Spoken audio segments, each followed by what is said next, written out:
Hypocrisy. You're my lawyer? Says here you, robbed a hospital? Why'd you do that? Yeah, I'm not guilty. That's not what the other lawyer said.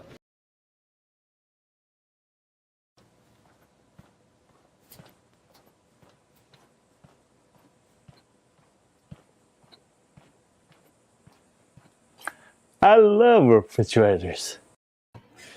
Hey, what's up, guys? Welcome to Law-Splaining the Interwebs. I'm your host, Nick Ricada of Ricada Law, a small law firm in central Minnesota. And here we go. With me today is Mr. Ty Beard, looking as festive as ever. Oh, yeah, that's me. Merry Christmas. Single-handedly keeping Rayovac in business over there. Well, someone's got to do it, Nick. You know, it occurs to me, this is like our third annual Christmas stream.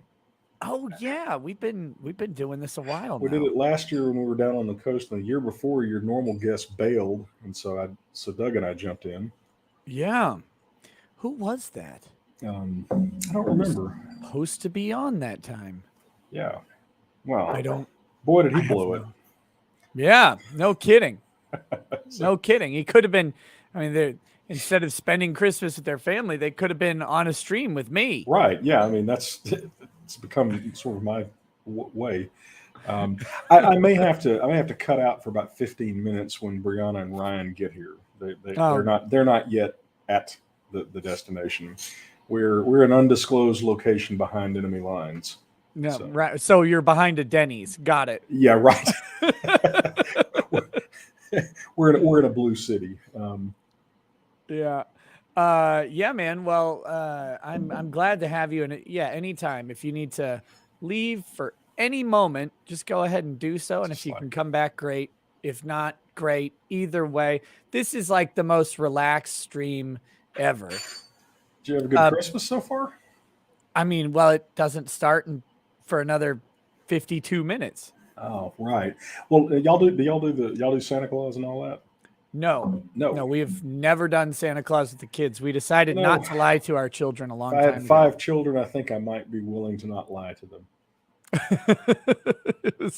It was weird for me because we did Santa Claus as a kid. Mm-hmm. And so it was just like, of course we're going to do Santa Claus. And Lady Rackets is like, yeah, by the way, I just want to talk to you about this since we're coming up to a Christmas, with a child. I don't think we should do Santa Claus. Like, wait, what? I mean, it was foreign to me, the idea that you wouldn't, but then I thought about it for about 10 seconds and I was like, yeah, I mean, I guess it doesn't make any sense from the start. Yeah. So, okay. Well, it's one of those things, right? You're going to get busted lying to your kids eventually. Yeah. I remember when Brianna came and finally said, Dad, yes, honey, is there really a Santa Claus? I said, no. I knew it. No wonder the adults made me go to bed so early. Well, honey, I don't know. Tradition. I remember my sister accidentally ruining Santa Claus for me. And the weird thing is the way the mind works is like I feel like I had to have known that it was ridiculous prior to that. Yeah, but you just don't want to look those gift horses in the mouth, right? Right. But my sister, and I'm throwing her under the bus. She's just way under the bus. Like she's under the bus that Biden is driving while looking for his keys that he still thinks are in the fridge. While congratulating Brandon. I don't know if you saw that. Yeah. Oh, I was thinking of bringing it up actually. But she found the presents that the parents were hiding, right? She found them. And so she's like looking through it, and then she called me in or whatever, and then she's like, oh yeah, you probably don't realize. I was like, realize what? Like, well, you're gonna find these gifts under a Christmas tree with a Santa tag on them. So so no, it was always weird. I mean, we do the gifts and everything. We just make sure the kids know it's from us, right? Yeah. Rather than rather than an elf. And also, elves suck. Like, let's be honest, Yeah. they're always prissy. They got Well, those pointy especially ears. North Pole elves. I mean, they're not like Lord of the Rings elves. He's the only fat elf to ever exist. Yeah, yeah. Doesn't make my, well, except for maybe Mrs. Claus. I don't know. Is she an elf? I don't know the full mythology. I saw last year. We Tori and I both got COVID, and so we were watching, and we got snowed in and all that kind of crap. And I saw this Santa Claus movie with Mel Gibson as Santa Claus. Wait, was it the one where he's trying to kill the kid? Yeah. Well, Oh, man. he's not trying to kill the kid. The kid's trying to kill him. Well, He's yeah. killed. Well, look, if someone's trying to kill me, I'm trying to kill them by default. The elves have been put to work building stealth bomber parts. I wanted to see that. It was Fat Man. I thought it was pretty good, but probably easy to please in that. But yeah, that movie looked fun. But my parents involved them. Good. I'm sorry. Oh, I was just gonna show you something. This is I was hoping to have this on a shirt by the time the stream was up, but I need the chat's help, so that's why I didn't do it. But do you see this?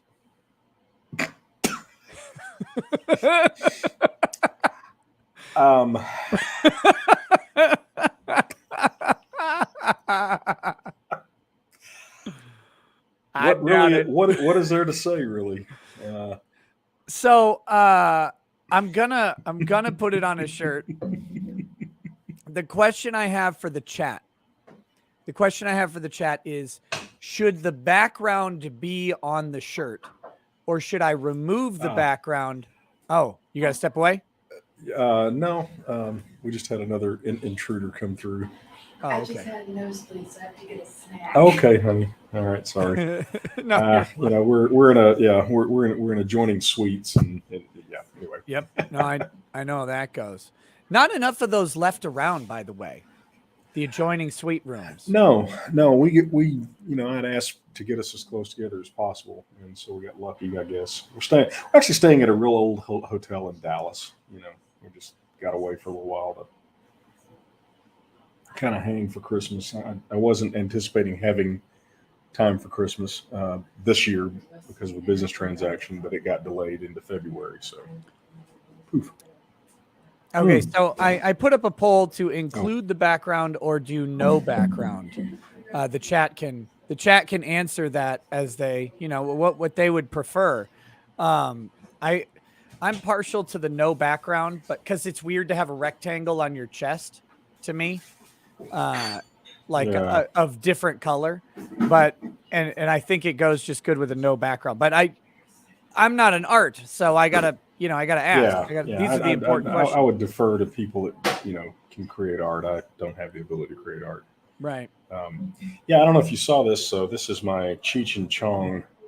Let me get this. Cheech and Chong bong coffee mug. Yeah, that's. Now, I don't know what a bong is, of course. Right, sure. I hear that it is a device for consuming marijuana. Marijuana instead of marijuana cigarettes, you place the marijuana particles in here somehow. I'm told. Yeah, I think so. Yeah. That's what I heard from Reefer Madness. I also heard bongs will murder you in your sleep, so be careful. Yeah. That's me. Yeah. So, again, my children get me. They do. Oh my goodness. So how, well, to answer your question, Christmas, we try and, it's weird. We walk this balancing line because my daughter her birthday's today.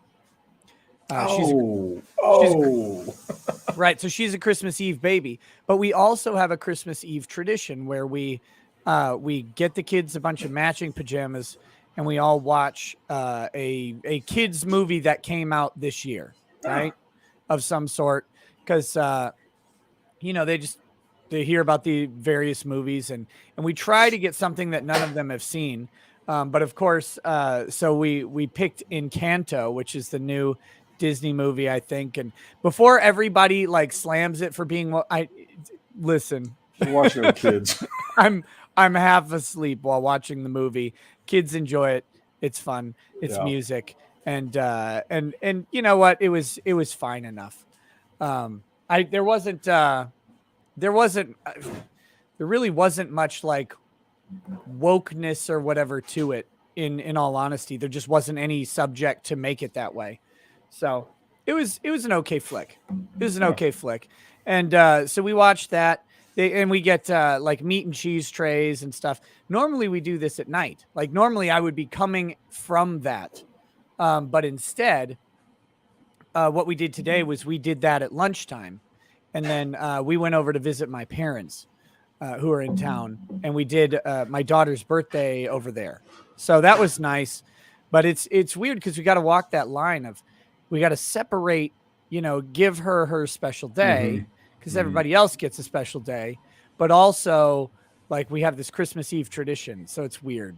Yeah. It's weird. Yeah. That when I was a kid, I had a friend that had a birthday on Christmas, and he got cheated out of presents, because he get dual purpose gifts, and kind of salty about that.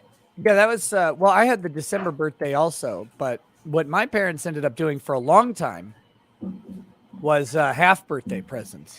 There you go. So we would do presents on half birthdays. Then on the birthday, you might acknowledge the day, have a little cake or something. But generally speaking, the main celebration was in June rather than December. And that's, that allows you to not burn up a bunch of money on two things there at the same month. Yeah. But it was good. We've had a good time so far. The kids played this game that they invented.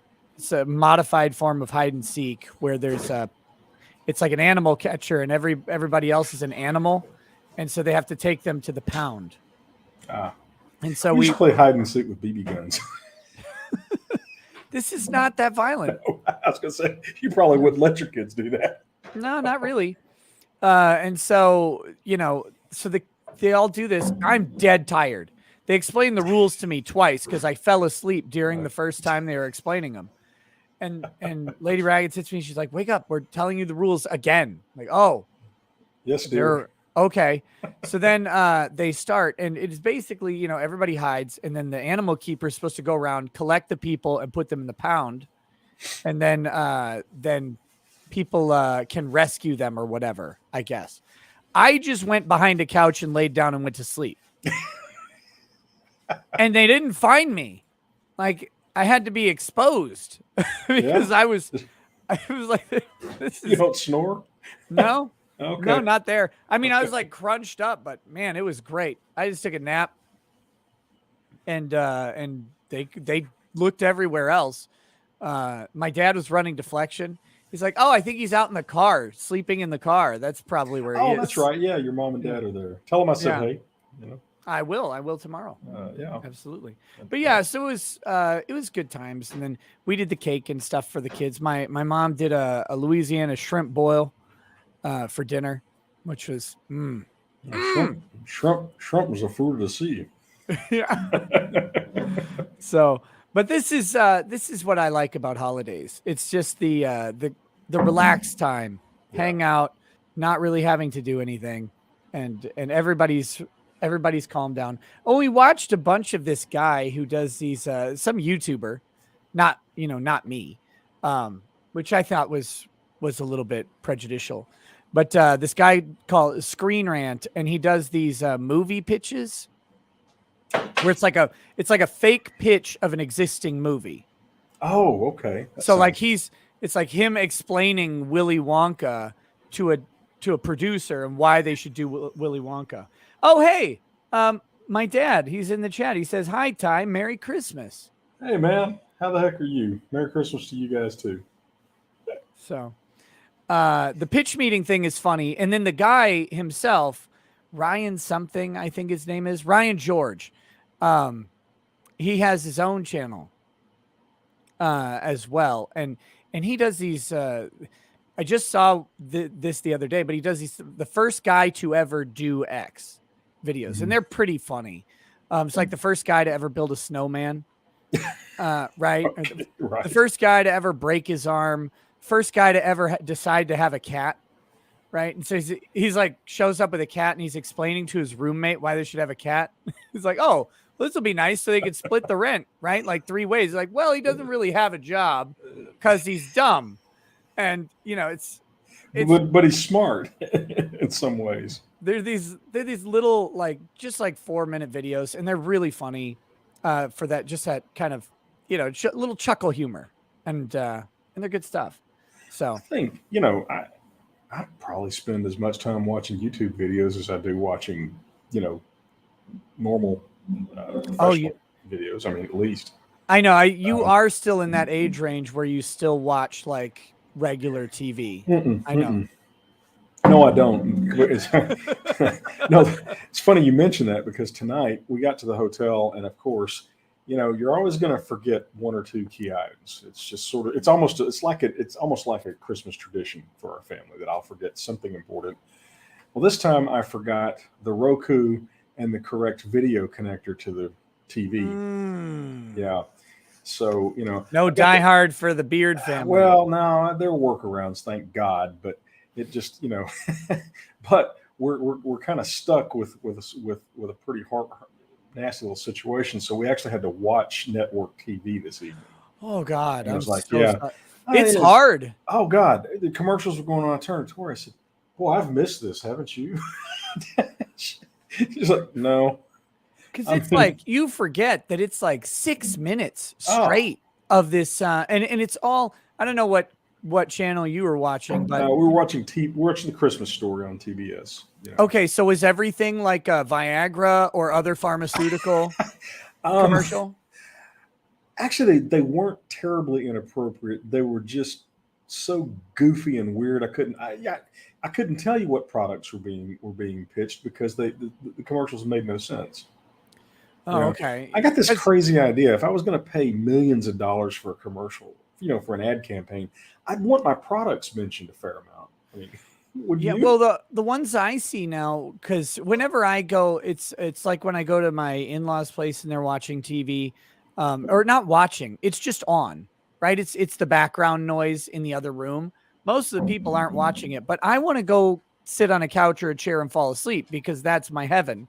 And so I'll go into the TV room and sit on the couch, and it'll always be either like HGTV or like one of the Lifetime movies, and all you get are like ads for antidepressants and stuff. Like it's some pharmaceutical. Well, yeah, it's Lifetime. Yeah, think of the target audience. It's like, this will help you watch our shows. Yes. No, but it's not always an antidepressant specifically, but that seems to come up a lot. Or it's like, a blood pressure thing, and it's like, you couldn't live your life without Lipitor, and now you can. And it's like Crohn's disease was being run a lot tonight, as a matter of fact. Now that you mention it, see, yeah, and it's always like some woman in a dress walking through a sunflower field, right? And it's like, my life was never the same until I took control of my myocongenital. It's like, no God, colostomy bag or anything. Right. It's like, oh goodness gracious. So I the only time I actually sit down and watch actual TV ever is when I can't sleep and I'm at a hotel. Right. See, well, I guess there's nothing else to do. So you turn on the TV. Yeah. And you're just like, and you just immediately regret doing that. Well, that's where I learned about the blind people playing a game at the Special Olympics. This game where there's 3 blind people laying on the ground. I'm not making this up. And they have a ball, like a dodgeball. 1 second, Nick. Oh, sure.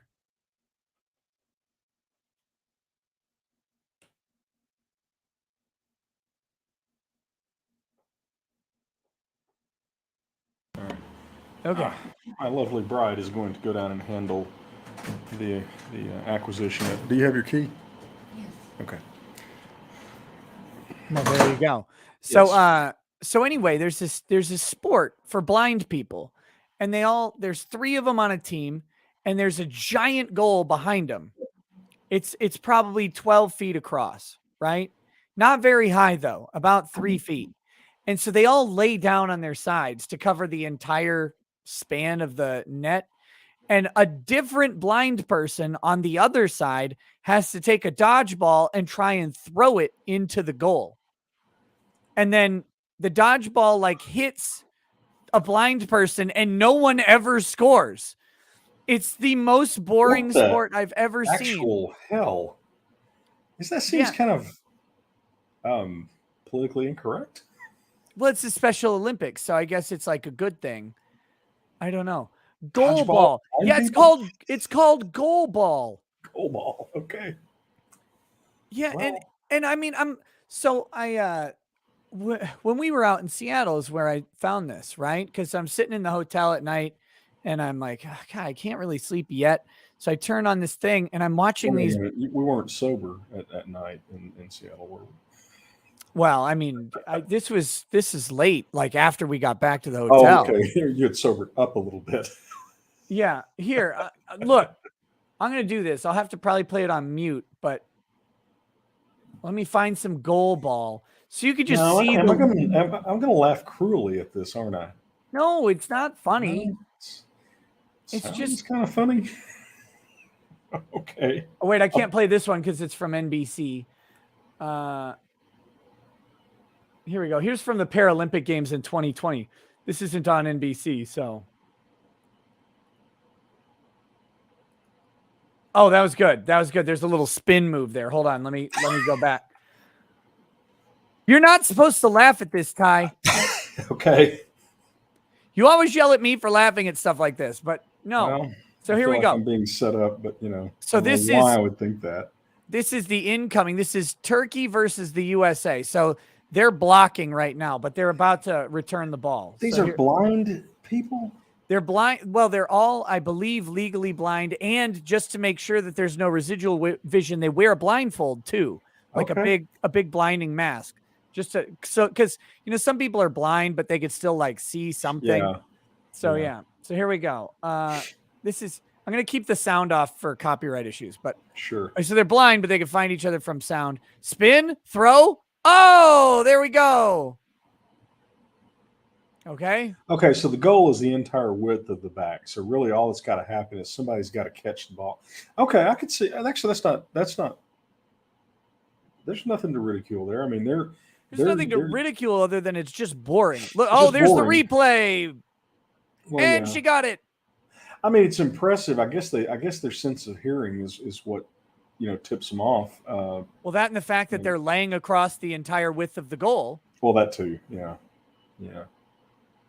I'm trying to be gracious here. There must have been a penalty. They scored a goal. There was a penalty. There was only one. Goal. There's only one person there. They didn't get three. So there you go. Like your odds of your odds of scoring go up on a penalty. It's like throwing a rock into space and not hitting a planet. That's your odds. Good job.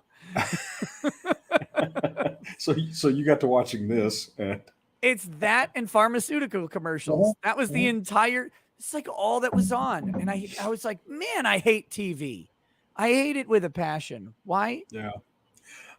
Somebody asked in the chat. I can see the chat. I can't reply because I'm looking at my iPad. But yes, actually, my lovely bride was watching the show when I announced that I had lost the fob, so she got to looking and found it.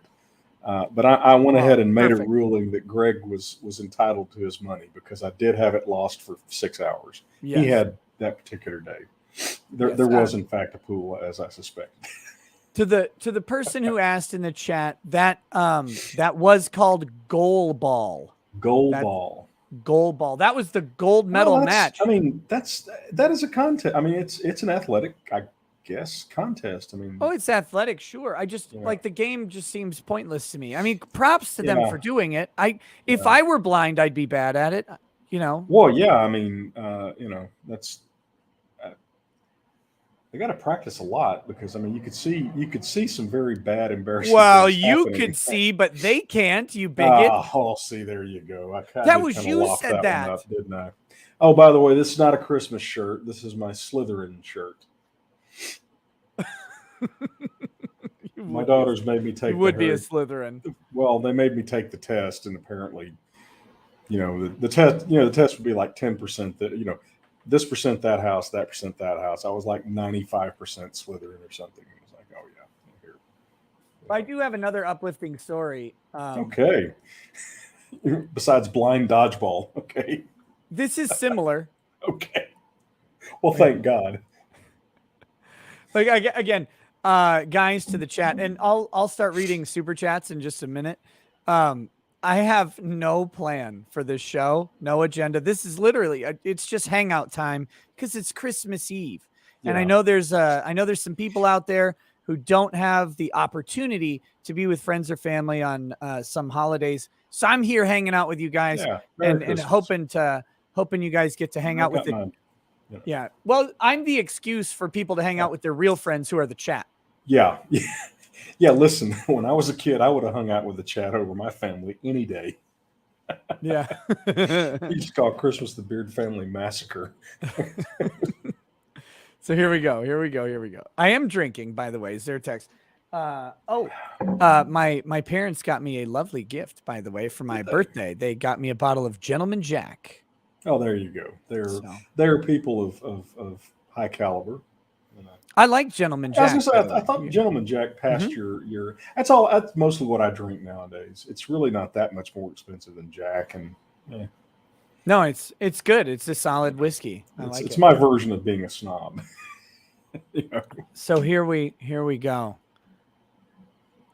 So USA swimming official quits over transgender swimmer Leah Thomas. I can't support this. So how you think? If women's sports are to have any meaning at all, they're going to have to put a stop to this kind of stuff. So I can't support this. I can't do this. I can't support this. No, I disagree. Drexel has converted me. I want full participation. Full participation. So Drexel's just being vindictive, and he knows it. Millen is now hoping others in the sport will agree that Thomas, 22, has an unfair advantage over female competitors after coming out as transgender in 2019, following 3 years on the men's team at the University of Pennsylvania.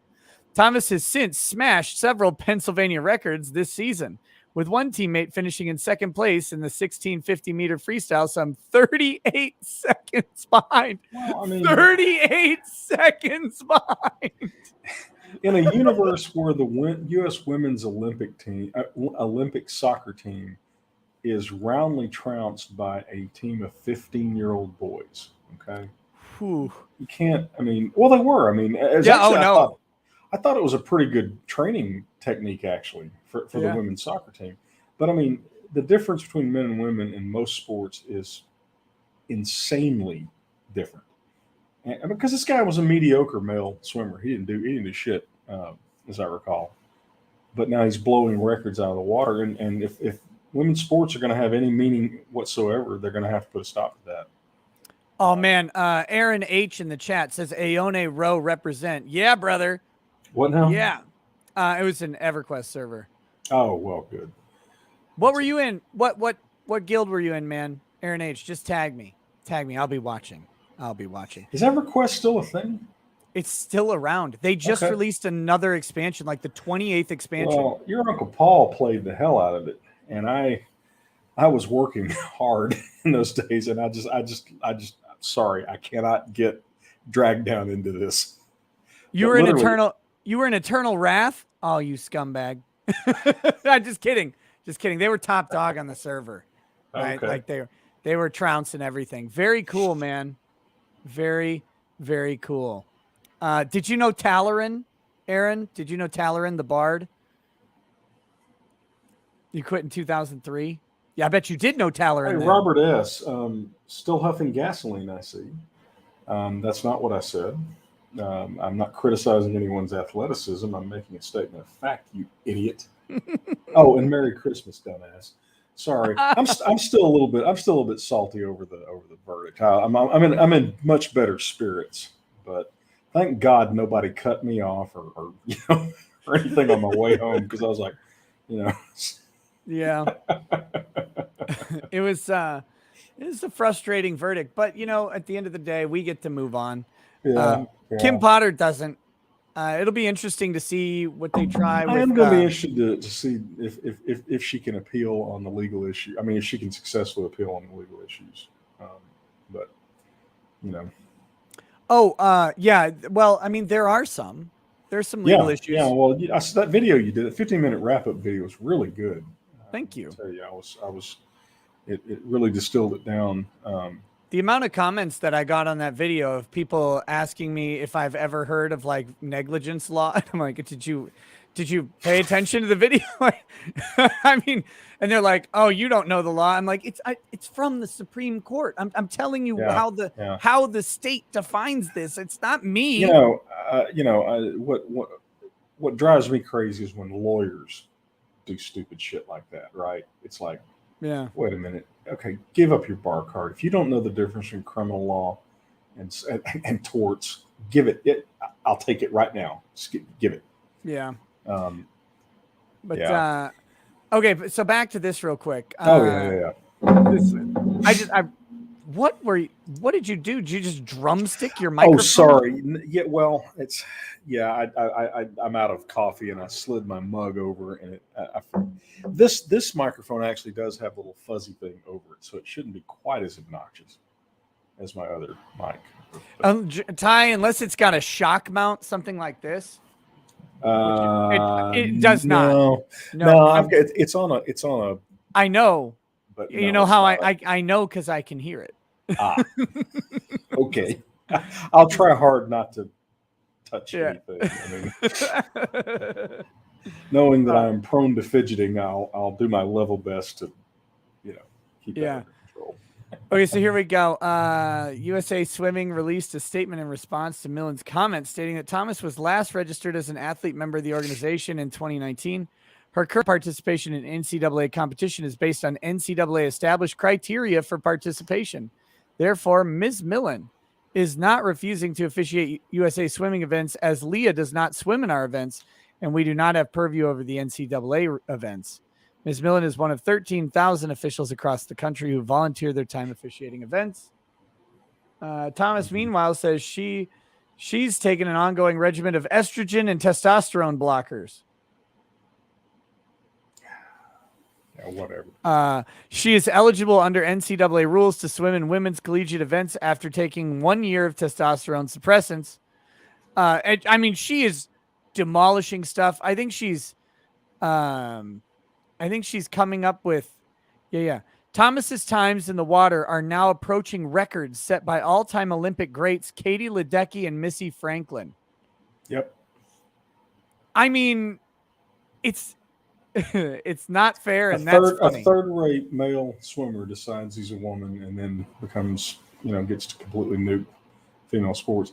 Think about the female athletes who have worked their asses off for the last 10 years, 15 years to get to that level, and somebody just walks in and says, sorry, our lobbyists are better than yours, I guess.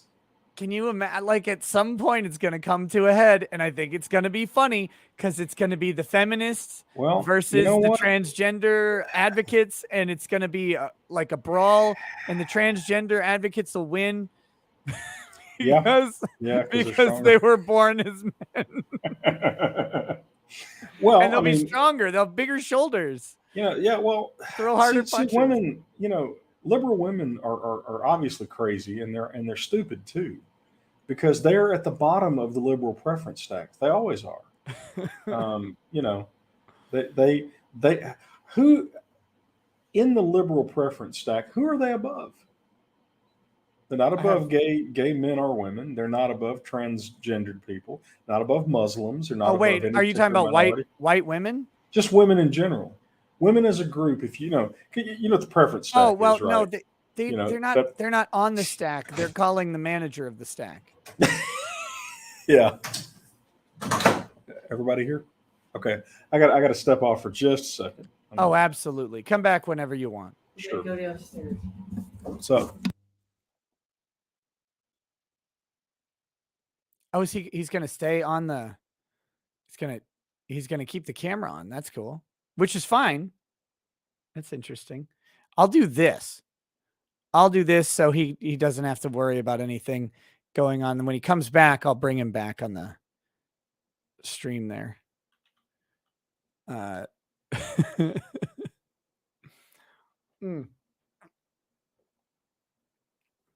What's up, Ryan? How you doing, buddy? Okay. Let me start reading some of the super chats. I guess I should get the ones that came in prior to the show real quick.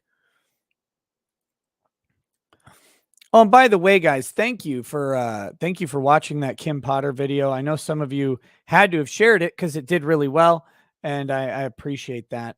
One note I'll say, as it's Christmas and I'm a giver, I will give some wonderful advice to benefit mostly other people. If you're watching a video from a YouTube creator, especially like an on-demand, video, like prepared 10-minute video, not like a live stream as much, but those prepared videos, sharing them anywhere is huge. I mean, it is absolutely huge. Those shares create backlinks for SEO purposes. And even if no one watches what you share, it actually does help YouTube know to promote it, because YouTube tracks when things get shared on other platforms as well. And so that stuff, it really, really does help. So if you've got a video creator out there who does that, and you want to like just make them feel good, share their video, do that. It's great. It's a wonderful thing to do.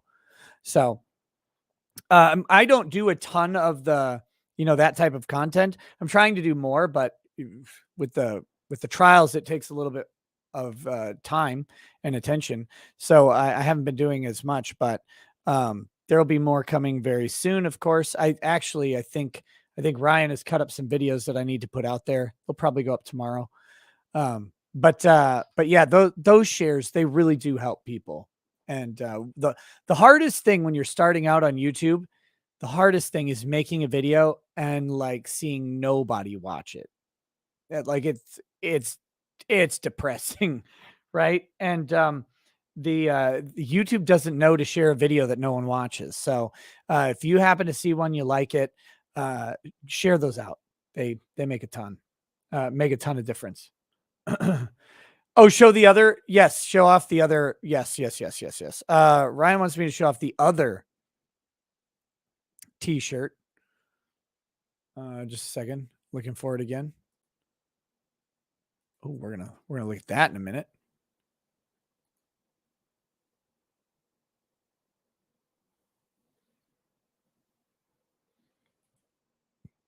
Let's see. Here we go. Here's the other picture we got. Check this out.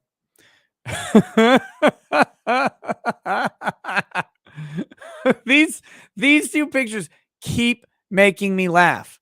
I love them. They're killing me. They are killing me. So we got we got that one and this one, right? I doubt it. I doubt it. So I'm gonna get these. I'm gonna get these up on Teespring. They should be available soon. But that's not white bits. That's the light. That's the lighting. It's the light coming in from in the video. I'm guessing that's the full shoe size. This would be an elf shoe, this is not an elf physique. But this would be an elf shoe. So that's the full shoe and the light hitting it. But I saw the transparencies, Ryan. Yeah. I'll figure out what to do. Whoops, here we go. The chat says no background is currently winning. Let's see, what do we got? Might just make a shirt that says "Catch these pepperoni nipples." That might be good. Okay. Let's do these. Let's do some of these super chats. Make the shirt with the "How's your wife and my kids?"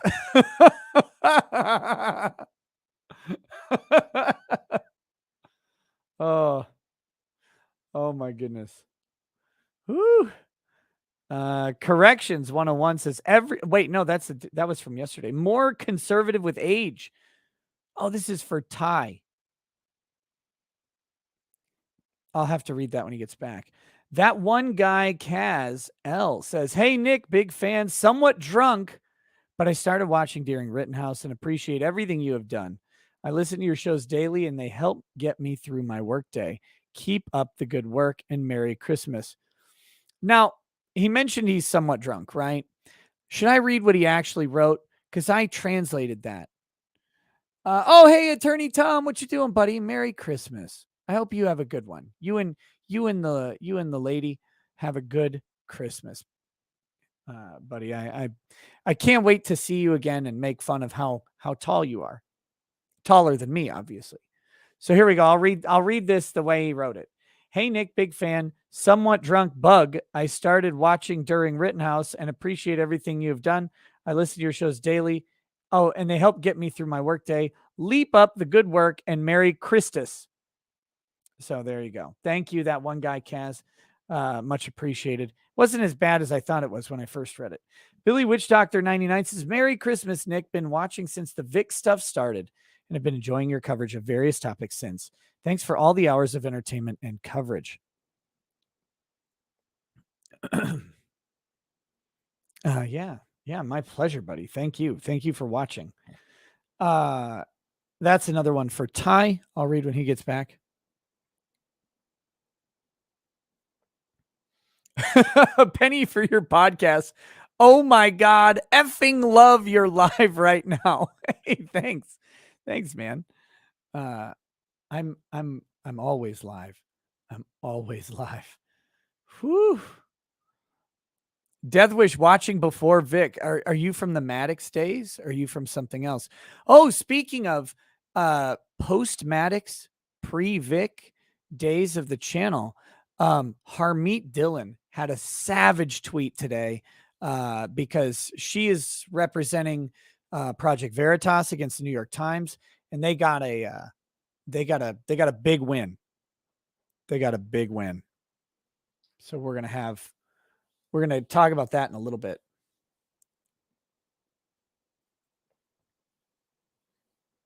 The Maddox days.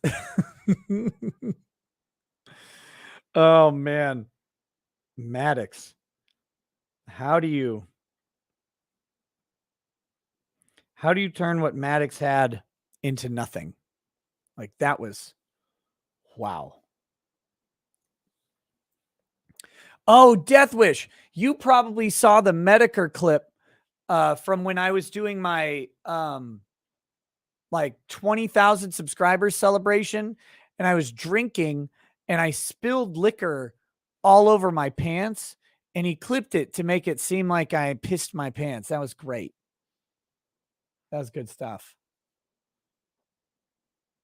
Okay, here we go. Watch Captain Elaine of the Death Watch, is it? Says, "Happy Sanguinala. Can't stay for the broadcast, but I'll access the recording later. If our resident lamenter realizes what day it is, he may start having visions and mistake me for Horace again. Merry Christmas, Nick and Ty." Oh, thank you. Thank you. My nose does match my shirt, yes. Next, Rick Nikitas is, "On this day, the emperor's most perfect and beautiful son sacrificed his life so that he might be able to be victorious over the traitor, Horus." That's true. It's very true. What do we have here? All right. I just have to find out where these flop over. Sam Welter says, "I, as well as my half my family, is hammered, and my uncle even threw up on the driveway from drinking too many of the martinis I made. This is the best gosh darn Christmas I've ever had. Merry Christmas to you and Ty." Have fun, Sam. Don't let anybody drive home. Ooh, Brutally honest Kanukastani says, FFS just noticed I've almost finished a 40-pounder of rum tonight. Goes down so easy, but tomorrow will be bad. Any recommendation for rums? I'm not a big rum fan, typically. But Kula toasted coconut rum, which you can get on Maui, and I think a couple states in the U.S., but I don't know that you can get them everywhere. But it's Kula toasted coconut. I mean, it's like drinking candy. Whew. Frederick Little says it's midnight here in Western New York. So Merry Christmas to you, Nick, Lady Rackets, the rest of your family, Ty, and everyone else in the chat. God bless, enjoy, and be safe. Hey, you too, Frederick Little. Peace, brother. Gregor Bishiskowitz. I don't know how to pronounce that name. Says agendas and questionable. Start talking about the agendas here. Joe's not around. So we're not doing that. J-Dog, yeah, you had that rum in Lahaina. It's good stuff, man. It's good stuff. I'm not much of a rum fan. What happened to Peacock? Gretty, Peacock has a job where he's not really able to go online and speak freely at the moment. So if that ever changes, he'll be back on the show immediately. One of my favorite people. Let's see. Logan Orr says, I've spent the last few Christmases alone, and they're always lonely in an attempt to change this. A hot girl grabs the Budweiser Steen at the same time as me. I start a little small talk about the Steins, leading to her crying. Wait, well, what? Oh, sorry. I read that way wrong. Logan says, I've spent the last few Christmases alone, and they're always lonely. In an attempt to change this, a hot girl grabs the Budweiser Stein at the same time as me. I start a little small talk about the Steins, leading to her crying because it's her dad's favorite beer, and he died this evening. Being completely horrified, I just said Merry Christmas and left. Oh, no. Oh, man. That's a tough one.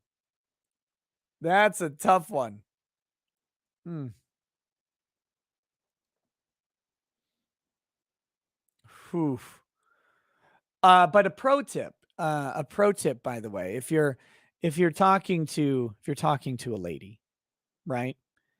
And this is some of the best advice Dick Masterson has ever given, and it works. I've watched it work. And Logan Orr here, he's got it right. He did this on accident. But if you're trying to pick up a lady, ask her 2 questions. I mean, you got to work it into the conversation a little bit. You can't just walk up and ask the questions, but as you start talking, get to 2 questions. Ask her about her shoes, even if you've never seen them, even if you didn't look at her feet because your eyes were magnetically attracted to her navel. Ask her about her shoes, and then ask her about her relationship with her father. Just do it. It'll work. It'll work. I'm telling you. It's good advice.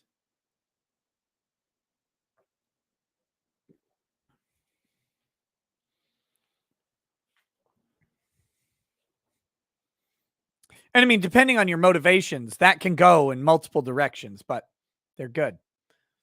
B-Man, because they'll talk about them. That's the simple reason. Because they'll talk about them.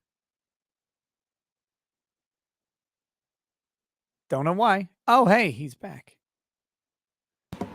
Hey, what's up, man? Well, we had to get Brianna and Ryan. Oh, sorry. Good Lord. Even I heard that. Wow. Oh my gosh! It's like a gunshot. Okay. You should have yelled taser first. Yeah, taser. Oh. Um, you know, I like coming on your show a lot because it reminds me of why I don't want to have a YouTube show. This is like a real job. And I've already got one of those. It is. It is. Despite like my best efforts to not have one. But, there were a couple super chats that came in that were for you that I'm waiting on, that I was waiting on. I'll come back now for good. You know. So this is from More Conservative with Age. Says, Ty, I'm sorry if I missed this before, but what was your part of Dune? Was it Fade Rotha, the projectile weapons, Flying Baron, lack of suspicion between the Atreides lieutenants / lady? Preach, Ty. Well, reread the question. I'm not quite sure I'm following what he's saying. It says, what was your part of Dune? I think favorite part. Oh, favorite part. Oh, okay. The word isn't there, but I'm inferring. Yeah, okay, let's go with that. Gosh, what was my favorite part? Well, I mean, I like Duke Leto because, you know, he's Paul's dad and, you know, that kind of a plot. You know, it's hard to say. I like the whole thing. And since you bring that up, we're going to do the Dune movie at some point, Nick? I don't know. I haven't seen it. I haven't read the source material. Well, you sort of read it. You've read 40K. I mean, it's, you know, a derivative work, but nonetheless. You know, Dune's like little issues are like a footnote in the greater 40K universe. Yeah, obviously. There is basically an Arrakis somewhere. Someone's pointed it out. I don't remember what it is, but like that exists. Yeah. But yeah, I mean, we can summarize this, right? We'll summarize this. Okay. I'll go easy on you. I liked the Dune movie. I thought it was very good. It was very respectful of the underlying material. It was remarkably free of political correctness. It was free of David Lynch style weird shit. It was, I won't lie, the first half. Boring. It was boring. Yeah, it was actually. The first half clipped along. The pacing in the first half was awesome. The second half, you know, in the second half, you get to a point where, and I'm not worried about spoilers. Paul and his mother, they're carried out into the desert.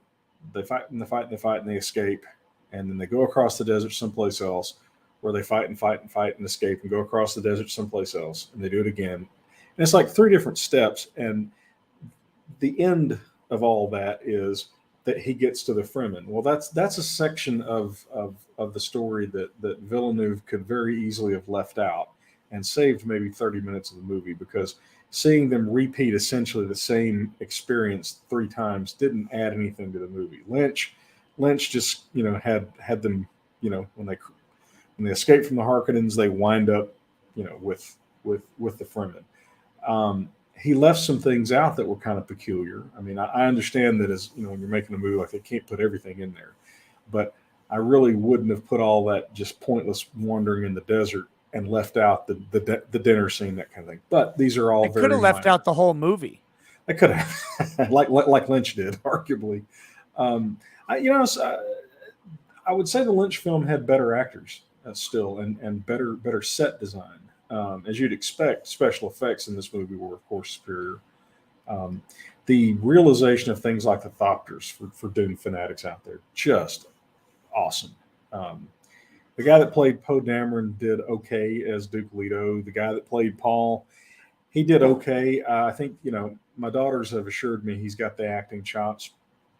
I'd say he did well enough that I believe that. But yeah, the second half of the movie was just kind of boring.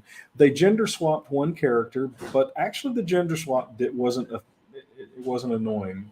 They replaced Liet Kynes, a white male, with a black female, but she carried the role off with a fair amount of gravitas. So I mean, respectful in the same way that Peter Jackson was respectful of Lord of the Rings. I'd give it that comparison. He ended it in a funky place because it just sort of tapped out. Okay, hold on, don't slide. The mic picks that up. Does it? I'll get blasted. Thank you. He ended, so it's going to be 2 movies, obviously, but he Is it ended going to be at a- 2 or is it going to be 3 or 6? Oh God! Well, the story, the Dune novel Dune, I think 2, and if he goes on and does the other ones, good luck to him because those stories are boring. I'm sorry, they just are. Um, well, Herbert did this remarkable thing. He created this insanely well thought out, well detailed universe, and then blew it up. And so, the Dune Messiah and Children of Dune, you know, take place in a very, very changed environment. And then the 3 novels after that take place thousands of years later. And as far as I'm concerned, they're not Dune. I mean, they're just stories set in a vaguely similar universe. Way too talky, too. But anyway, he ended, to the Dune fans out there, he ended the movie just abrupt, just kind of petered out. They get to the Fremen, and then, welcome to the Fremen. Paul has his fight with the Fremen guy, that kind of thing. And they just kind of petered out. I would have ended it. I know exactly where I would have ended it. I would have ended it when he re-encounters Gurney Halleck in the desert. And I would have had Gurney look at him and say, "I thought you were dead," like he does in the novel. And then I would cut to black, just like Kubrick would, if it had been me. But these are all quibbles. If you're a Dune fan, it's a good movie. Like I said, goodness. What? What are you laughing at? It's more of a nervous kind of laugh. It's really not like that's hilarious. It's more like, oh God, that's great. Yeah, they did the shields real well. I don't know. What are you saying? You're not going to buy my shirt? There's no telling. Hey, listen, I suggest to you that you create Nick's posse shirts for all of us on the law. It's going to be a bunch of my head on some pepperoni nipples. That's all it's going to be. I think, so Dune, one of the technologies in Dune is a shield that stops fast-moving projectiles and fast-moving blades. So everything is hand-to-hand combat and slow-moving. And Lynch just did a goofy, weird, very over-the-top portrayal of the shields. Villeneuve did a great job with the shields, and he did it. It was really pretty cool. So he, when the first time you see Paul activate a shield, he's holding a knife, and he taps the shield to show the audience that the shield is blocking the knife. Yeah, and it flashes green, and then he slows it down, and it goes through the shield and flashes red. So Villeneuve gives you a great. That never explained how the shield worked. Right. Not but a lot the of shields, talking in this. They stop high velocity things, right? Is that's the idea? But if it's moving slow enough, it goes through. Mm-hmm. Which is weird because that's how the void shields around the palace at Holy Terra work in 30K. Yeah, in the Horus Heresy. Gee, wonder where they got that idea. Actually, Herbert. Where do the shields are full force fields? Yeah. Do they have gaps in them? They can, but they're not. In gladiatorial combats, the slaves who are supposed to be executed have half shields, so they can, but they don't typically. Well, there was in one of the Horus Heresy books, they're putting a world to compliance, and the shields were like geometrically shaped, right? Mm-hmm. But they would have gaps, and since they're Space Marines, they learned where the gaps were, and they could fire rounds into the gaps of the shields. Yeah, and then they were mass reactive explosive shells, so they would pop people inside of them. Like a blood balloon stuck inside. It was good. Well, in the novel, the shields can be tuned. They can be tuned to block a selected velocity or something. Hold on, just for a second. Just need you there. It's fine. Don't worry about it. Nothing's going on here at all. You don't even have to worry about the fact that you're on full screen. So okay. Well, that was interesting.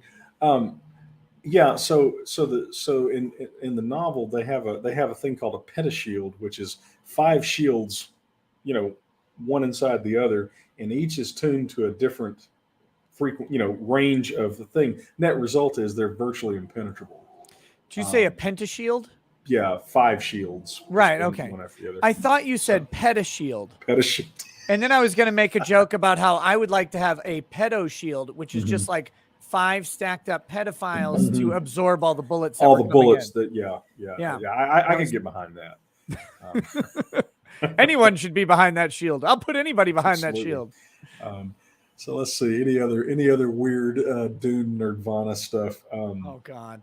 Let's see. Well, I'm trying to cut actors. None of the actors, as I'm thinking it through, none of the actors in the Villeneuve film were the equals of the Lynch counterparts, but they were very good, except the guy that played the Baron, and that's mainly because Lynch's Baron was just a complete caricature, Sure. We did not get to see the modern equivalent of Sting stepping out in that thing. That I don't know what you'd call it actually. Step in the you realize film, I haven't seen either Dune. you don't want to see this scene because Sting steps out and he's wearing a girdle. I mean, out of the shower and he's all oiled up. It's like yikes. Oh boy. Yeah. That sounds positively terrible. That was way too gay for 1984. And things were pretty gay back then. You know what movie did I go watch the other day? Hackers. I love the movie Hackers. Yeah. And I had not realized just how absolutely flagrantly homosexual everything in Hackers was. Yeah, there were some troubling male fashion choices. Now, it wasn't as bad as the 70s.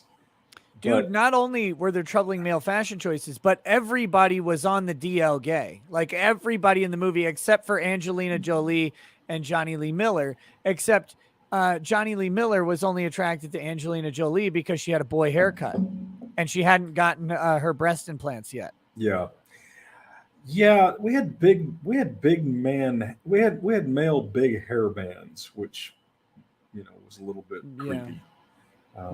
I mean, I'm a big fan of the 80s generally, but there were some unfortunate things. I mean, don't get me wrong, chat. Angelina Jolie, she rocked the pixie cut, right? Like she did really well. She's very pretty in that movie. I'm not criticizing her. I'm just saying, like, the movie was super duper gay. I was watching Seinfeld last week and came across the episode where the reporters reported that Jerry and George were gay. And the constant, I'm not gay. Not that there's anything wrong with it. Oh yes, that one. That was a good episode. That was so wicked. Someone really doesn't like you in the chat. Yeah. Because they have asked me to show you an article written by a guy named Jack Murphy. They want your opinion on it, but I don't know if I want to do that to you. Is that really a Yuletide thing? Christmas only comes once a year. Let me get, I think what my wife was trying to do was get me my festive Christmas light thingies back on. I didn't wear these when I went down. So I go down. We got to get our rooms all straight and everything. Cause when I checked in, I didn't give them I just gave them all my name. And anyway, so it was a very complicated thing. So we go down and the attendant is going to be a little bit of a jerk. And he looks at it and goes, "Is that Slytherin?" I went, yeah. Oh, I love Harry Potter. Oh, and boy. He's a black kid. And he goes, "And your name really is Tyrone?" I said, "Yes." He just kind of laughed. I said, "Yes, I am the last white man in America named Tyrone." That's right.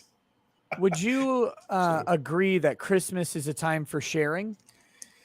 Oh, sure. Then yeah, I mean, I think this article is festive. They paid for this, right? No. Oh, okay. Okay, fine. It's your yes. We might have to do that in just a minute. Xander's Rant says, "Ty, please review Dune." He did. He said it was good because he's a liar. Yeah. Let me see what. If you're a Dune fan, it's really good. The thing that I found interesting is I have my doubts as to how good of a film it is for someone who's not a Dune fan, but the one person I know that saw it that didn't know anything about Dune said he liked it. So there's that. Okay, maybe it's good. I don't know. I just don't get too much time to watch movies. So yeah. Hey, have you seen the new Spider-Man? no. I've been hearing all kinds of great things about that, and I'm not even a Spider-Man fan. I mean, The last Spider-Man I saw was Into the Spider-Verse. It's the animated one. I took my kid, and I give it high ratings. Actually, it sounds like this movie was heavily influenced by that one. Because you get to see the Tobey Maguire and the other guy. Yeah, They're all he in the multiverse. And they bring back all the villains. It fan service done the right way, I think is the way I describe it. It sounds like. I mean, I haven't seen it, but all the right people are saying they liked it because it didn't have any woke bullshit, and all the wrong people are whinging about it. So, Gamers Live says, ask Ty his thoughts of Joe Jamale and Dick DeGruin. Thanks. that's classic. Is that the deposition? That's got to think so. Yeah. Come on, fat boy. I mean, yeah, fat boy. Yeah, Jamale was a legend. In the right place at exactly the right time, and a supremely talented guy at that. I mean, it's just that guy. That deposition is phenomenal. That deposition is just it's good stuff. It's got it's why I like this shooting video from Abilene. It's got so much Texas in it. It's that yeah. I was talking to somebody about that. My name's shooting. Tucker. Like, who the hell are you? I'm Tucker. It's like, this is a lawyer. It's like, that's the first thing I said to Lemoyne when he showed up. I said, "Who the hell are you?" I just joined the case. I said, "Oh, okay. Well, I'm Tom Beard. Nice to meet you." He was lying to you. That was the crazy thing. Was he? I didn't give a shit. Yeah. It was. It's funny because it goes to the nature of that individual was he says, I just joined the case. But turns out he had been working on the case for a considerable amount of time prior. Yeah. He just entered the case. I guess that might be the thing. And I was like, oh, okay. Oh, yeah. I mean, he hadn't made an appearance. No, an unexpected person showed up. God, what are we going to do? I guess we'll just have to surrender because that's so rattling for us. And frankly, I think that the other lawyers did better at deposing Vic, but Vic was extraordinary in his deposition. So, yeah, he was. Warren Heyman says, "Hey, Mr. Nose, do you know of a good false advertising lawyer? There's this guy that always lies about his start times, asking for 1,400 friends." Okay, sure. Goody564 says, "I really needed this show tonight. Thank you, Nick and Ty, and the rest of chat for coming and all. Merry Christmas, happy holidays and all. Hope the season is treating you all well." Hey, thanks, C. Goody. Merry Christmas, buddy. And again, Merry Christmas to all you guys and gals, I guess. Yeah. Well, guys is a gender neutral term for me. So. Well, guys is a gender neutral term. Yeah. I mean, it just is. The masculine plural is a gender neutral term in like every language. So. Yeah. Oh, okay. Yeah. Like even the French, when you have a group of people, it's in the masculine plural. That's the non-gendered plural. If there's even one woman, it's still there. But if there's one man and 200 women, it goes to the masculine plural as well, because that's the gender neutral plural. Somebody in the chat asked me if I had seen that Denis Villeneuve was wanting to do a movie of Rendezvous with Rama. And I think he may be the perfect director for that, because that's a great novel. With what? With Rama. It's Arthur C. Clarke. It's early 70s, I think. A giant. I didn't think they had invented writing yet. They had. Well, I mean, but a giant cylindrical artifact comes into our solar system. It turns out that it's a world inside, spinning kind of thing. Yeah. And it's an exploratory story. The thing about it is, it's really not a very exciting. I mean, it's exciting. You're exploring, right? That's the mystery of the novel and all that. I don't know that Villeneuve is the guy though. He'll be faithful to it, but I'm not sure he's the guy to actually make it interesting on the movie screen. I think Peter Jackson might do a better job of that because Jackson took. I mean, look, I like Lord of the Rings a lot, but let's be honest, it's a slog. And Jackson and Jackson made that into an exciting, into an exciting film. You know what But movie? So know. Villeneuve and the reviews I looked at about Dune and about like the broad, like massive wide shots that he uses and all that stuff. These huge establishing shots that are just beautiful, gorgeous landscape, great cinematography. It reminds me of this movie that went kind of under the radar, I feel. And I'm wondering if you ever heard of it. It was called The Fall.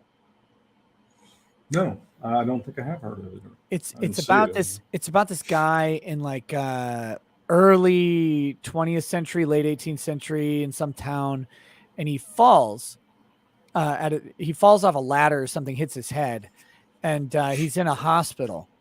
And there's a girl, a child girl, like 11 years old, an adolescent, and he's trying to get her to do stuff. Not anything gross or whatever, just like I think he's trying to get her to steal drugs for him or something. But so he tells her this story. And so as he's telling her the story, it reminds me of The Adventures of Baron Munchausen. Oh yeah. So they would tell the story and it would cut to these fantastical scenes. The Fall it's this great movie, and it's one of the most beautifully shot movies I've ever seen. When was it made? Would have been early 2000s, I think. Okay.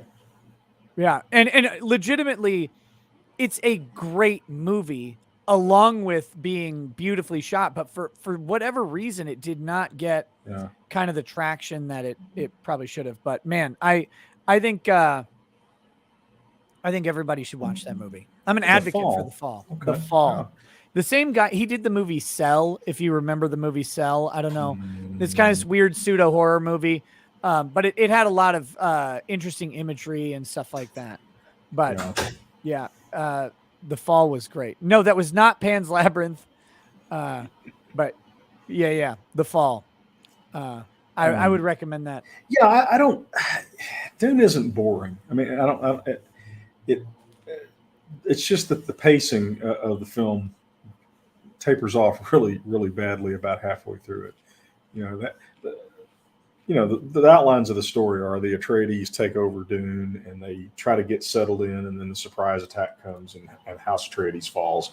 Paul flees into the desert with his mother to the front. That's the basic first half of the movie. If I had been Villeneuve, I would have stretched out the Atreides part and either ended the movie with the fall of House Atreides or skipped it ahead, like I said, to a later point in there. Josh Brolin, actually, this is going to be a heresy. Thought Josh Brolin was a better Gurney Halleck than Patrick Stewart, and there are people that will probably try to have me killed for saying that. But well, good. Can you put me in your will? Sure. Jason Momoa did a surprisingly good job as Duncan Idaho. He was very. I think he captured the essence of the character. Kind of the happy-go-lucky, ne'er-do-well, utter badass swordsman, and his scene, his final scene was really well done. Attuned Flux says The Fall from 2006 is only $210 on Blu-ray. Nice. Whoa. Damn. 210? Golly. Yeah. Oh, yeah. One thing about the Dune mythology, though, I don't think is duplicated in 40K. Somebody mentioned this in the chat. If you fire a laser at a shield, it creates a nuclear explosion. Yes. Yeah. I heard about that. Yeah. Well, they had to get rid of projectile weapons, and of course, what if you have a laser? Okay, fine, create a nuclear explosion. So yeah, that's one of the criticisms I have for the prequels that Herbert's son wrote on, supposedly discovered notes 20 years later after his death and stuff. Is that in the novel, in his novels, everybody's running around with laser weapons, and it's like, you're not going to let the security guard down at the bank carry a weapon capable of accidentally triggering an atomic explosion. I would. Well, you would, but anybody that actually wanted their civilization to survive wouldn't want mall cops running around with weapons that could do that. And so that when you're adapting an intricate, beloved novel into a movie, it doesn't bother me when you make changes that are necessary for the change in form from novel to movie.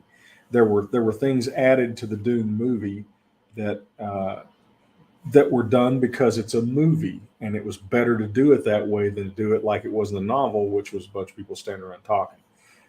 But it chaps me hard whenever you don't respect the original material. Um, I don't really object to adding things. If Herbert's son wants to add things to the mythology, that's fine. But don't add shit that's completely contradictory to what's already been established. Don't add stuff that is clearly not discovered until much later. Star Trek's running into that with the aptly named STD. Uh, I like you know, I like what Breck says in the chat. He says firing a laser at a shield is not a reason to get rid of lasers. It's a reason to get rid of shields. One laser on a drone can stop an army or suicide, a loss into Pyrrhic victory. yeah. The response is that it's not really very easy to tell the difference between a laser and shield explosion and the use of just using of nuclear weapons. And the Great Convention, which governs all the Imperium and Dune, the use of atomic weapons calls for immediate retaliation by everyone. And so in the novel, the las guns were used because they were expecting that the Atreides wouldn't use shields because they were in the desert, and in the desert, the shields will call the sandworms. Okay, I got to call someone out in the chat here. James Welsh says Lamau Ricada Law wiping his chip hands on his shirt. What, do you think I'm some kind of degenerate? You think I'm some kind of greasy fatso wiping my hands on my shirt? That is not true. I will not stand for this. I'm wiping my hands on my degenerate. I'm wiping my hands on my pants. Get it right. Yeah. These And he's not fat; are, he's skinny. So well, not skinny really. Yeah. I'm skinny in all of the places where it You would be bad. Husky. You're not husky like I'm some skinny of us. where it's bad to be skinny, like in the shoulders, in the pecs, in the arms, and I'm fat where it's bad to be fat, like right in the gut. So I have the ideal build. Peak. That's dad the only energy. physical thing that I actually got that I did well on, and that's my shoulders. I got shoulders that are like the shoulders of a man a foot taller than me. Seriously, I mean, they're huge. So but I'm not tall. I'm not short, but I'm not tall either. But I don't know exactly how that happened. Well, speaking of nuclear explosions, speaking of Christmas, speaking of sharing, I'm going to teach you how to cultivate erotic energy from a surprising source. Oh, good. Oh, that's right. Literally. That's right. Well, I can't actually read that. Let's. Don't worry. I'm going to read it to you. Oh, good. We're not going to go through the whole article. Just God really the forbid that we would miss that. Just the first couple paragraphs, because we got to do the first couple paragraphs. The whole article has to wait for Drexel. Yes, I can already tell this is within his wheelhouse, you might say. Yeah. Although Legal Mindset was throwing down the stud stuff on with him too. They were. Maybe I'll invite him on when Drexel and I talk about this. I don't know. Well, you're taking your stream into your own hands because they start bouncing off of one another, and it's like, okay. Lots of time was spent on that stream. Okay. Yes. So, Ty, you have to understand this is written by a guy named Jack Murphy. Now, this is written in 2015. We're going to be actually a guy or just technically male? How dare you? Yeah. Jack Murphy. I should find a picture of Jack. Let's get Jack Murphy on screen. Okay, very, very important. I think that will add needed context to the discussion. Yeah. Where's a good picture of him?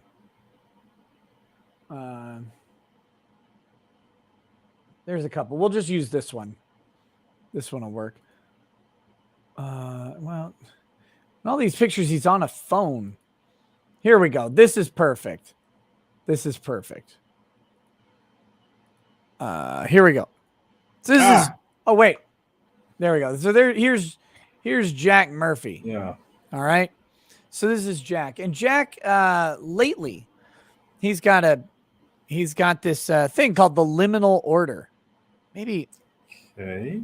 Let's. Oh God, I want to give the proper context. I always want to be fair. Right. You said that like you doubt. Oh no. You could have just said I doubt it if you didn't believe it. I doubt it. I doubt. I was trying to make them understand though. The inflection and the way the guy was saying it was not I doubt it. It was I doubt it. There is a difference. Hopefully, I was able to communicate that. Okay, so here we go. Let's learn about Jack. Jack is the founder of the Liminal Order and the host of the popular Jack Murphy Live podcast. He's also a writer, speaker, and author of Democrat to Deplorable: Why 9 Million Obama Voters Ditched the Democrats and Embraced Donald Trump. Okay. Jack has a BA in economics from George Mason University and a master's degree from the Georgetown School of Foreign Service. At GU, he studied international finance and international affairs. Over the last 20 years, Jack has built homes, schools, institutions, and communities. His early career was in international finance, where he worked for a high-yield hedge fund focused on emerging markets around the world. After that, Jack developed real estate in the Washington, D.C. area, building single-family, multifamily, and mixed-use commercial projects. And from 2009 to 2018, Jack was a charter school executive director. There, he worked to turn around some of the city's lowest-performing schools, help solve some of our most intractable education problems. However, in 2018, Jack Murphy was doxxed by Antifa, swatted, and fired by his employer in clear violation of his First Amendment rights. Read the whole story here. Yeah. Jack uses this diverse background to shed lights on all of his creative work today. His early writings focused on relationship dynamics and general self-improvement, but his analysis led him to realize that which disrupts the bedroom also disrupts the nation. The same forces which destabilize traditional male-female relationships also tear the country apart. Discovering the true nature of the new culture war brought Jack into politics, philosophy, and journalism. So far, I'm agreeing with the guy. What's the catch here? Well, so that's Jack Murphy, right? But yeah. in 2015, Jack Murphy wrote this article. Today, I sent my adoring, loyal, hot young girlfriend of 2 years to have sex with a stranger from Tinder. Oh, God. Seriously? She is currently at his apartment, checked in with me via text, and is presumably sucking and fucking her way to a good time. I'm alone writing. Couldn't be happier. Now, before you write me off as another salon.com freak who wants to be a cuckold or some kind of spineless beta undermale, hear me out. Hear me out. This has been a long road. My manhood is intact and my dick is hard. No, it's not. I mean, the manhood. I feel reasonably certain Drexel will agree with me on that point. So this goes on for look at this thing. Now, it was after he writes this that suddenly he becomes this voice of conservatism. Not just a voice of conservatism. That's the key. This isn't just a voice of conservatism. This is a voice of masculinity and manhood, right? He should have disappeared that article. Remember what he learned? Well, this is the archive. This is the internet archive. Right, yeah, there is no disappearing. I know. Because this article is long deleted. Just just say that's a different Jack Murphy. That's not me. Let me guess, his picture's on it. Oh no, it's him. It's him. He's no. I'm saying I believe that. I'm just saying he should deny it because I'm sorry, I don't want to hear anything else the guy's got to say. Yeah. He said, remember what he says in his About Me. He learned that which disrupts the bedroom disrupts politics or whatever. Mm-hmm. Well, I mean, how do you send? What do you send your Secretary of State to bang the Russian foreign ambassador? Is that what you do? Is that how that works? I'm not sure. any male that would actually voluntarily take part in something like that is completely fucked in the head. And the thing is, I've never found that people who are batshit crazy in one area of their life are able to just contain that insanity to that little area of their life. Usually, when people are messed up, they're messed up pretty much across the board. He's a poser. I agree. You know, We're gonna, and full disclosure, I didn't know about this. It was brought up while I was on a Flashcast, and oh yes. now is he still? Absolutely. I'm just curious. Is he still adhering to that? Oh no. Okay, so he's trying to distance himself from that. Yeah, Because now he's a real man. he's been kind of bullied into explaining it. He's been trying to Yeah. avoid even talking about it. I do want to hear Drexel's detailed analysis of this. I really do, because I'm pretty sure Drexel can. I'm pretty sure Drexel can. Geez. Do I have your permission to put that on a shirt, Ty? You know, I can't stop you, so.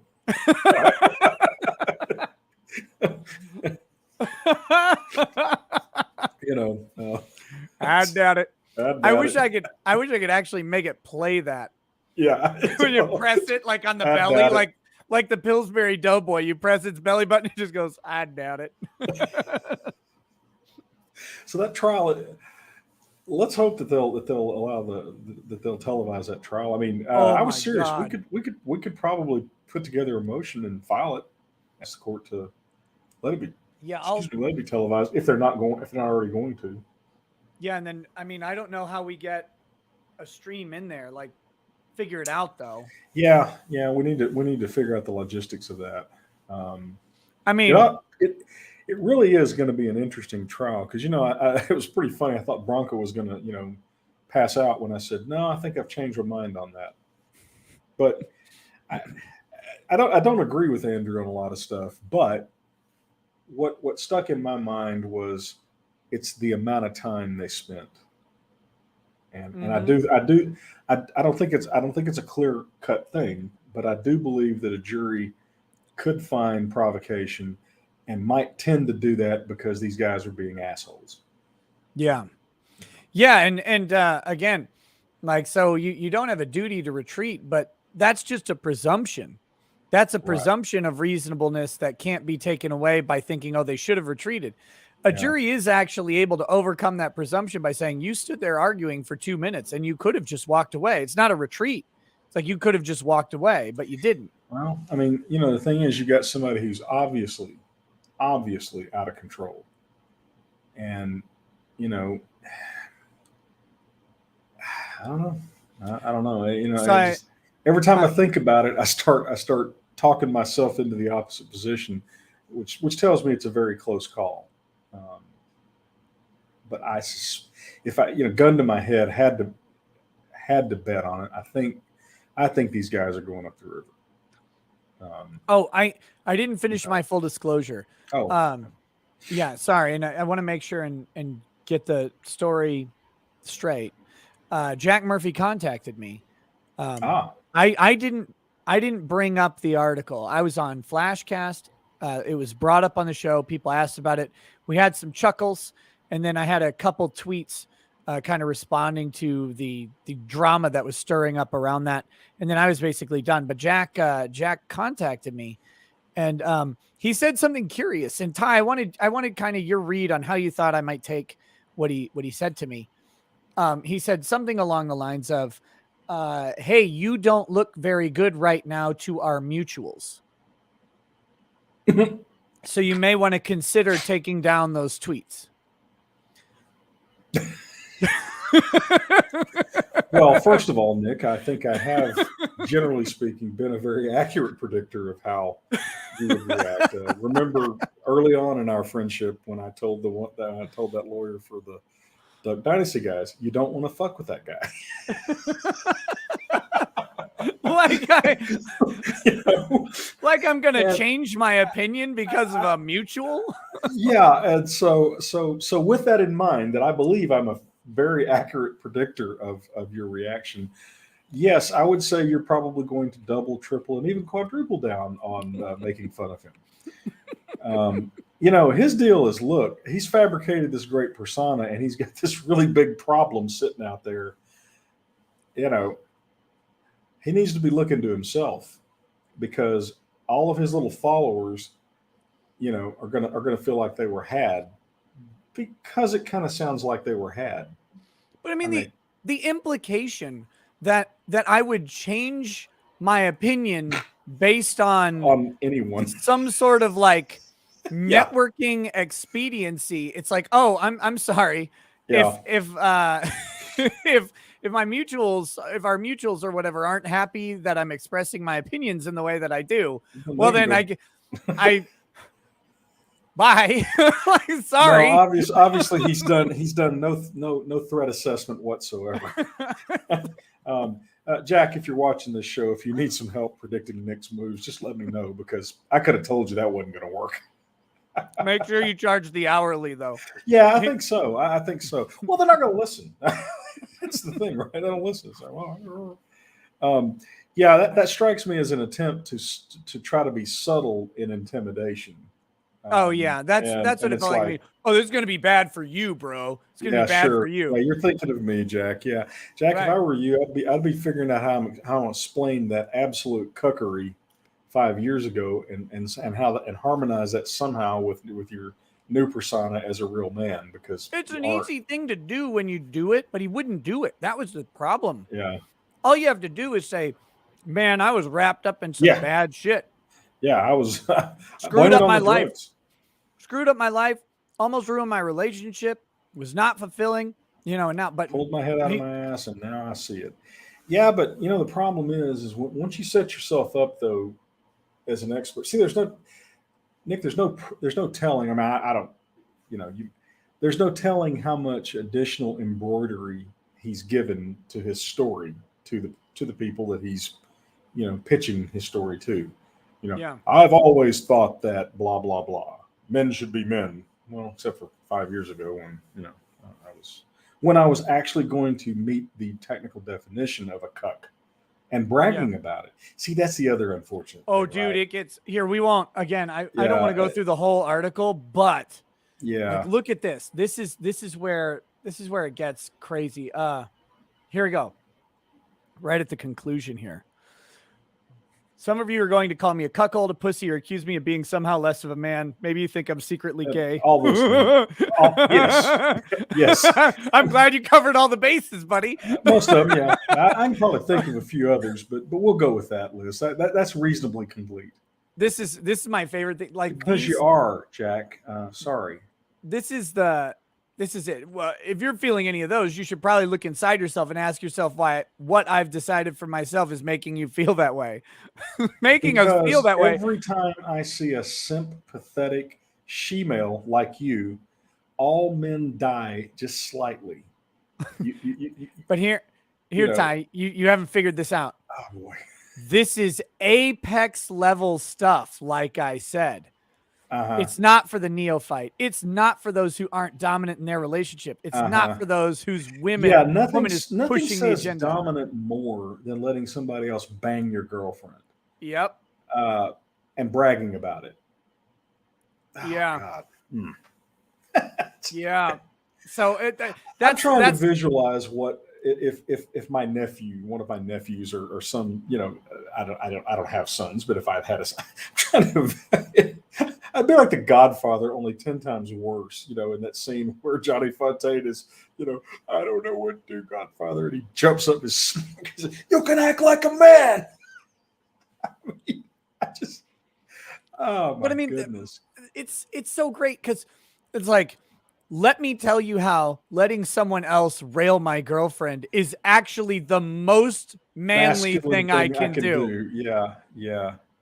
You have so missed the boat. Well, what's obviously happening, I mean, I'm going to assume that, first of all, I can't imagine any guy would make that up. Why would you? Yeah, admission against interest. So Yeah. we'll go with the theory that he's telling the truth about that. You know, maybe that's a form of coping, right? You know, I'm just thinking out loud. She's like, I want an open relationship, and if I don't get it, I'm going to leave you. And he's like, No, it's my idea. It's my idea. I'm going to pick your Tinder dates. Right. I mean, Sure. that's the only thing I can think of is that, because I really honestly can't imagine any even rational male going, hey, I got an idea.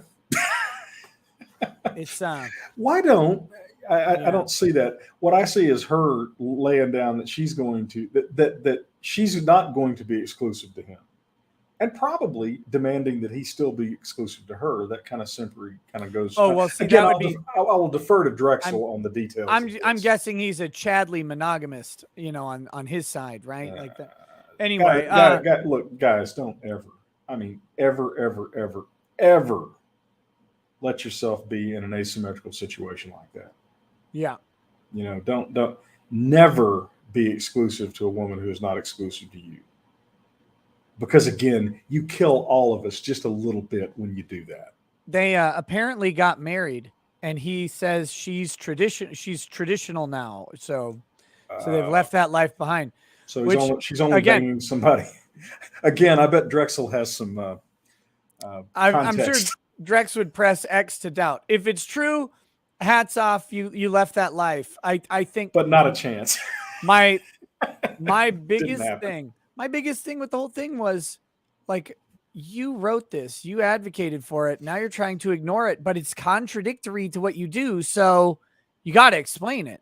Well, like I was saying, Nick, it's not merely contradictory. Probably it's not merely contradictory to his current persona, but probably it points out that a lot of his embroidery is a lie too, because basically he can't claim to be a real man for any period before 2015 when he wrote that article. And my guess is when he tells his background story, it's I've always been this way, And dude, how could you have possibly imagined this wouldn't get out? I mean, you got to address it. You just have to. Yeah. Well, yeah. And but what I'm saying, I would leave the article up, and I would add a preamble to it, right? And I would say, hey, by the way, I wrote this at a different time in my life. I wrote this when I was misled by society and culture, and that's why I'm part of this fight now. This is leading me down a path of destruction of myself, destruction of my relationship, and you got to get away from stuff like this. I got to leave this up here because of integrity. Sure. But know that this is not the way. Yeah. And that's what I would do. Well, sure. But remember, you're assuming, though, that he hasn't told additional tales that contradict that. Right. In time, right? The simple example would be, I've been a he-man for, the last 20 years. No, you hadn't. You weren't in 2015. So I think that may be his problem, is that it's the supporting myth that he's built is completely incompatible with that. And if he deals with it, he'll be caught in a lie. And when you're going to be one of these kind of, icons, for lack of a better term, people get real pissed off when they feel like they've been lied to. Adeptus Astartes says, Josh Brolin's gurney did not have a battle pug equals automatic fail. I certainly marked it. Do you know what the battle pug reference is? It had a battle pug. Okay. Totally not in the novel. Totally nothing to do with nothing. But in the Lynch film, when they land on Arrakis, they've got a little pug, and one of them's carrying it's like, okay, it's just background scenery thing. And so when the attack comes on House Atreides, Patrick Stewart comes running out with a blaster in one hand and the pug in another. It says, forward for Lieutenant Leto. Charges into battle holding the dog. Yes. And I'm going, okay, David Lynch is so damn weird. Um, Now, all that said, the Lynch film had some absolutely spectacular aspects to it. The sets were incredible. Costumes were incredible. By and large, the actors were awesome. Um, you know, but unfortunately, there's just a bunch of David Lynch weird shit in it. But touche on the battle pug. I did have to mark Josh Brolin down. I actually Josh Brolin's. I like him. I mean, I've liked him in nearly anything. I can't think of anything I've ever seen him in, including The Goonies. By the way, he was a very young actor. He was in The Goonies. He was the older brother of the main character, I think. And but yeah, he no battle pug. I can. It's a damn shame. I really. concede the point. It's a damn shame. Okay, so I want to do a couple different things. We'll pull this up in a minute. But I want to read a couple chats here. They're predicting even more cuckery coming, Nick. Do they know something I don't? No, it's what with don't look at the stream. Keep your eyes closed. No, I don't think so. Okay. I trust you. No, my next article is about my next thing I want to talk about is Project Veritas. Oh yeah. Somebody sent me something on that tonight. Yeah. So I got that, and the other one is: did you see Biden say "Let's go, Brandon"? Yep. So I was thinking we might show that. That's a quick thing. Yeah. Let me. We just need to. Yeah, we just need to ridicule that. Yeah. I mean, that one deserves all the ridicule. By the way, this truly is not an "I told you so," but a year ago, when everybody was doom and gloom, and we said then, look, these jokers are not going to be able to get anything like their agenda through because they're too disorganized or too incompetent. That's largely been borne out. Yes, he's going to make a complete clusterfuck of foreign policy, no question. The president can always do that. But, the really bad thing, that BBB crap, would have been horrific for the country because of just it cross the board. I mean, just the crap that they gave the IRS.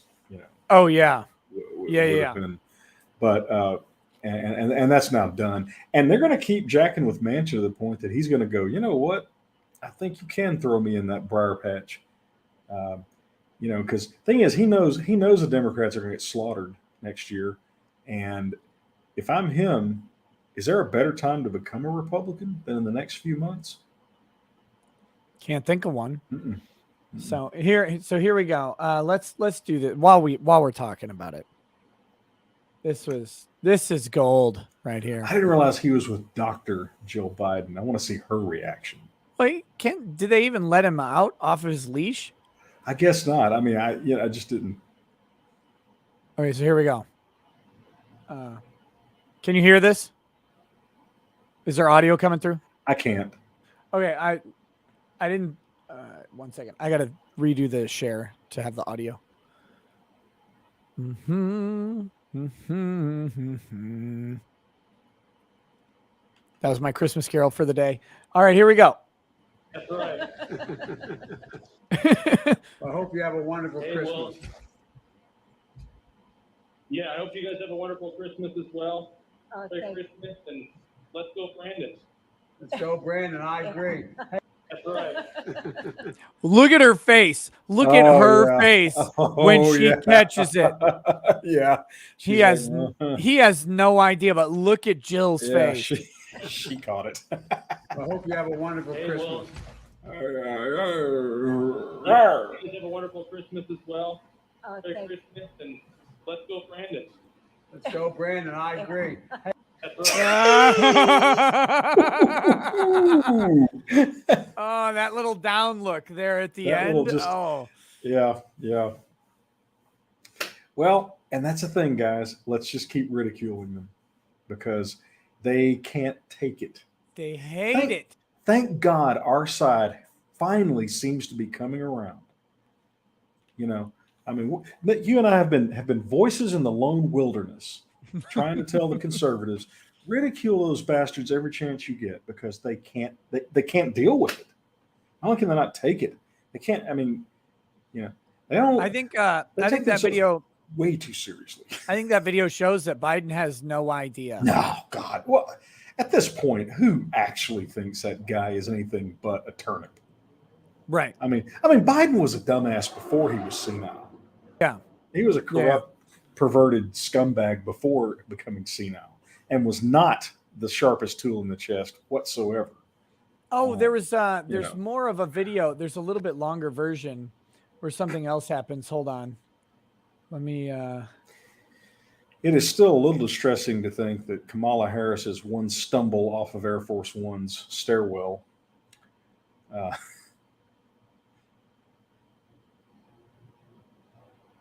hold on I never thought, Nick, I would ever see anyone with less political talent than Hillary Clinton.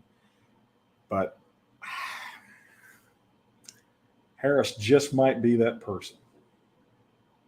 All the ones I'm seeing are the same 15 seconds. Where's your home? Yeah, I hope you guys have a wonderful Christmas.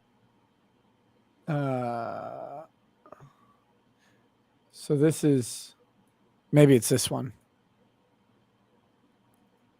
Yeah, I hope you guys have a wonderful Christmas as well. Merry Christmas, and let's go, Brandon. Let's go, Brandon. I agree. Hey, by the way, where are you in Oregon? Look at her. She's like, "Go shut the fuck up, Where's your Joe. home? Shut the fuck up, Yeah, Joe." I hope you guys have a wonderful Christmas as well. Merry Christmas, and let's go, Brandon. Let's go, Brandon. I agree. Hey, by the way, where are you in Oregon? Huh? by the way, are you in Oregon? What guy? Asking this guy where he lives. Oh my goodness! Have the networks weighed in with their outrage and horror at the coarsening of the discourse? There's more. There's even more than that. I don't know. At some point, we're just laughing at a I mean, I watched the guy.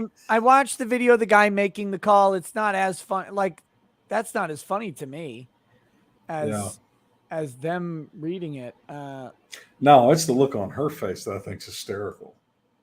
Yeah. Okay, I gotta find the. Shut up, Drew. Shut up. This guy on Twitter. Let's go, Brandon is the kind of insult 7-year-olds who don't want to get in trouble for swears come up with. It's sad adults think this is offensive at all. It's not. It's just idiotic. I want to be lectured by liberals about the discourse, the coarsening of the discourse. You know what? You. There's a 3-minute clip from The Hill. Okay, hold on. Oh, wow.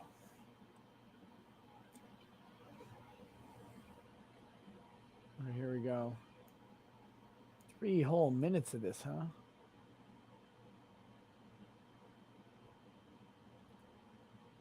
Mm-hmm. Oh my gosh, go away. That doesn't look, that's not 3 minutes, that's 12 seconds. Let me know when you're going to have Drexel on to talk about that guy.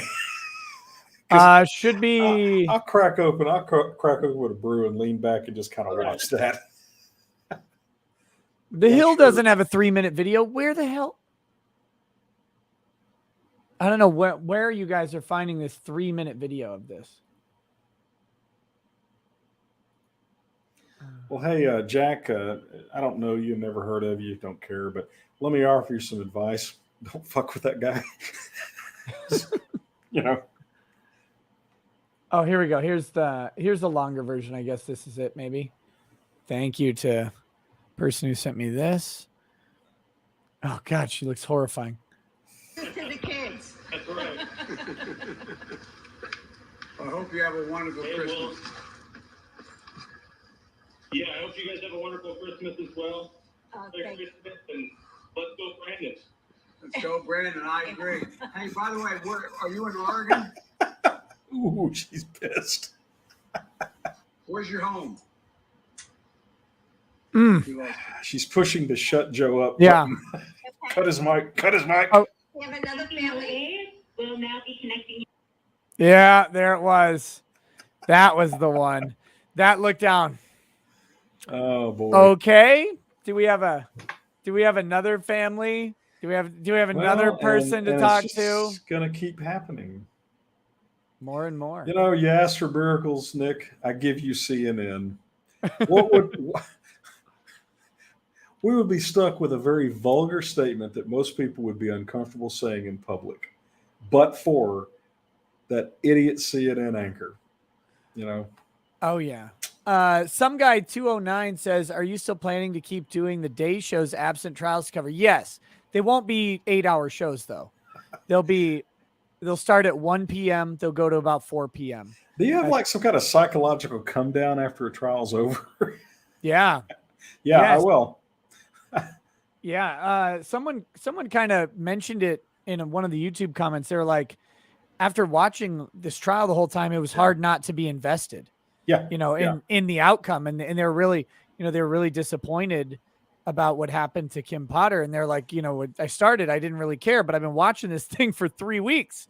Oh yeah, I mean, I was furious yesterday. I mean, I was genuinely furious. I mean, I was angry as much because of what I see.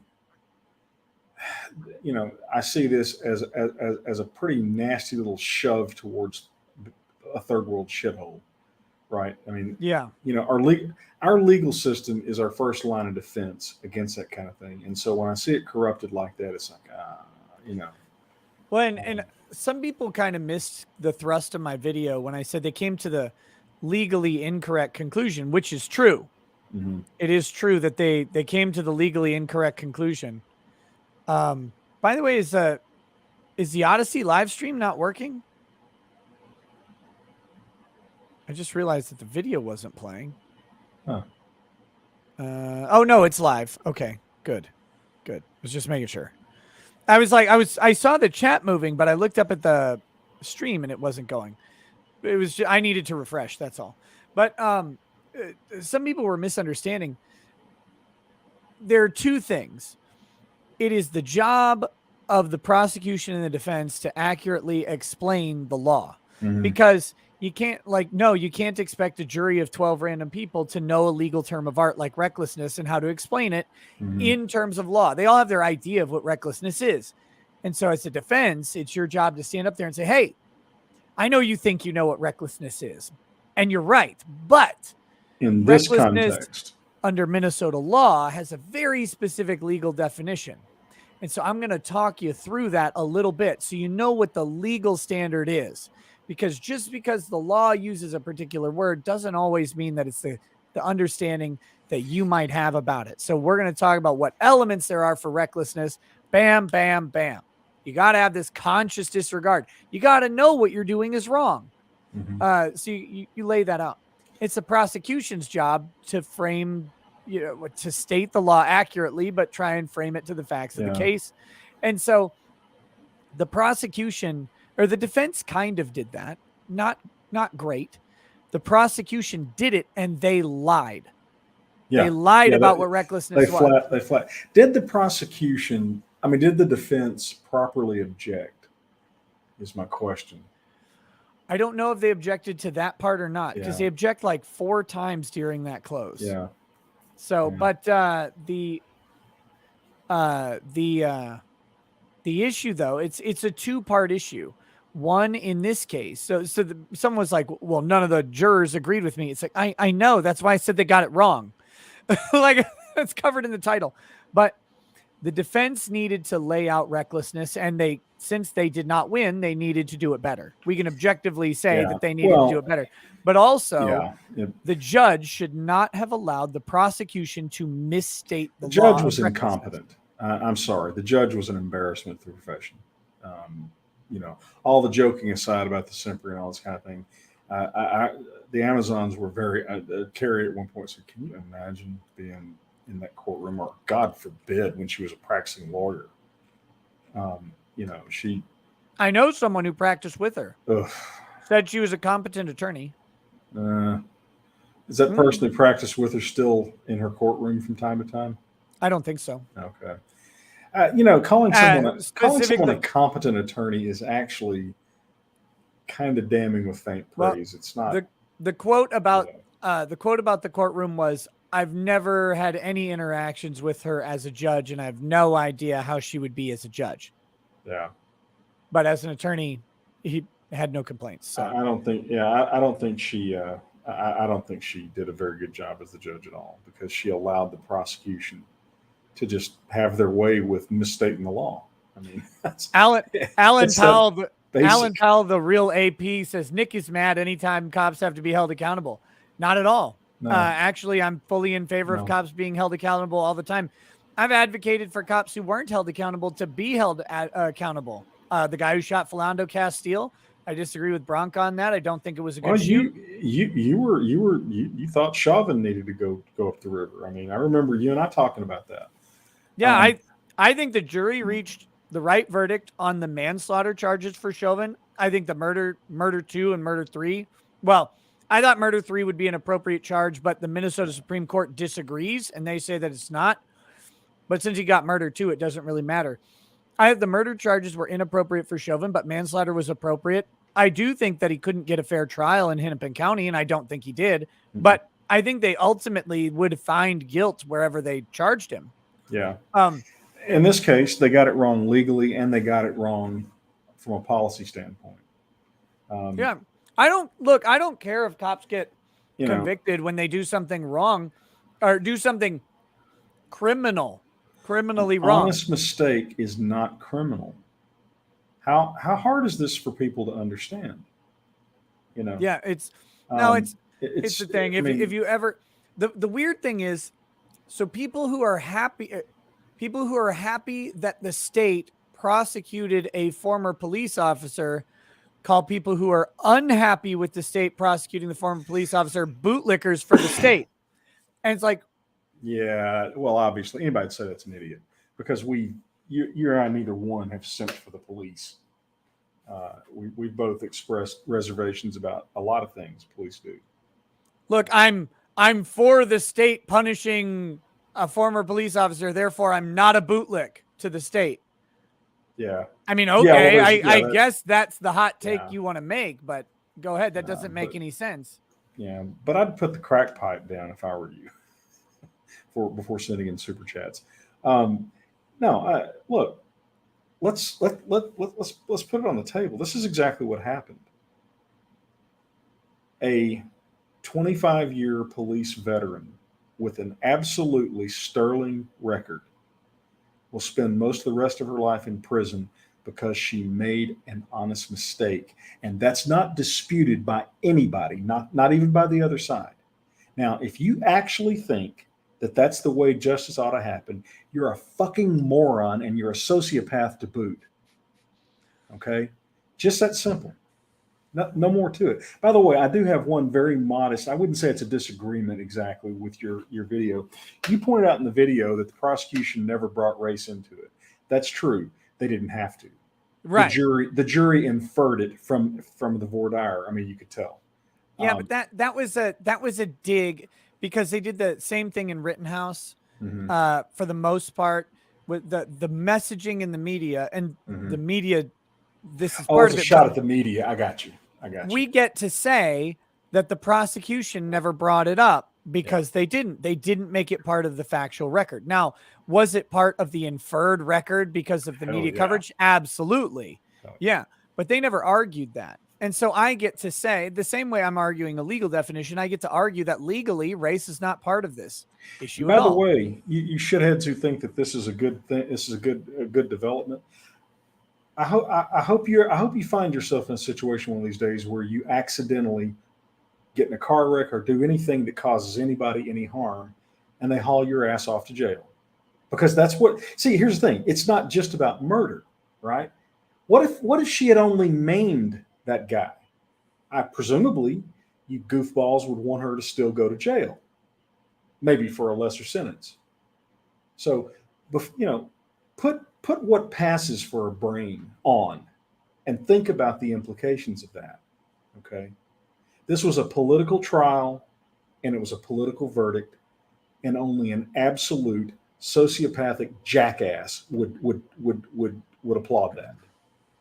And I got to apologize to Legal Bites. I really wasn't yelling at her, but it absolutely flew all over me when she said that lawyers were saying that. well, there's a body, so someone's got to be. Give me your fucking bar card right now. You're legally incompetent. This is. We start down this path, we wind up as sub-Saharan Africa, and this is no joke. This is no joke. Someone's asking what Kim Potter's sentence will likely be. The presumptive sentence is 86 months, which is just under 7 years. And she is subject to an easy argument for adding 50 to 100% more time to that. Yeah. She's a police officer who killed someone in the line of duty. That is an automatic aggravating factor under the what the hell they're called. The sentencing guy, not guidelines. I mean, yes, but we kept using a specific Supreme Court case for the factors. I can't remember what it is. It doesn't matter. But the aggravating factors. And so it's really, really easy for the state in this case to argue for a doubling of the sentence. There's some other things too, but I think Judge Mommy will throw the damn book at her. I really do. Blakely, thank you. The Blakely factors. I think the judge will throw the book at her. So, I mean, there is no. I think just insult to injury. There was no basis whatsoever to send her to prison now. Yeah, I don't see it, and I am just fine. What was the bullshit? What was the bullshit explanation the judge put up? I can't make exceptions or some crap like that. Can't treat this case any differently. Well, $50 says that you treated this case very, very differently, Your Honor. Yeah. Well, that one was silly because it is not automatic that someone who has a conviction goes to prison pre-sentencing in Minnesota. That is not automatic. In fact, again, in my recent case, which had 47 felony charges and a guilty plea to 5 or 6 of those, my client was not arrested after the guilty plea and the sentencing. Now after the judgment. No, so then was allowed to be home during the pre-sentencing stuff and was only taken into custody after the sentencing hearing. And that's how many felony convictions happen in Minnesota. Now, if they're a flight risk, obviously, if their crimes are particularly heinous, assaultive crimes, violent sexual assault crimes, stuff like that, of course, those people can go to jail earlier, but it's by motion. This judge had decided it prior to the state making a motion, and the defense called that out. Mm-hmm. Well, Judge, I'd like to be heard on this. Yeah, could we at least, pretend that due process is going to happen here? Well, that was amazing. He said, ordinarily the state would make a motion to have her bail revoked and to have her brought into custody. So I'd at least like to be heard on our end, if we could do that. Was that might have. I didn't really comment. We didn't comment much on it on the stream when it happened. I mean, but what I'm saying is the chat might have missed what he was saying there is the state would ask for this normally. You've granted it without them asking and without hearing the defense. And the judge in many other matters was pretty good about saying, does either party want to say anything about this? She just did it. She had decided sooner. Mm-hmm. Yeah, well, she was awful. I mean, was she as bad as the craptastic jury? No. I mean, here's the thing, right? If I were y'all, I would avoid. Of course, I'm in a blue city right now, but I had set this vacation up before all this. I mean, we're reaching a point now to where it's foolish for anybody to even be in blue cities, because if you happen to hurt the wrong color person and you're the wrong color, your ass is going to prison, and it doesn't matter. Apparently, it just doesn't matter what the facts are. The other thing to people who are out there, and there's some people out there legitimately saying, "Oh, well, I mean, I guess it's just fine. A guy died or whatever." And fucking what? I'm so tired of hearing that. Someone died. Big fucking deal. Happens all the time. I'm going to take a mildly different approach. God, And no, it's fine. And say this though. People die all the time. So you notice the tone difference. Yeah. And no one goes to jail for it, Right. even though someone is responsible. This happens all the time. This idea of a mistake that results in death, not being charged, not even being charged, much less convicted, is not new. It's not novel. It's not some rare thing just because this is Kim Potter. It's not a cop thing. It happens almost every day that someone dies due to a known mistake, but that mistake doesn't rise to the level of criminality. And it's a mistake. That's the key trick. It's negligent very often. Reckless is different. And so I get it that a lot of people are out there like, guy died, someone needs to be punished. That's stupid. Not always That is by the stupid. state.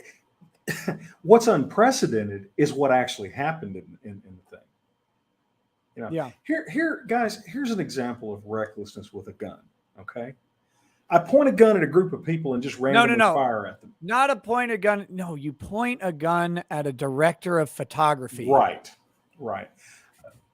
But, and I truly, honestly have no desire that anyone gets hit.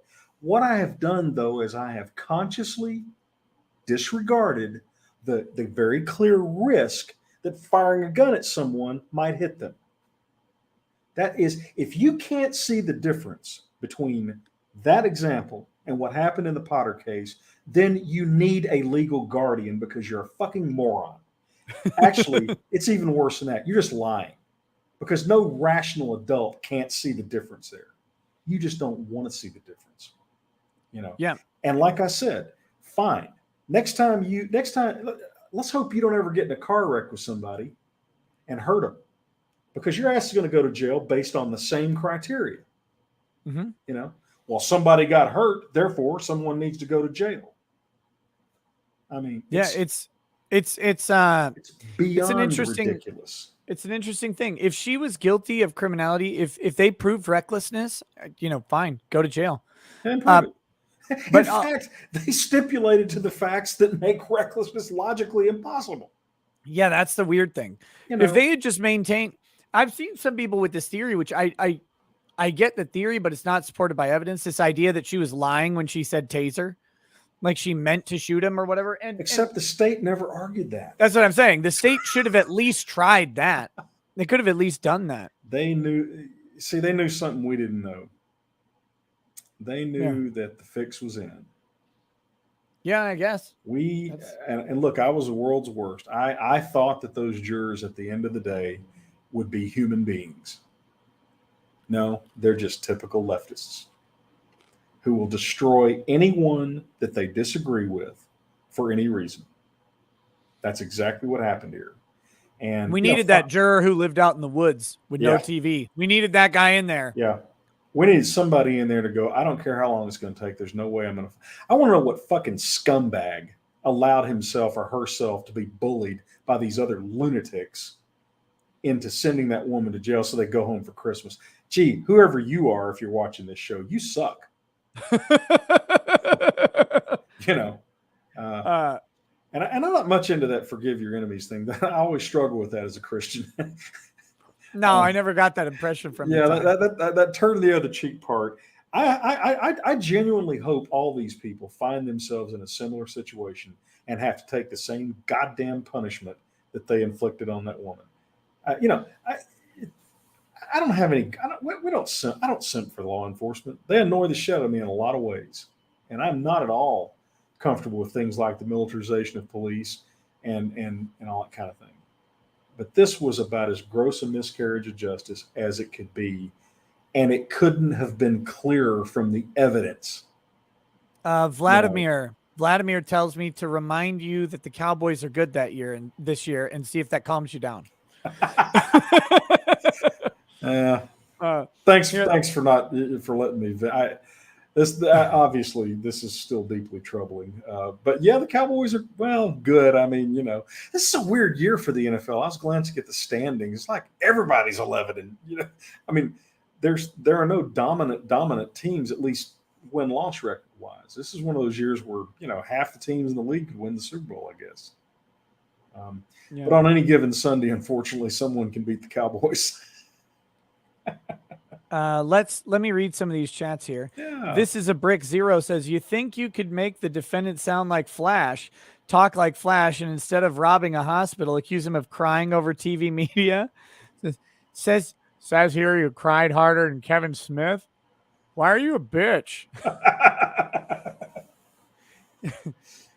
Yeah, but it was Gundam. Could you imagine? BG Willia says, just want to say how beautiful, how brilliant, how wonderful you are. Wait, it's Christmas. So y'all are all that. Merry Christmas and a little something for you. Merry Christmas to you too. Hey, sorry for bringing the mood down. This is supposed to be Christmas. Christmas. It's fine. We're supposed to be, la, la, la, It's fine. la. I knew you would do it. Here, you know what? This is the reason right here. I didn't have my Christmas hat on. See. Yeah, but you know why? Why dunce caps and Santa's hat are triangular shaped. No, right? no. Why did you have to go do that? Well, I'm just saying both of them. It's so that the anger and rage can flow up into that extra flows up space and flows off to the side. That's probably so. I already feel happier. And I got my lights turned on. Well, actually, you know what? If I can find It's over there. There we go. Oh, there we go. Yeah. Yeah. Now I can feel the joy just flowing through me. Gospel of Comics says, Merry Christmas, Nick and Ty. God bless you guys, your Merry families in the Christmas. chat. Hey, thanks, brother. Big Pig says, I have my bourbon cigar lawyer stream in 60-degree Christmas Day weather. Life ain't so bad right now. Merry Christmas to everyone. Would you like to know what the temperature is right now outside? Sure. Where I am? 70 degrees and with a breeze. So it feels more like about 65. Oh, okay. Yeah, that's cool. How's it in Minnesota? It's actually 74 degrees. No kidding. With a breeze, and it feels like it's 67. That's what it is. Yep. Right. It's perfect. Right. There's also more perfect than you're perfect. There's also just naked supermodels walking around on the beaches and that come up to every house. The beaches in Minnesota, yes, and money falling from the sky. Every time someone mentions going to a beach in Minnesota, I think of that scene from Snatch when Cousin Abby's talking to Doug the Head, and he's like, I don't like leaving my own country, Doug, and I don't like doing it unless it's for warm, sandy beaches and drinks with little straw hats. And he says, we have warm sandy, or we have sandy beaches. He says, yeah, but who the fuck wants to see them? That's a great movie. It's like every time it's like, oh, we're going to go to a Minnesota beach. I'm like, yeah, but who the fuck wants to see it? Well, our beaches are on the Gulf of Mexico, so it's not really very competitive with Florida or California. Our beaches are workmanlike. That's how I would describe them. It was it's a balmy 15 degrees right now. It's 15 degrees outside. Yeah. It was what is it actually, with the wind chill? It was actually about 33 for the daytime. So it was slightly above freezing. Look, the amazing thing is that when it gets down to 0 degrees, a 30-degree increase, and you're outside, like I'm outside in shorts. Short pants in it. Like, this is sandals, shorts, maybe put on a long sleeve shirt, maybe to go to the store. People always are like, it's cold. Texas and I'm like, weather, it's not cold enough. Texas weather is just highly variable. And I remember this from junior high. So, we're talking 40-year-old, 45-year-old, however much knowledge. So it may not even be true. But, at that time, they divided, the country into geographical zones, that had characteristics. Yeah. And Texas had 4 geographical zones all converge into Texas. And I just have to think that's got to have something to do. Let me tell you about the weather coming up. On Tuesday, the high is 17. The low is -13. On Wednesday, the high is -5 and the low is -12. So I haven't, what's weird? I looked up the weather for Dallas 10 or 11 days ago, and they were predicting this. And we had some cold days in between then and now. We had like 30 fact, 2 days ago it was like 33 degrees or something. It was, and I mean, it was for us genuinely cold. For y'all, I know it was short pants weather, but Don Gamer Guy. Have you ever heard of Wim Hof, by the way? no. Don Gamer Guy says, I do Wim Hof here in Canada. With wind chill, we are looking at like negative 32 degrees Celsius, still wearing shorts and a t-shirt. Wim Hof is he's the man who's immune to cold. And he does a bunch of breathing stuff and whatever. But I think he climbed Everest in a pair of shorts. How did he not die? The man's ridiculous, Ty. Well, I mean, it's not just ignoring the cold. I mean, at some point doesn't like your body core die? You know, not when you're Wim fucking Hof. Okay, so he's biologically. This isn't just a state of mind thing. He's got a biological advantage somehow. He almost died when he was young from hypothermia, and then after that he started hanging out in freezers like a weirdo. Yeah, but okay.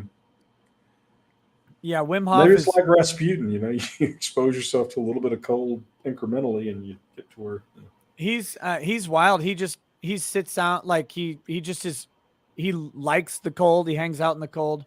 But over the last few years, I've built up a resistance to iocane poisoning.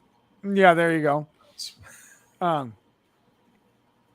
you know what? We didn't publish our family movie canon for the year. I got to get that up on Facebook tomorrow. Yes, you do. Yeah. Well, it's you know.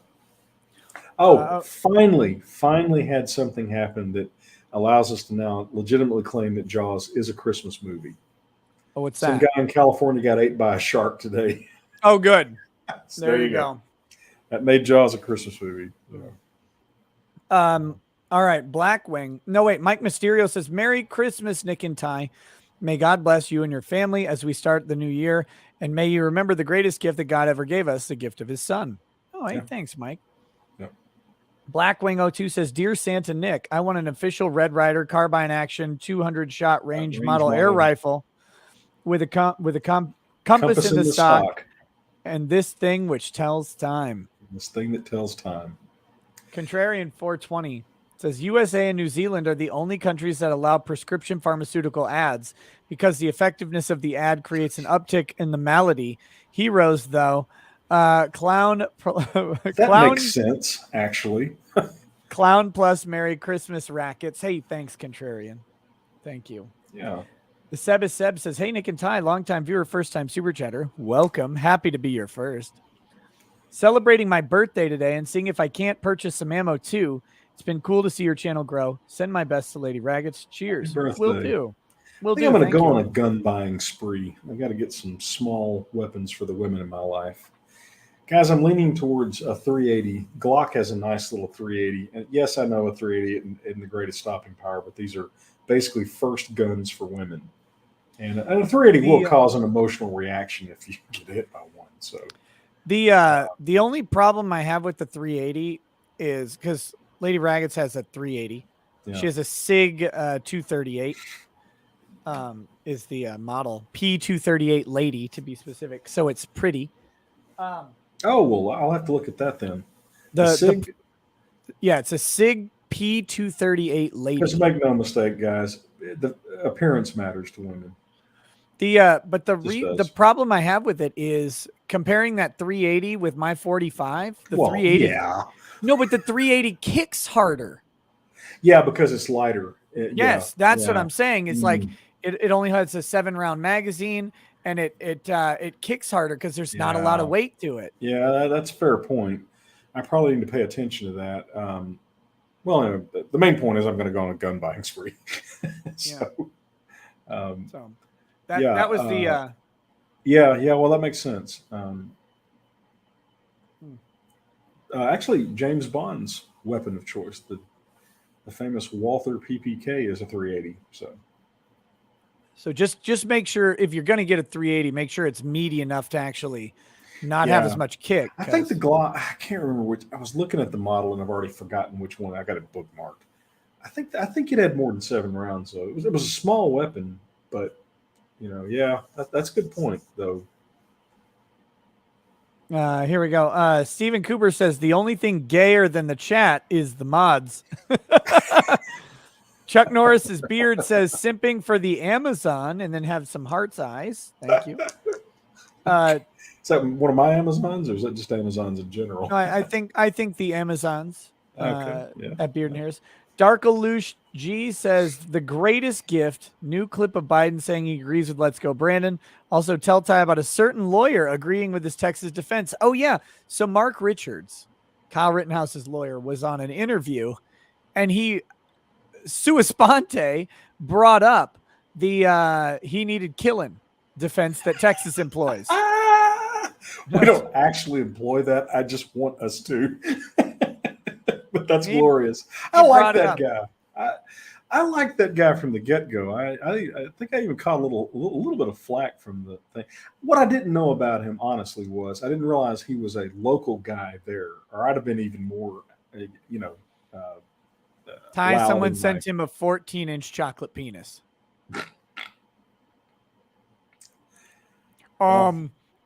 Yeah, a package showed up to my office, and I opened the box, and inside was a chocolate penis. I think it cost like $27. What was the story? What was Barnes part of the Rittenhouse thing, and then wasn't? Barnes was temporarily brought in to handle some of the fundraising and public PR aspects of the case. He was there available to help with the, in-court representation if needed, but he would have to be called in for that. He had not made an appearance before the court. And then there was some disagreement over his participation when he started asking questions, maybe about the money. And as will happen, lawyers don't always agree. It seems like, according to Barnes, if I read the room correctly, his ire is more directed towards David Hancock, who is Kyle's head of security, than Mark Richards. But he did suggest that like Richards turned down some help or whatever. But listening to the interview that Richards gave, it seemed like Richards had his own ideas of how he could run a team that he would trust, that would not make this a political crusade. And that was the correct decision for Rittenhouse. I mean, that's, yeah. So I don't know if when he's saying that, I don't know if he means Robert Barnes. I know he means Linwood and John Pierce, because that's who he talked about. I don't know if he includes Barnes in that or anything. I knew there was some, something that happened. I just wasn't. Well, I've never heard Richards mention Robert Barnes. Every time he mentions the prior representation and stuff like that, and where conflicts were, he always seems to couch it in talking about Pierce and Wood. So that that makes some sense. But he might just not. I don't know what the nature of his and Barnes's relationship would be. So. By the way, I do think you may already know this. Earl Grey was provided by the police officers union. I went to their website, and they do provide legal counsel for any officer who is accused of crime in the line of duty. And you can click on the button, and there are the lawyers, and Earl Grey is there. About a 10 or 15 year younger picture of Earl Grey. He's been practicing law for 50 years. He graduated in 1970. Yeah. Graduated law school in 70. So I know there was some criticism about him, and this case was not lost on closing arguments. Alan Powell, I know you're having trouble comprehending what I'm talking about, but when I say former officer Kim Potter, I'm referring to the fact that at the time she's prosecuted, she was a civilian, and the state is the one prosecuting her. So if you're going to argue that saying that my legal analysis of how the jury got the recklessness decision wrong because it doesn't actually rise to recklessness is because I'm a bootlick or simping for the state or for an officer, you're actually simping for the state prosecuting its citizenry. Like that. And even more remarkably, you're too fucking stupid to even realize it. And that's the weird thing with these cases is that if are you a bootlick for the state if the state prosecutes the state? Like which one is it? Like where do you draw the line? It seems like an absolutist position, but a failure of recognizing the absolutist position. So I can't figure out So I got to straighten my hat. To who's keep these right. outputs under If you control. think that the state needs to be prosecuted, but that only the state can prosecute it, that doesn't make much sense because that's still honoring the state. It's just your version of the state rather than the other version of the state. So I don't know, man. I'm not calling balls and strikes on the state here. I'm calling balls and strikes on the fucking facts and the law. And I'm trying to explain to people what the law of recklessness is. And the jury got this wrong. Now, there's a whole lot of times that the jury gets the law wrong. Sometimes it goes in favor of the defendant. Sometimes it goes in favor of the state. That's the way it goes. But I don't really care who's the defendant in this case. I care that the law is like, again, if a police officer goes to jail tomorrow, I'm not shedding any tears unless there's injustice. And I saw injustice. If you don't see injustice, great. But Yeah, and stop projecting injustice. your weird insecurities about the state onto me. I mean, if you want to get cucked and pegged by the state, you go ahead and do that in your own fantasies. Like you let that state put on a big strap on and follow you out. That'll help you a lot when they come after you. It's such a weird take. It's like, Somebody and I think it was, I don't remember when. Maybe it was when the verdict came down. Somebody said they bet that she was a lifelong Democrat. She probably was. oh, I But- didn't even look into her. I don't care about her political thing. But here's the thing, right? She's a union steward. I mean, most Yeah. likely, You would- But here's the thing: once you become expendable of those bastards, you're expendable. This was again a political trial. It was not a trial on the legal merits, and it wasn't judged on the legal merits. And we know it's a political trial because Keith Ellison made an appearance in court. Keith Ellison showed up for the first day of voir dire of the jury. The attorney general of the state of Minnesota was sat in court for 8 hours doing nothing while some other lawyers asked questions of jurors. That doesn't ever happen. Yeah. That's political as it gets. Well, right, yeah. I mean, and again, anybody that doesn't want to accept that is being intentionally obtuse, because I just don't think that anybody capable of tying their own shoes could miss it. Mandy Karavichus says, where does the line begin to sit on Santa Ty's lap? Mrs. Beard might have some objections to that. So Quizgar says, can we get a take your swig mug to go with the shirt? Some pic of Pops Kata or the same pic. That would be good. That would actually be a good one. Take your swig. Ryan, if you're still there, if you can do the Ricada old man pepperoni nipples picture, but have take your swig, and I could throw that on a mug. That's good. Take your swig. And then on the back, I'll just have I doubt it. No, it's I doubt it. I doubt it. I know these are very subtle inflection differences. I don't expect anybody outside of Texas to even hear them. I think there's multiple I doubt it's in that video. Honestly. Oh, yeah. Miss Squishy says, I'm more confused after your video. Doesn't her knowing what a gun could do if pulled and knowing that her gun could be confused with her taser meet the standard for being aware of the risk, even if she didn't pull her gun? No. No. It's like saying if you get in any car wreck whatsoever and anybody gets hurt, you go to prison because you know a car can be dangerous. Yeah. So and it's that's exactly a stupid that argument. Well, this person isn't making an argument. They're I asking know. Yeah. I'm not attacking that person, but it's just it's an absolutely ridiculous argument. And, So, but the key difference is you have to have knowledge that the act that you are choosing to do, because the act itself has to be intentional. So the act you're choosing is inherently causing the level of danger that you then disregard. Kim Potter, her act that she's consciously aware of, the act that she's choosing to do is creating the risk of using a taser. Right. Now, the act that she does creates the risk of using the gun, but she's not aware of that risk. She's only aware of the taser level of risk. Again, assuming her testimony. Exactly was she consciously indifferent to? Right. Right. And this idea that No. if you could accidentally draw your gun instead of a taser, well, Congratulations. in your Every cop that ever shoots anybody for any reason or hurts anybody for any reason is going to prison. yeah, I mean, because they're consciously aware of the risk and then they disregard it. And guess where the consequences of those kind of idiotic notions are going to fall? It's on you. 95% of criminals victimize people of the same race that they are. So what you liberal jackasses have done is you've created a system that's going to increase murders and rapes and violent crime in the black community. So you go ahead and keep patting yourself on the back and high-fiving and saying you've done something.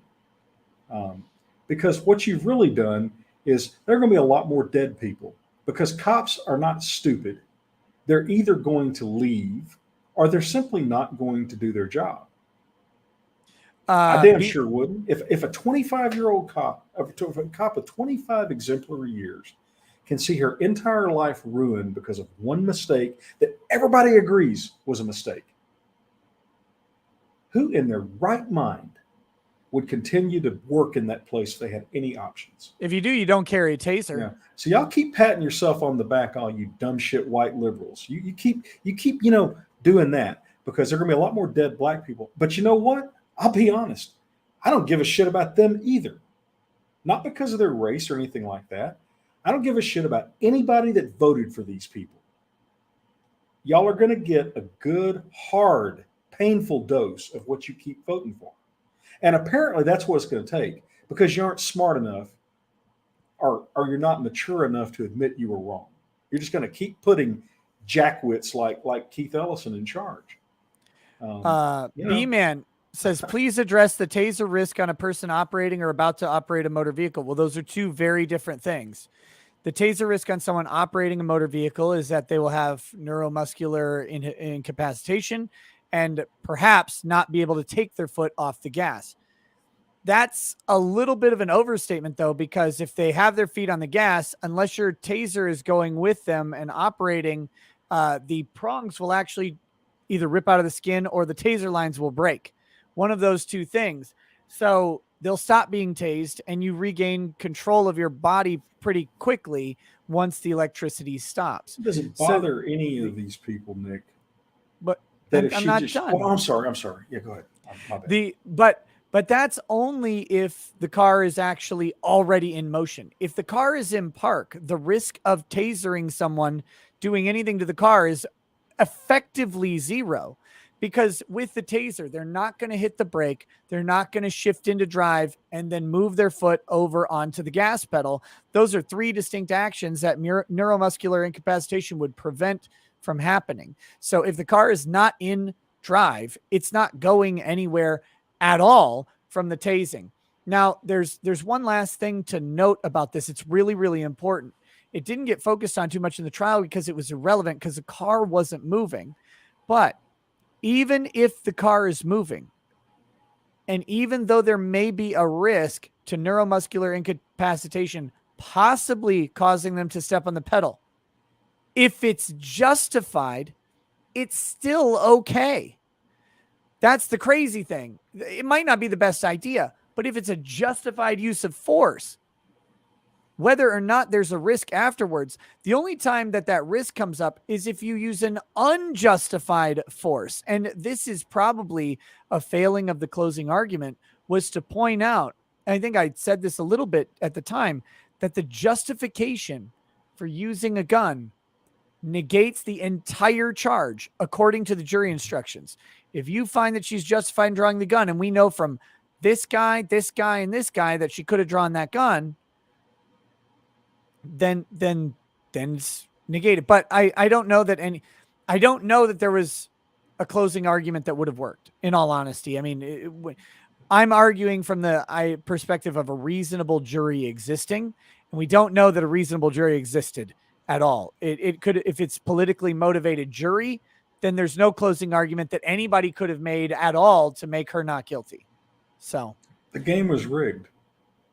You can't beat the house if the house cheats. End of story.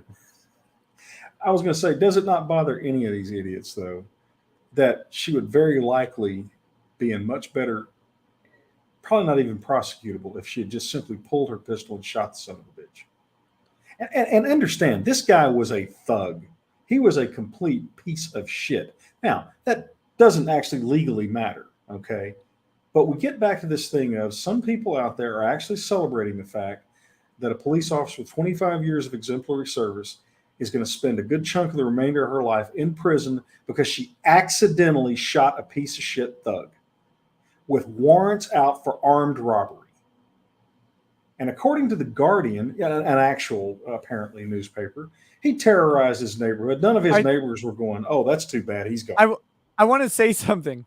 So there's a guy, an attorney in Twin Cities, criminal defense attorney, Bruce Rivers, who I think actually was in favor of Kim Potter, but I haven't fully researched that. But he pointed out something really interesting about the gun warrant that Dante Wright had. He's like, as all of the shit that Dante Wright did, right? Yeah. That charge was probably bullshit. Really? That's actually the funny thing. So he got charged with, I think the charge was transferring a gun without a license or without a permit or something like that. But a permit isn't actually required for the possession or transfer of a gun. So it's like a weird charge. And then here's the other thing. They sent the warrant, or they sent the court appearance to the wrong address. So it's actually possible that Dante Wright did not know about this warrant. I thought, though, he had a warrant for robbery. No. He has a charge. He's got a criminal case. Oh, he had a case for robbery. I stand corrected. He had another case for shooting a 16-year-old kid in the head. Yeah. This guy's a fucking monster. Yeah. Right? Like, and shooting another person in the leg. Like, but it's kind of funny because like all of this shitty stuff that this guy's done, but the warrant charge, and it doesn't change the cop's state of mind. So it's not relevant. I didn't know any of this. Yeah. But it's just funny because it's likely a bullshit charge. And he may not have known the warrant existed. That still doesn't, when a cop tells you I've got a warrant for your arrest, you don't get to run because you don't think you have one. Right. I thought it was comical. Any of these folks, I started asking this question on some of the websites, places I went yesterday. Okay, would you please tell me which crimes suspects should be allowed to flee from? Right. Because that's what you're saying. I mean, you're saying they should just let him flee. Mm-hmm. You're saying that armed robbery, an outstanding warrant for a violent, offense. The big problem with fleeing also is that they don't flee at reasonable speeds. They don't follow. The only person who's ever fled the police at a reasonable speed is O.J. Simpson. Yeah. Yeah. That's true. And the only reason he was able to do that is because the white guy was driving and OJ had a gun to his head in the back seat, right? Like that's how that happened. They're like, oh, we can't move in on him. He'll off himself. Yeah. That was that was brilliant on his part. A lot was going through his mind and none of it was bullet. Yeah. But yeah, I mean, but that's the thing, right? Is that, I mean, it look, Nick's a lot more technical in his analysis because he watched every single minute of the thing. I probably only have about 30 hours total that I watched. Just the 30 hours though. Yeah, I know. Oh, talk about a sense of moral superiority though when you're flame warring with someone. It's like, you stupid. Yeah. But Nick's technical analyses tend to be very, very good. I've always been much more of a strategist than a tactician, and the strategy point here is exactly what I said earlier. End of story, a cop for all practical purposes, a police officer with a perfect record for 25 years, made a mistake, accidentally shot a thug, and will now spend most of the rest of her life in prison. You have to be a complete and utter scumbag, sociopathic lunatic to celebrate that.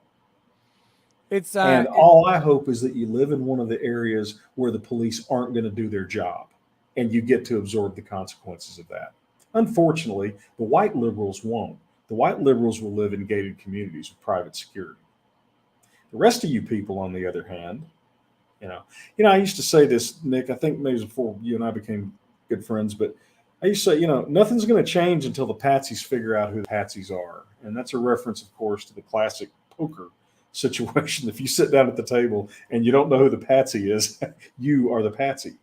The patsies are the poor minorities. They're the patsies. They keep voting overwhelmingly for these pieces of shit who pursue policies that not only are predictably going to increase the carnage and violence in their communities, but demonstrably do. And at some point, I used to be, man, what's wrong with them? Don't they understand? I'm getting to a point now where I don't care. I'm reaching a point in my life where I'm going, you know what? Adults ought to be presumed to intend the obvious consequences of their actions. So fuck them.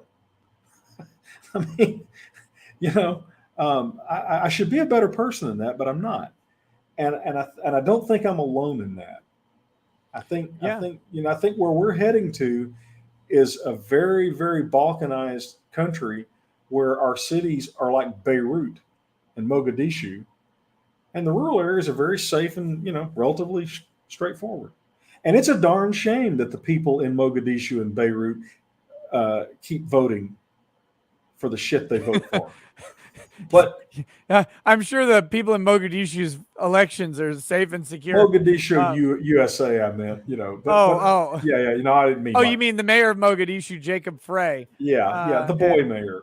Yeah, I mean, it's. I was wrong. I said OJ had a white driver. He had a black driver. Sorry. Yeah, I didn't know anything about that. I was thinking of Cato Kalin, but that wasn't his driver. I remember. Thank you for the correction on that. I was in law school when that happened. I had I had an apartment in Las Colinas, and I got a call. Actually, I wasn't in law school. I was before I went to law school, but I was there anyway. I had a call from my buddy, and he said, "Are you watching the news?" And I said, "No." And he said, and he was in Tyler, and I said, Las Colinas is a nice area of Dallas. Anyway, I said, no. He said, well, turn on the news.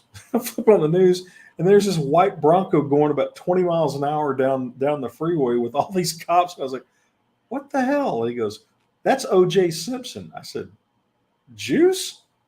I mean, you got to understand, before all that happened, O.J. Simpson was arguably one of the best, if not the best running back ever. I mean, he was nearly as good as Jim Brown. Right.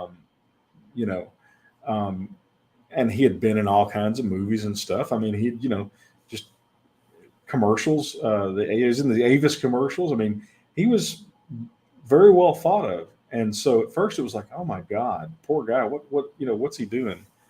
And so I think I told you, we had I was taking criminal tax fraud when the verdict came down. And the professor, the classmate once a week, professor comes in and he goes, well, I don't think y'all want to talk about criminal tax fraud. Who all saw the verdict and is disturbed by it? every single student, including minority students, everybody. He says, well, how many of y'all think it's a gross miscarriage of justice? And they really raise their head, and he goes, well, let me ask you something. You ever heard of Klaus von Bülow, T. Cullen Davis, Walker Rayleigh? These are all, at that time, well-known wealthy men who killed their wives and got away with it. Gotcha. And that was his point. He said, he was actually pretty up on it. He pointed out that the police tampered with the evidence and got caught. And he said, they didn't need to, but they did. He said it happens all the time. That didn't help. He was critical of the glove fiasco. But at the end of the day, from his perspective, OJ was pretty much guaranteed to get away with it because he had the money to afford a top caliber legal team. And then he ran out of money. No, you know what? His NFL pension and everything, perfect example of good asset protection planning. They weren't able to get at his pension and stuff because he was protected asset. Well, there you go. Jason Schreiner says, at the risk of contributing to the Australia exists conspiracy. Bundaberg rum is wonderful. Unfortunately, not available in the U.S. Worth a trip to Canada to get a bottle. So there you go. Whoever was asking for rum suggestions, Bundaberg is the rum. Pajori says, all my family obligations are done, so I get to actually enjoy tomorrow. Merry Christmas to you and all your family, and to the billing of lawyers. Started watching in the Vic Times. Oh, thank you. Squizgar says, me to a chick tomorrow. Do you know about shoes? They're neat, huh? Then, hey, do you like fathers? Mine is dead. Is yours dead yet? No. Very specific. These questions have to be asked appropriately. Tell me about your shoes. Not any shoes. Your shoes. Because they know where they got their shoes. They do. And they'll tell you about them. And they'll be happy that you noticed them. It's a small thing. And then the other thing is, how's your relationship with your father? That's the other one. Not general questions about fathers. How's your relationship? They'll talk to you about it. Oh my God. Good or bad. Good or bad. They're going to tell you. And you know what? You're going to get what you deserve. No. What you're going to get is you're going to get a foot in the door to a conversation that will be immediately intimate and interesting. And where it goes from there is up to you. But I'm just saying it works. Good relationship or bad, it works. So try it out. If you're having issues on what to say to a woman, work those things in, and you will get. Are you actually giving this as it works, Ty? I didn't say it didn't work. If you want to identify highly vulnerable girls that put out, inquiring about their relationship with their father is probably a really smart play.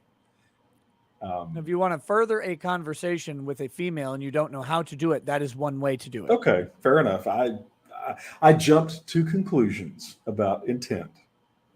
I mean, you can take it the way you're talking about. You can also take it, and it depends on how you address the answer. That's going to be up to you. But if you want, because a lot of guys have problems with having a discussion with a female. Yeah. And those are two things that will elicit discussion with the vast majority of women. Oh yeah, shoes or something else. I mean, women and shoes. That's like men and power tools. I mean, it's the same sort of just, I think biological. Surely we've talked about this. I saw a heat map one time. They had this incredibly stacked model, nude, from the side, leaning up against the wall and shot from the side. And so they showed this picture of this model, and she was wearing a pair of tennis shoes. That's it. Yeah. And they had a heat map where they showed what men looked at first versus what women looked at first. And of course, the men, the blooms were face and breasts. Okay. Yeah. The women, there were 3 blooms: face, breast, and shoes. and the shoe heat map was at least equal to the other 2. And I was like, and typically, that makes sense. Typically, like if a woman is out and you're talking to her at a thing, at a function, at a date, at a bar, at a party, at somewhere, she's picked the shoes that she's wearing for a reason. She's got more. She's got a lot, and she chose those, and she might remember where she bought them, why she bought them, what she likes about them. It's a weird thing. Let me offer you guys a pro tip. One that I know works. First of all, learn to dress, or at least learn to fake it. Learn to undress. The best way to do it is to go to a men's clothing store and find a female salesperson to pick your clothes for you. If that doesn't work, get a woman that you know, even if it's your mother. Alternative, African American men in men's clothing stores tend to know how to dress very, very sharp. Okay, I used to have a whole staff at Saks Fifth Avenue to dress me because I am not a fashion plate. But those guys picked me a pair of shoes one time. I still got them. When I put those things on, I'm not joking. Every time I'm wearing them, some woman, at least one woman's going to go, "Wow, I like those shoes." I'll have to, next time I'm on your show, if you'll remind me, I'll bring them out because I have no idea what makes them so, But the way we got them was I went by to, I don't remember, I was in town, so I went by to get something or something there. And and when I was going to be in town, my assistant would call them, and they would get like a tie or something and say, hey, look at this. We think it'd go. And I walk in, they had these shoes, and they said, yeah, you need these shoes. And I was like, do I? Yeah, oh, yeah. I was like, I don't know, man, not shoes. Well, why don't you take a picture of them and text the picture to your wife? I said, okay. So, 5 seconds later, buy them. There you go. Yeah. So fashion, women, there's no book if you can find called Dress for Success. Some of its information, I'm sure, is dated. But one of the things that they talk about in there is that women are going to look at things about how you look that we don't ever think about. They're going to look at your fingernails. If you work for a female boss, don't you dare wear the same pair of pants twice or the same shirt twice in a row, because they will absolutely notice it. All these things, and these are all just subtle things, but but yeah, get you a set of find you a set of them shoes. Yeah, it's the details. It's the details for how men dress or what attract women, which is why I dress plainly, because I'm just all day. I'm just shoving women off me constantly. Yeah. Already, we're married, and so why would we? Kyle Bogue says, I work at a casino here in Minnesota. My kids are 7. This is the first Christmas I've got to be Santa for them. Wife and I had a blast. The anxiety and nerves of possibly getting caught was so much fun. Can't believe what I've missed for 7 years. There you go. Yeah. And look, just bluff your way through it if you get caught. Because, at the end of the day, sheer avarice is the kids just aren't going to be real critical. Right? Mandy Karavicha says, Ty, how many tentacles are included in your Call of Cthulhu games? Also, that's a bong mug. Is it now? I would never have guessed. I have no idea what this is. Well, as many as there needs to be, I guess, would be the right answer for the Cthulhu thing. Oh, hey, we're probably going to stream a role-playing game tomorrow. If we can get it all figured out and get the space. But I'm going to run How Orcas Stole Christmas. Oh, there you go. That'll be good. Yeah. Pay attention to Brianna's Twitch stream, her Twitch announcement. She'll announce it if we can get it together. They've got unlikely beard on Twitch, by the way, guys. Yeah, they've got a great conference room in this hotel. So I'm going to go down tomorrow and say, look, you guys, y'all ain't using that room. What say you slide the brother a free conference room to run a game out of. Deccan says, okay, Ricada Law, does that mean the best conversation starters women to men might be to tell me about your relationship with your mother and what's your favorite power tool? No, or is there women a better don't care question? about any of that. No, listen, women shouldn't start conversations with men, because if a woman walks up to a man and starts a conversation, he might have a heart attack and die. Yeah. Besides, women don't care about any of that stuff. They care actually less about that stuff than you do. Women, their stuff. Women, let me help you out. If you're looking how to start a conversation with a man, it's really easy. Just say hi. Yeah. If you say hi to a man, he will immediately be interested in reciprocating, because you just saved him like a week's worth of work of talking to a bunch of women who don't want to answer, and then by finding the one who will talk to him. It's really. I've actually never had a woman ask me how they talk to men. So we may be talking about an entirely theoretical situation. Because all women right now are thinking, do you need help talking to someone? To a man? Or, I like your whatever. I saw a news story today, the news story, and it was one of these news sites that covers social media people. And it was some TikTok model or whatever. She got uninvited to her friend's wedding because she looked too good in the bridesmaid's dress that friend picked out. Right. But so like she's sitting there and she's like, but I still took some fire pictures in it or whatever. And so she's got all her pictures of her in the thing. And I was like, imagine life where your only job is just to be hot. Like that's all anyone expects of you. And I'm not sure that that's a good life or a bad life, but there is a class of women right now in the world whose entire job is literally just be pretty, and people throw money at them. Yeah. And it's this weird Well, thing that I you've got to can't fathom. have you have to have won the genetic lottery to some degree, right? You got to have a good structural base. But yeah, it's a lot of work. I mean, it's a full time job for them.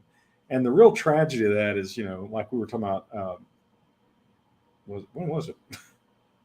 Yeah, when we're talking about the 50 something that model. Oh, that was yesterday, the day before Yeah, yesterday. it's I think. all Yeah, Shalene Extreme. yeah. Whatever her other issues with her surgeon are, she's kind of tragic now, because 20 years ago she was in that smoking, oh my God, traffic stopping portion of her life. Well, time has moved on. Yeah. And that is the downside of that, right? Is that for women, there's a finite amount of time that particular asset is going to be valuable. Men, we have it so much easier as long as we're rich or powerful. We're going to be considered attractive. Well, our provision ability is what's attractive, largely. Gary Babcock says, my demented friend sent me Dune to read while I was deployed to Iraq. Side note, I love watching your 9-hour streams during the day. I would love to do them all the time, except I would be dead. I was going to say, let's get that insurance policy in place and get the beneficiary designations right before you do that. Because I'd be curious to know if he liked Dune in the desert in Iraq. Yeah. Kagero, it's phonetically spelled like Kagero from Ninja Scroll. I don't know if that's word. I've seen that word just out there in the world. I don't know. The Wheel of Time treatment is the exact opposite of how Ty describes the Dune movie treatment. Amazon killed my favorite book series to try and make Game of Thrones. Is there nudity in it? That's all I'm asking, is if anybody's watched Wheel of Time, is there as much nudity in it as Game of Thrones? Like, I want to know if I'm wasting my time watching it. That's all. Because I never read the books. Yes, I achieved legendary status among my friends and family members who watch Game of Thrones, because I watched the first season, and when they beheaded Sean Bean, I'm like, I'm done. I'm not. I actually think Game of Thrones was good all the way up to the last season. Yeah, I just nudity. Oh no, then I will never watch it. What a waste. Well, how do you have that now if you're going to be woke and everything? I don't know. Game of Thrones had tons of it. Well, Game of Thrones wasn't exactly woke, though, was it? I mean, the hero of the story are the two women at the end. 3 women, like it's like 3 women being the main drivers of the story, except for Jon Snow, who kind of a pretty man, so he looks like a woman. But I don't know. Game of Thrones had its woke moments. Altered Carbon's a good show. That's the show. Everybody should watch Altered Carbon. The first season. The second season is forgettable. Jeff the Gamer says, hello, Nick. Been a while. Yeah, it has, buddy. How you doing?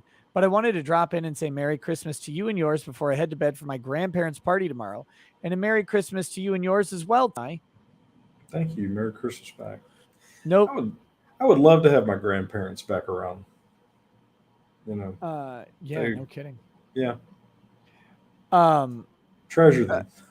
Peanut Fiends asks, what do I think about the Witcher series? My wife and I love it. Okay, this is a very touchy subject for a lot of people. I never played the Witcher game. I played 5 minutes of Witcher 1 and was like, I don't want to figure this out right now, and got distracted by something else years ago. So I do not care about the Witcher story. I don't care about what the difference is between the show and the games, or the disservice that they did to Triss or whatever, because I don't care. Like, I never got it in the game. So I went into the Witcher series blind. I liked it a lot. I thought the first season of the Witcher series was great. And I know that it is not faithful to the show or to the game. Okay. I know, but I didn't care because I never saw it. So that was fine by me. If you like the game, I understand that a lot of people who like the game don't actually like the show. So if you like the game, don't bother with it. but I like the show myself. Just watched the first episode of the second season. And bless you. And the first episode of the second season's fine. Not much happens, so I'm waiting to see how the second season goes. But yeah. My daughters, I think, like that series. They were telling me a little bit about it. So yeah. So I Sven, does not speak for cops. No, I speak for myself. Yeah. Why? I don't have time to speak for anybody else at all. You know. Noble Demon Tim says cuckoldry is another IRL bona killer of mine to the point. Mine too, brother.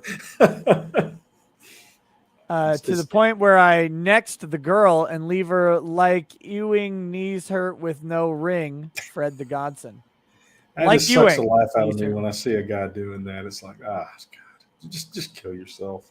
Well, don't worry. He's happy to suck the life out of another man. So, I walked into that one, didn't I? I have many follow-up jokes about my disdain for cuckolds, but that's, never mind. Kyle Ranger. That caused me physical pain. Yeah. I just, it's like, let's see.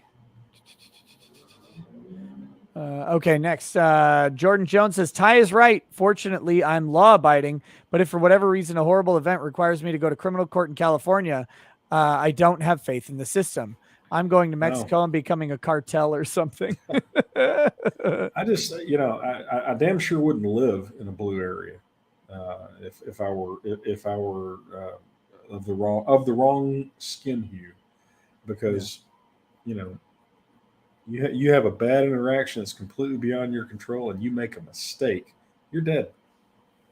Frank the Tank, not every 40 game is trash, you bigot. Space Marine was good. Dawn of War 1 and 2 were good. No, Eggerist, I'm not getting mad at people asking questions. I'm getting mad at people asking stupid questions. And I'm getting mad at people being intentionally obtuse, like you, for example. Dapper Dave says, I really don't know the answer to this. What's stopping a potential juror during voir dire from completely lying about their background to get on the jury? How is it verified? Is there any ramification if caught lying?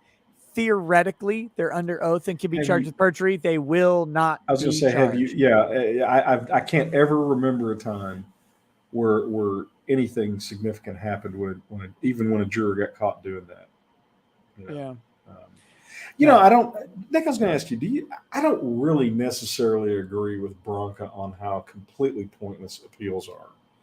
I mean, he's right. Appeals are, but he just his perspective.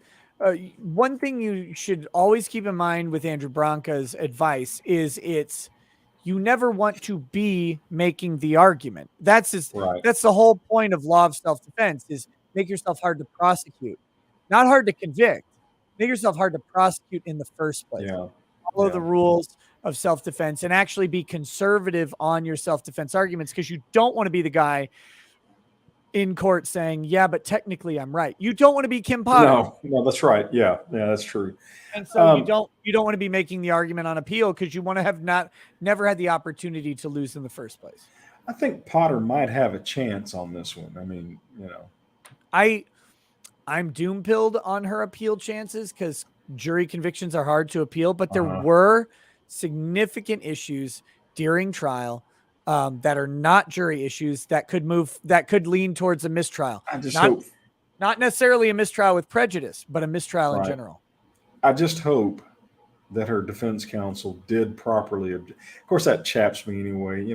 Sometimes these appeals courts are literally like, how many angels can dance on the head of a pin? I mean, they're it's well, you didn't do this one little bullshit technical thing that nobody, but I'm really going to make an effort to be free that Saturday and take that self-defense class. I'm very interested to see him in an academic setting. Very impressive guy.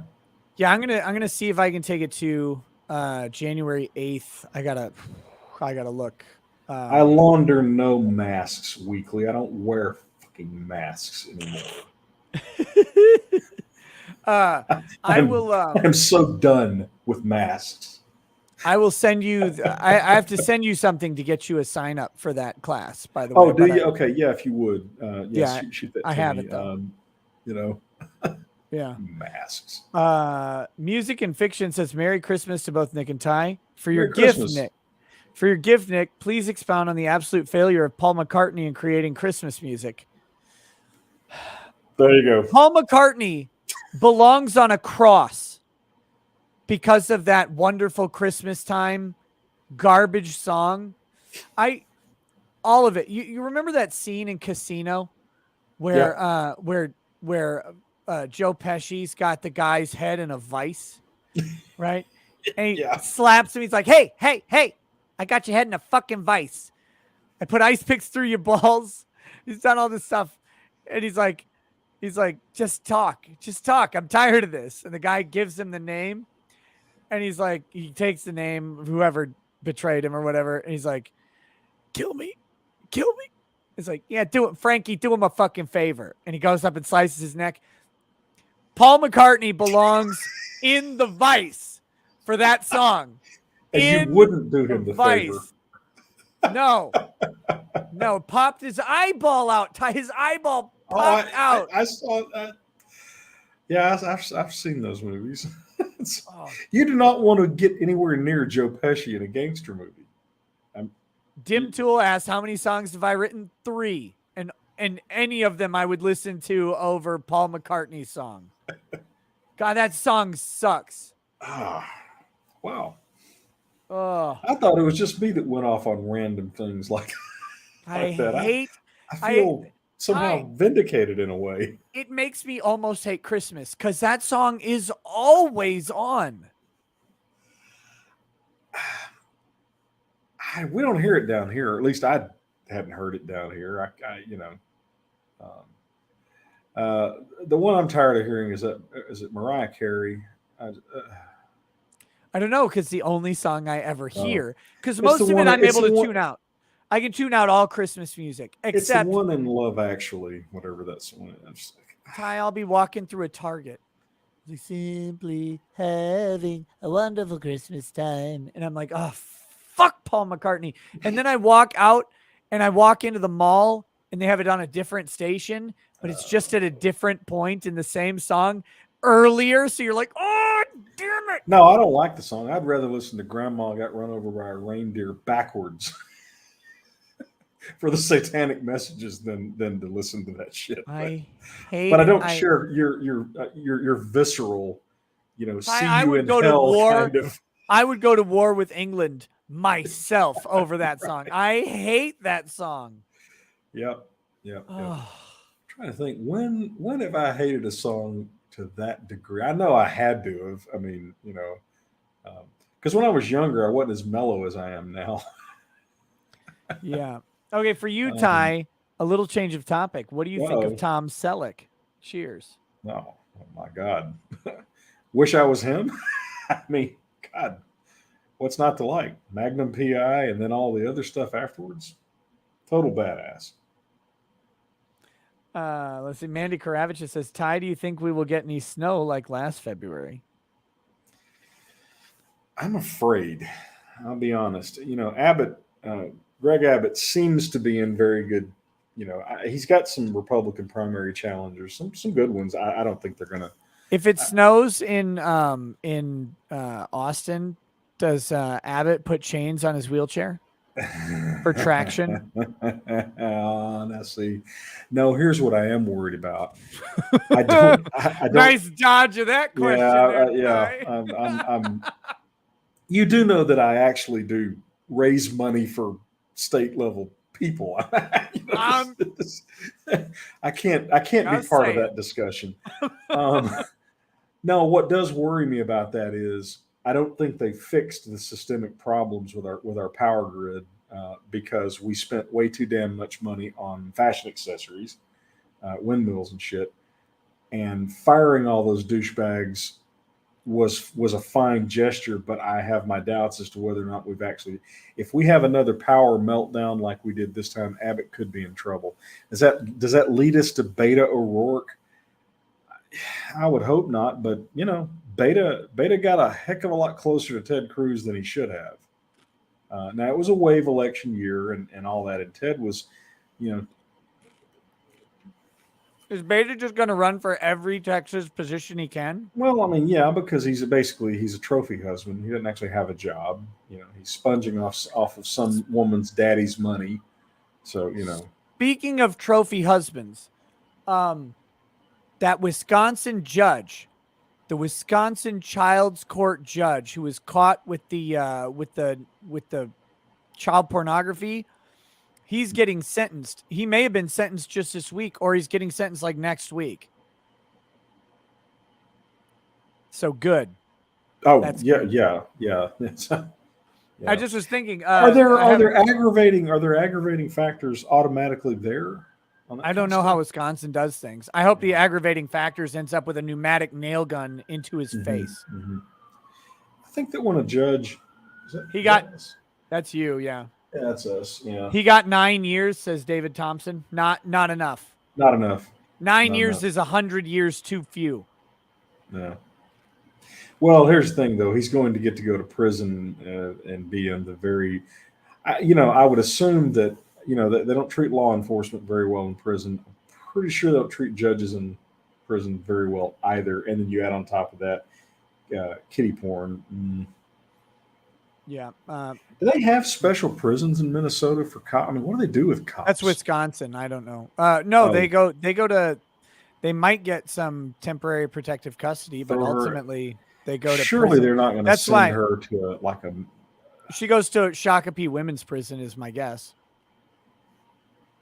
Do they have a minimum security women's prison? I mean, I can't imagine. I think they only have one women's prison in Minnesota. Oh, okay. Yeah. Yeah, I think I told you one time.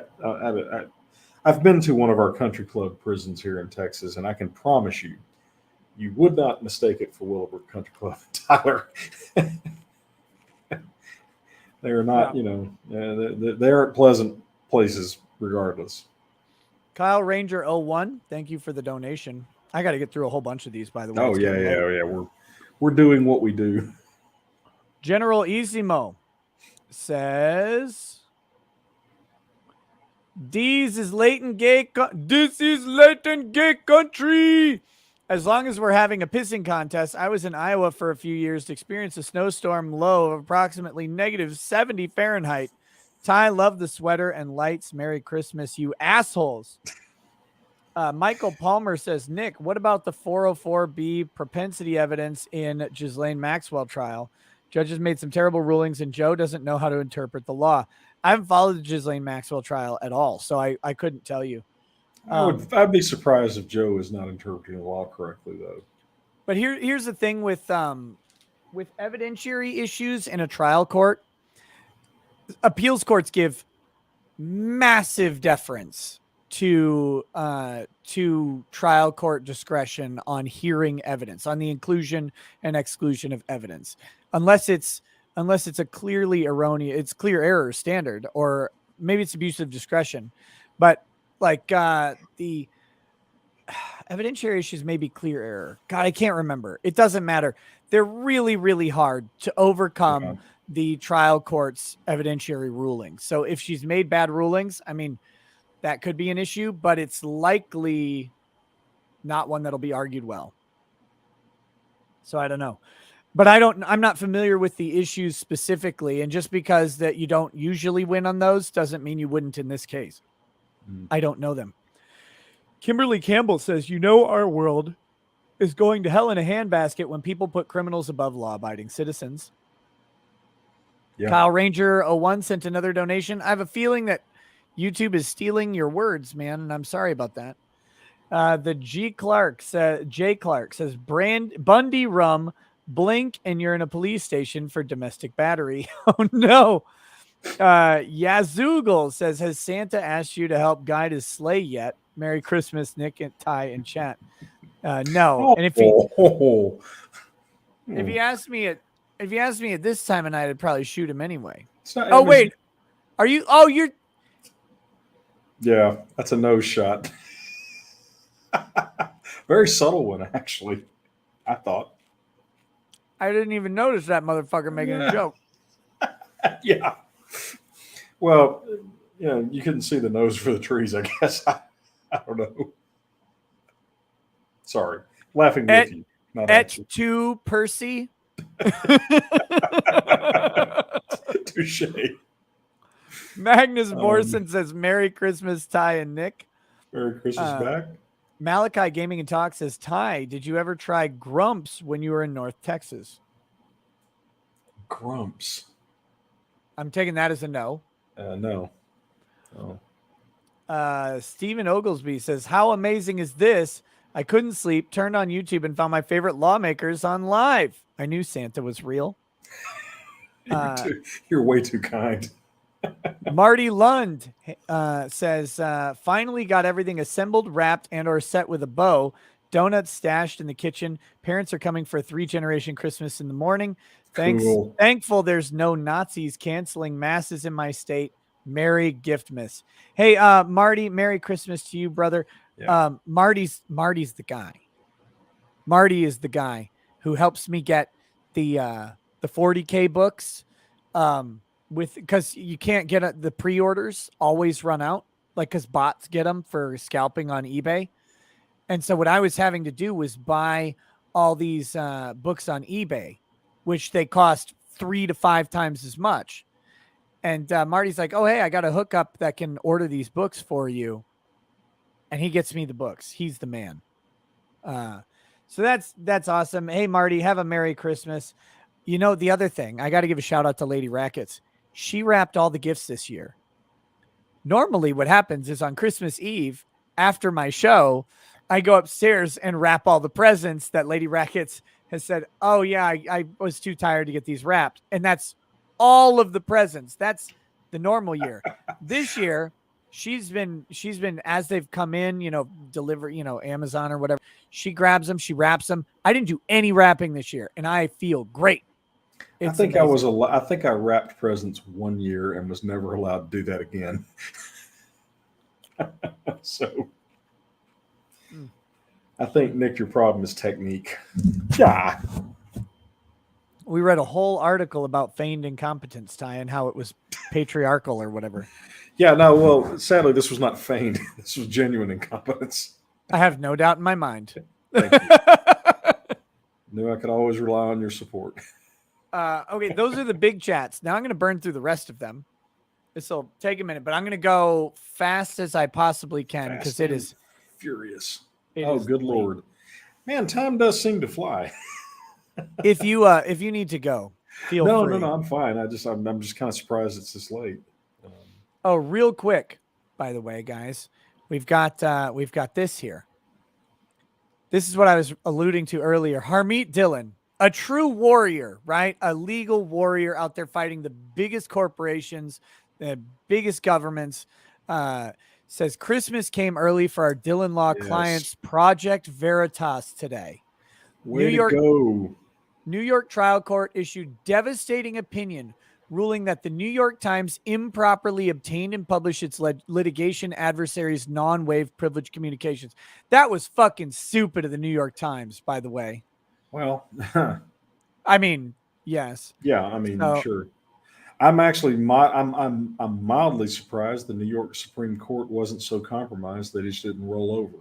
So, nope, they right away they're like, I don't think this is okay. Yeah, you get into. I mean, privileged communication is still something that the courts tend to be very protective of. But yeah, and just because you got the FBI to give it to you as an anonymous source doesn't mean you get to suddenly start publishing that privileged communication when you're in a lawsuit. If New York Times wasn't being sued by Project Veritas, they probably could have published that information. But sorry, too bad, so sad. What's going to be the remedy? Well, they're enjoined from publishing it, I assume. I don't know what else the issue is. Yeah. Here's to hoping they find some way to get punitives, sanctions, or something. Here we go. There's one of the lines that she highlighted. There is nothing in the record to show how the Times obtained the privileged memoranda that belonged to Project Veritas. That information is solely within the Times' knowledge and possession and is not offered any explanation beyond vaguely stating that the memoranda were obtained through its news gathering efforts. However, in its memorandum in opposition, while attempting to distinguish the facts of the case of Rose versus Levine from this case, the Times incredibly admitted that here no apparent bribery was used to obtain the memoranda. And apparent is highlighted or italicized and bolded by the judge. The adverb incredibly. The court not a good sign. The court finds that Project Veritas has met its burden of showing that the subject memoranda were obtained by irregular means, if not both irregular and improper means. So, there you go. I'm not sure what the ultimate result would be. If I were a billionaire conservative donor, there are two groups that I would be writing gigantic checks to: the Babylon Bee and Project Veritas. Those two groups are doing far more damage to our enemies than the rest of conservatism combined. Here we go. Here's the order. Yeah. Project Veritas's motion is granted in part to the extent set forth below. Defendant New York Times directed to immediately turn over the plaintiff Project Veritas counsel all physical copies of the subject legal memoranda prepared by the counsel Benjamin Barr. Immediately destroy copies of the legal memoranda prepared by Project Veritas' counsel, and to remove such documents from the internet. Use best efforts to retrieve copies of the memoranda provided. How about disclose who gave them who specifically gave them the stuff? Included but not limited to Bill Gruskin, and New York Times directed not to use legal memoranda prepared by the counsel, and that they are directed to file an affidavit/affirmation confirming its compliance here too. So there you go. Yeah, they can't. I don't think they can be forced to disclose it because of journalistic shield issues, First Amendment issues. But that's a perversion of the First Amendment. But they at least. This is a ruling you don't expect to see, though. No, I was shocked. Somebody, a friend sent me that earlier this afternoon, and I said, "Whoa." New York Supreme Court. So, I mean, it's a correct ruling. Yeah. But again, we're in Well, to be clear, the New York Supreme Court is just the District Court of New York. Oh, by the way, something triggered my mind. Thank y'all. So we're up to like 1,700 subscriptions on the Beard and Harris YouTube channel. And, awesome. Yeah, y'all please keep subscribing, because I'm actually not doing much of the video work. That's being done by the Amazons and by my daughters, and they're very appreciative. They need to take that subscriber status and get a custom name, custom URL, so that I can tag you in it. Okay, I'll get you to help us figure that out then. Mm-hmm. It's pretty easy. Okay. Yeah, we'll. It's Ty, least qualified to give girl advice. No argument here. Okay, here we go. So this is all we're gonna do lightning round on this and then wrap it up. David Davidson says, you might be a grifter, but you aren't cut the chicken off the bone for me, grifter. Merry Christmas. DSP Darkside Phil, he gets on his live stream and he's okay, look, I'm just saying, when I go to a restaurant, I'm looking for a prepared food experience. I don't want to do the work. That's the whole point. And for $14 that I paid for this chicken adobo, they can take the meat off the bone. It's $14. Ty, the man is suggesting that a $14 meal at a restaurant that should be deboned. They should be required by law to take the meat off that chicken bone. God, I love the internet.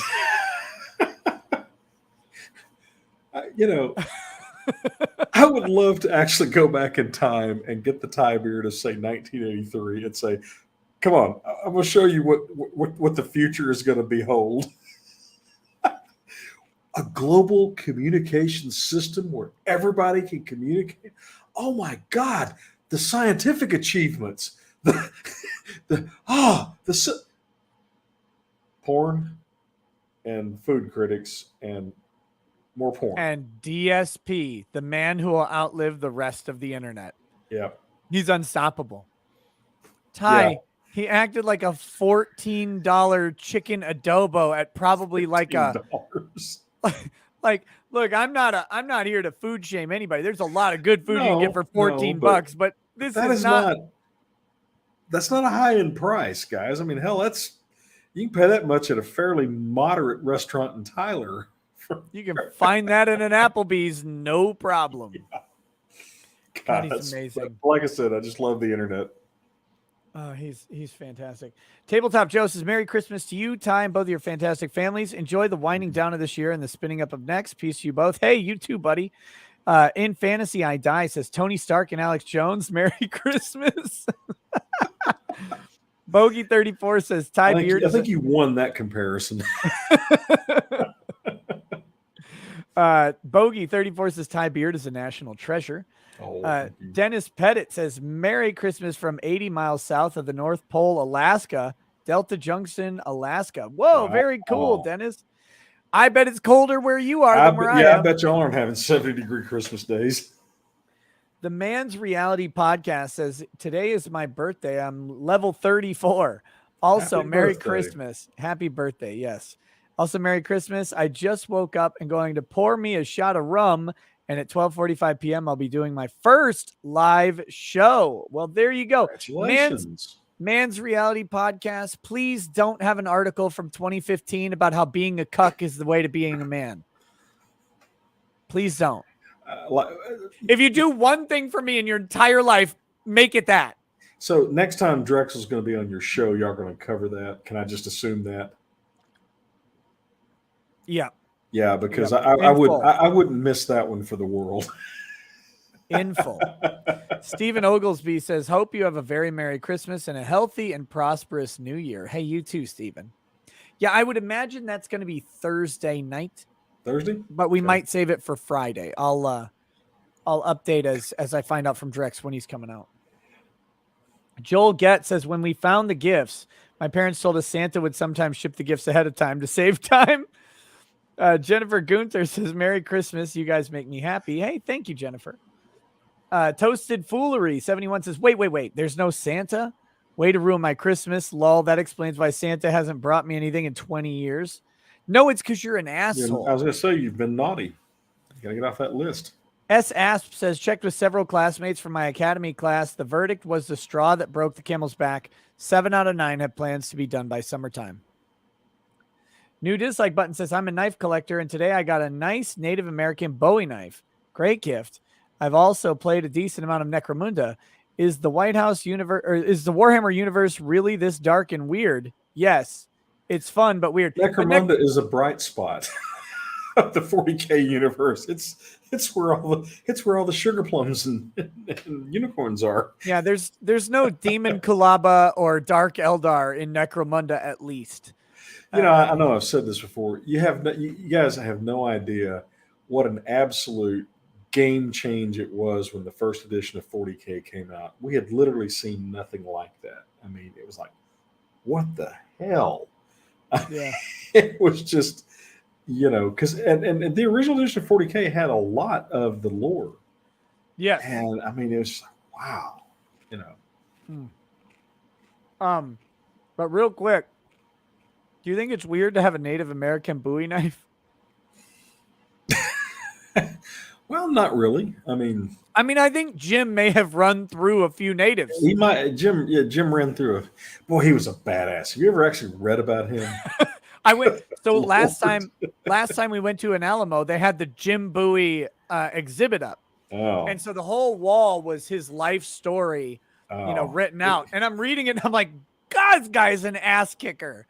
Yeah. Well, we lived in when I was young, we lived in a little town called Vidalia, which is on the Louisiana side of the Mississippi River, right across from Natchez. And Jim got into a knife fight in Natchez down on the river bottom area. There's the Mississippi side of the Mississippi River is up on bluffs. That's where all the planters and Scarlett O'Hara and that bunch lived. My family were on the Louisiana side. They were the Bounders and the Cads and the Sharecroppers and the white trash. Yeah. But yeah, I mean, he was just yeah. The guy that played him in the Billy Bob Thornton Alamo movie did a really good job. I didn't watch that one. I need to. That's a good one. I mean, Nick, I really don't understand why that movie didn't do better, except that it's really just Marketing was really low. well, and it doesn't. I mean, it shows a pretty accurate picture, and in this day and age, that could be the kiss of death. How dare you show the Texans as being brave? Of course, it shows the Mexican soldiers being brave too, but not good enough. Guys, just so you know, the Bowie knife, like you get different sizes of Bowie knife now, but they were big fucking knives because they're this nice range where they weren't big enough to be a sword because swords were a little bit annoying to carry when you were traveling a lot and maybe going through like some brush or whatever because they're too big. So a knife that was like just long enough to get up under the ribs and into the heart. That's what he wanted. I don't know that Bowie would have realized this, but of course, a lot of these men were classically educated. But the Bowie knife is really a descendant of the Roman gladius, which is the Roman fixed short sword that the Romans used to just carve the Greek phalanxes up. Because they're, I think Bowie knife's probably a little bit shorter than gladius, but not much. Crocodile Dundee in the chat says, "Now that's a knife." That's a knife. Yeah. Probably certainly one of the great movie lines of the 80s. Yeah. That's not a knife. That's a knife. Okay. So Incarnation Art says, "Ugh, Nick, let me design your shirts. Lol. I promise I'll spell your name right." Hugo Itano says, "I call him the holiday home invader." M. Hamma says, "I've come for the beak. I stay for the grift." Jack of the Dead. Nick, I have a friend who's got autistic kids, and they don't do Santa Claus. Wait a minute. The strange man's going to come down our chimney and come into our house. Yeah, that would be an issue. And I was like, if you think about it, they got a much saner view of this than we do. When they went to Disney World one time, they were like, "Mickey's not going to come near me, is he?" And you think, well, you think, oh, that's kind of right. Wait a minute, who in their right mind actually would want a 6-foot tall rat to walk up to him? Yeah. Hi, little boy. Yeah. Nope. Jack of the Dead says, "Is Ty drinking the bong water?" Yes. Yes. Classic mistake. Yeah. New dislike button says, "You hate to see it." "I understand your daughter's pain. My birthday is July 6th, so I've never really had a birthday thing. We just celebrated July 4th and said it was for me." S. Asp says, "Let's go, Brandon." Let's go. CWB Rear says, "Crinkle bottom is greater than cuck." I agree. Cucks are the lowest of the low.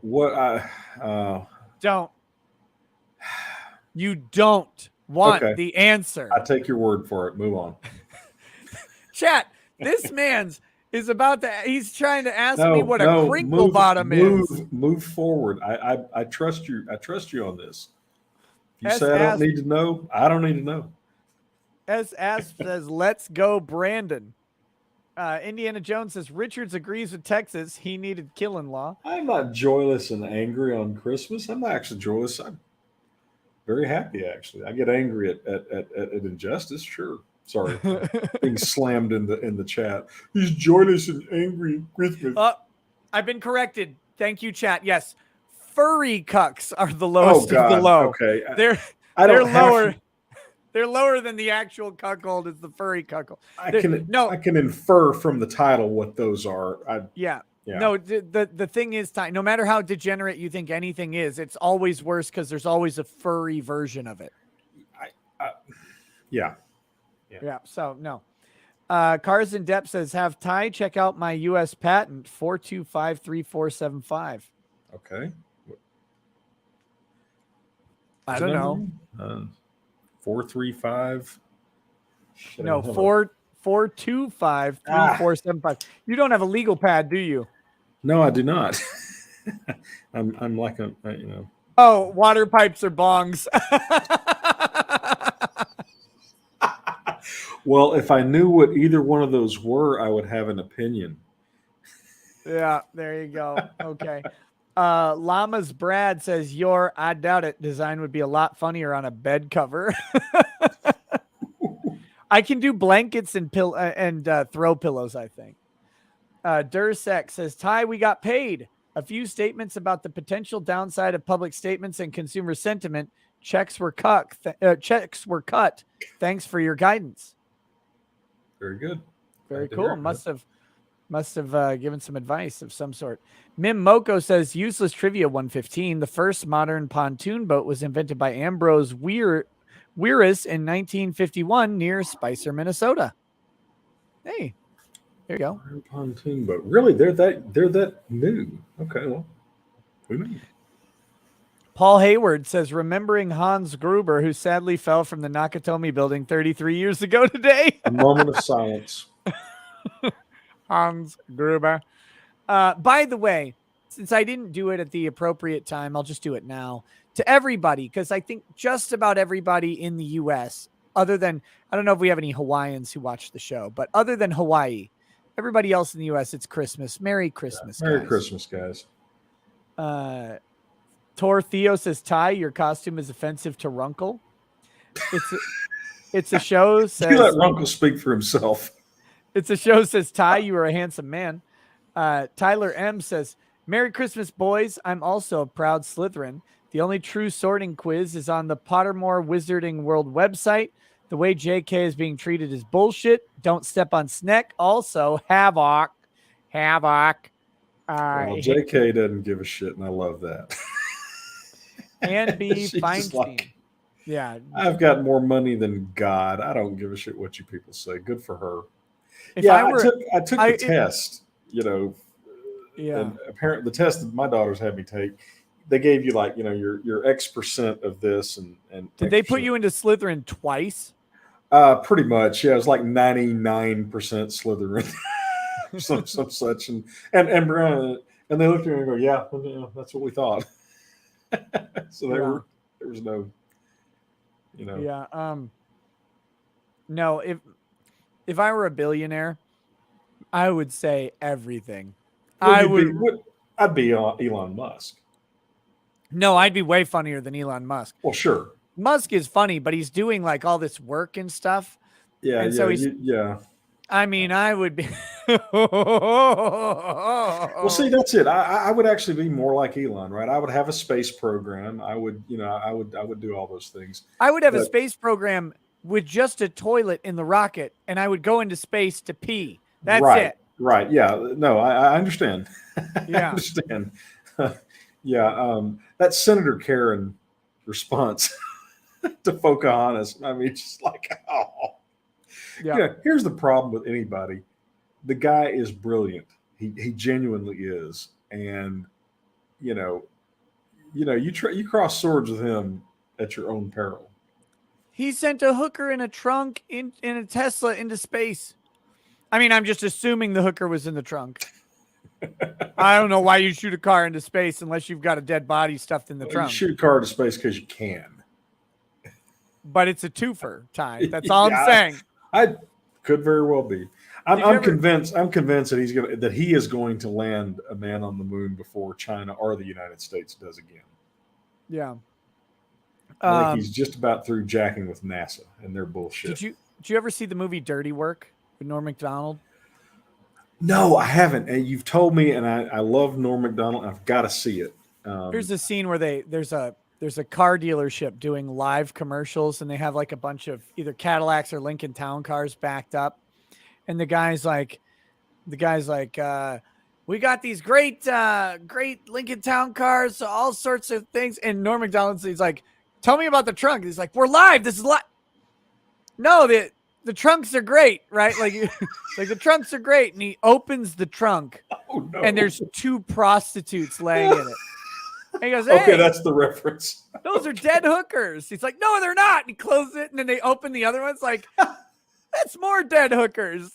He's like, wow. Eventually he says, I've never seen so many dead hookers in all my days. And it cuts this other guy, just randomly goes, Lord knows I have. I've got to see that movie. You've recommended it to me, and I love Norm Macdonald. So, oh man, that movie's it's great. That and Screwed. That and Screwed, 2 great movies. Did you Unsung. ever see him on Jeopardy as Burt Reynolds? Oh yeah. How Yep. frightening is the resemblance? Yep. You know, Oh no, to he was 1970s Burt Reynolds. Yeah, he's perfect. He's perfect. Yeah. When we're in prison Lord with knows I have. with prisoners, yeah. You know what they do in prison, don't you? No. Whisper to him. I never heard that. You never heard of that? The prisoners come up and they're like, okay, come with us. They both stand up. No, not him, just you. Like, don't you want him too? No. Oh, goodness. Ann B. Feinstein says, why not just create a third category for trans athletes? Yeah, I mean, I guess. Because then nobody would watch. I think it'd be, I mean, look, to break these people, because I am sympathetic to the female athletes who are like working their butts off, right? Like trying to, not literally, I hope, working their butts off, trying to get to be top level performers. To have this done to them now, I mean, yeah, like I'm sympathetic, but I'm sorry. The only way we're gonna get past the lunacy of what's going on is just open it up and just let it happen, and watch. I mean, when you watch, there's a video out there, and it just shows. Have you ever seen the 4x? It's like the 4x400 mixed relay at the Olympics. Mm-hmm. Where it's 2 men and 2 women on the team. Yeah. Have you ever watched that? I'm sure I have. It is the wildest event because you get to choose which legs are your people. So some people like start off with the females, or they'll have them at 1 and 3 or whatever, 2 and 4. And so like, one of them, right. One of them, like one had the woman running the anchor leg, and then Jamaica like hands the baton to Usain Bolt for the anchor. And it is just like, oh, come on. It's just, it's like she's standing still. Well, I mean, and this is not, look, this is not a knock on female athletes. They simply don't have the genetics. I mean, well, and and to be fair, like to be very clear, I mean, a female Olympic sprinter can outrun me 10 days out of 10. Hell yeah. But I'm not your competition, sweetheart. Yeah, no. Well, I mean, the reason we have women's sports is because women can't compete with men. Otherwise, we just have sports. Yeah. Now, that's not a knock on. I mean, it takes a special kind of stupid to interpret that as a knock on women. It's a simple statement of fact. And, how they could have ever, this. Something that gripes me about a lot of people, and I try not to be an elitist. I really, that I don't care for elitism. But damn it, elections do have consequences, and I get so tired of the squishy people in the middle deciding they're going to vote for Joe Biden or whatever because they just don't like Trump's mean tweets, or for just the dumbest shit reasons you can imagine. And of course, they're always the ones, after these guys get elected. Well, I don't like what he's doing now. I mean, we tried to tell you 5 years ago that this is what was going to happen to women's sports because it was obvious to anybody smarter than a bucket of dirt. Yeah. Someone was asking what I was drinking tonight. I've been drinking this 4 Roses limited edition small batch. It's really good. Bourbon? Yeah, this is a bourbon. Yeah. Yeah, 4 Roses. I mean, they have kind of a basic bourbon. This is a little bit higher quality bourbon that they do. It's a good one. Hi, embarrassing all Texans. Been doing so for a long, long time. Oh no! Somebody in the stream hurt my feelings. Happy Gillis says, just popped in. Did we talk about Biden agreeing with "Let's Go Brandon"? We did. Matthew Self says, and we laughed. We threw our heads back and laughed. Matthew Self says, "Merry Christmas." S. Asp says, we have got to stop normalizing mental defects. A man cannot become a woman, and a woman cannot become a man. God help us. Dursex says, why does Santa have no kids? He only comes once a year, and it's usually down a chimney. Merry Christmas, panel. Was that really necessary? Cole Goodman says, big thanks to y'all for keeping me entertained on the night shift since Rittenhouse trial. Definitely glad I live in Oklahoma where the right to carry hasn't been torn to shreds. Lieutenant Dan 86 says, did you tell Ty that Richards backed him up on the he needed killing quote? Yep. Matthew Self says, that may be the greatest news of the week for me. Because I'm a big fan. Matthew Self says, can you do a tour of your stream setup? What computer and mic are you using? I can't easily do that right now because my camera is on a fixed mount and also my desk is usually a disaster. But I'm currently running a 3950X with 64 gig of RAM and a 6900 XT video card. I have a 5950X that I haven't gotten around to installing yet. So I'll put that in. I've got 3 monitors. One of them is a touchscreen Wacom 4K drawing tablet. One of them is just a 1080p 1440p 27-inch monitor. And then in front of me that I'm looking at you guys on is my 42-inch Aorus Asus. Asus. Is that who does the Aorus? Whoever does the Aorus Extreme. I don't think it's Asus. I think it's someone else. Gigabyte 42-inch Gigabyte Aorus 4K monitor. And then my microphone is what is this thing called? It's an RE20. If you look up an RE20, that's what it is. And my camera is a Sony Alpha 7 R4. So I hope that helps that's what you're looking for. But yeah, someday I'll like actually clean off the fucking cans and stuff from my desk. Cause it's not as bad as in Jurassic Park when they sit down at what's his face's desk. But you know, I do have, I'll grab stuff from my shelf and put it on my desk for a show. And then I won't put it back cause I'm lazy, but yeah. So I'll do that at some point. I of course have a completely neat desk. Mm-hmm. I mean, I've actually managed to say that without breaking up. Not it at all, really. Gummy says you mispronounce so much shit. Well, you mispronounce more. Oh, yeah? Take that. Take that. Aorus? No, there's no S. It's Aorus. I'm saying Aorus, and that's what it's going to be. Aorus. Nonsense. Your stream. Excuse me, golly. Your stream, your rules. That's right. Mim Moko says, can you do a Ricada Law Velcro flag patch? I have a 511 hat that could use a patch. I'll have to see. I don't know if I can do Velcro patches on Teespring. Gay Krogan says, make the shirt with the dad on the front and the son on the back. Merry Christmas. Jen Barenfeen says, thank you for keeping me busy, raising my nephew as my own. Detective, and I know who killed my sister, but no evidence. So I hope for peace in my heart. Yeah. Wow. We do too. It's very heavy. Sucks. Very, very sorry for that. I'm sure it's tough on your nephew too. Yeah. Don Wanderer says, this is the way it always goes. Now I have to read a Chat and Kermit voice after that. It says, ho, ho, ho. Pamela Susan Shoop dreams to all good boys and girls.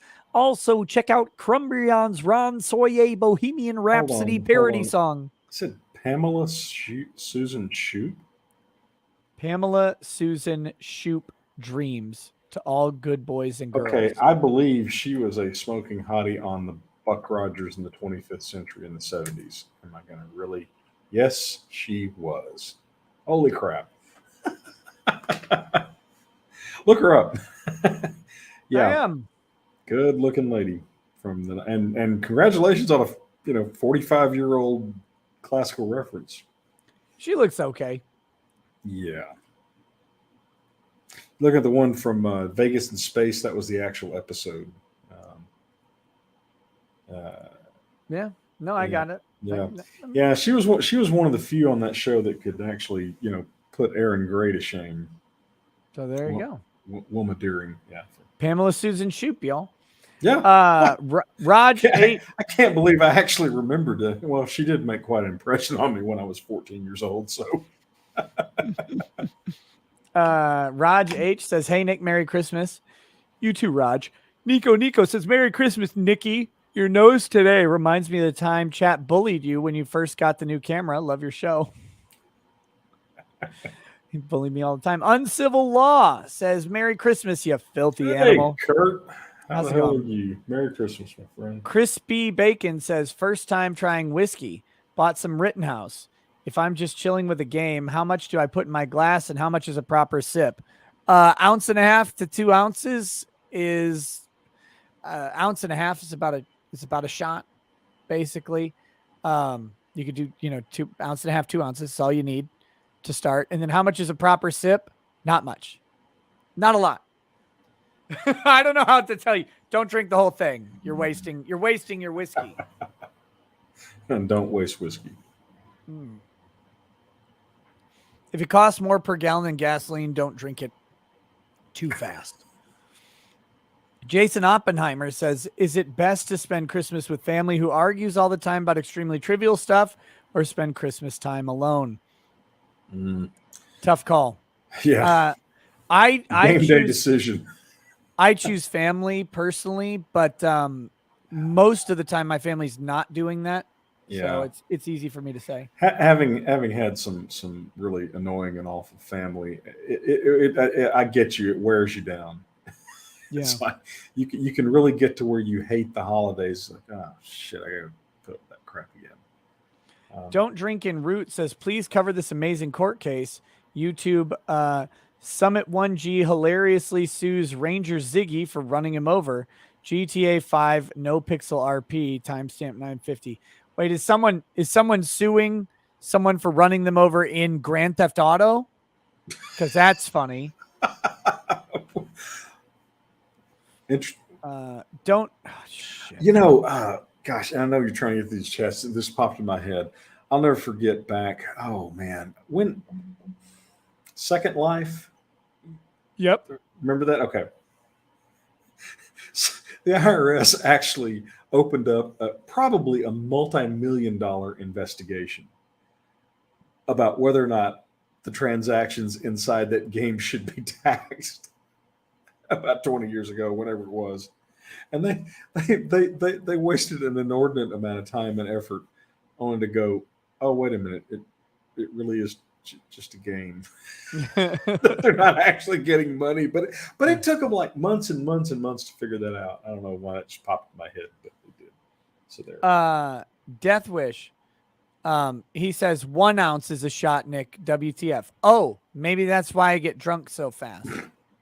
I thought a shot was 1.5 or 2 ounces, but he says 1 ounce. I believe him. Well, it does explain why you get drunk faster. So, Ishalson says No Pixel is an RP a role playing server. They have a court system based on real life. An actual cop plays who helped them write the city laws. There you go. Killdozer corrects me by pointing out that the Gladius's first job was stabbing.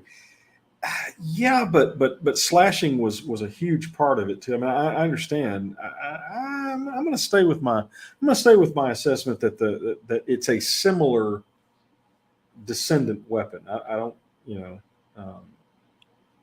but good point. Sorry. Okay, here we go. Tony K says, Merry Christmas. 1 year ago today, I had a heart attack Christmas Eve morning. Holy crap. I was lucky. I'm still here and in good health. Thank my creator for the extra time. Thank you for the underground radio. Man, interesting. Happy you're alive, Tony K. Yeah, no kidding. And not just because you sent me a super chat, but just in general. Yeah, hopefully you're able to make changes in lifestyle that would, Stephen happening again. Stephen Oglesby says, for Ty, is Tyler a nice town? My wife and I are thinking of moving to Texas, and we have never been to Texas. I think so. Look, there's a train track, okay? There's literally a wrong side of the tracks in Tyler. Oh. There is, Ty. But we have Stanley's Barbecue. And it's just barely on the right side of the tracks. If you go a block, I think, north of Stanley's, you're on the wrong side of the tracks. I don't disagree with that, but it's I think Tyler's a nice, I mean, I've lived here for, since 1976 and mostly out of choice. So I like it. It's big enough that we've got all the conveniences that you want, close enough to Dallas. Close enough to Shreveport to go to gambling. So, Tyler has ramen restaurants. Tyler has a Brazilian steakhouse. Tyler has good seafood restaurants. You got good food. It's big enough to have good food. we to lack have- two things. We lack an IKEA and we lack a Container Store. Nobody lacks either of those. I was saying it just to get a rise out of you. Do you know how much I hate IKEA? Yes. Do you Yes. understand the depths of my rage? Yes. I would be here. lying if I said no. Follow around our little pseudo-Nordic communistic bullshit layout of the store when you just want to buy the one fucking thing that's at the end. But you're forgetting the shortcuts. Actually have shortcuts through secret doors. It's like a dungeon. I hate IKEA. Here's why I know a little bit about IKEA. I've used IKEA to trick out my workshop for my models and gaming and stuff, because they have shelving units that can be adapted very easily. And they're like $70. Yeah, I mean they're Yeah. Well, the thing is, most shelving units they drill holes, and then there's a huge gap, and then they drill holes again. Well, for miniatures, you only want about that much space between shelves. So IKEA shelving units have holes all the way down on both sides, and they'll sell you extra shelves. So, for flexibility, they're great, but it is a beating to go. Well, it's not okay. I'm about to get myself in trouble. It's fine when I go to IKEA by myself. Yeah, you don't have to say another word. I know. I hate it. Right. That is the Bataan Death March on the other part.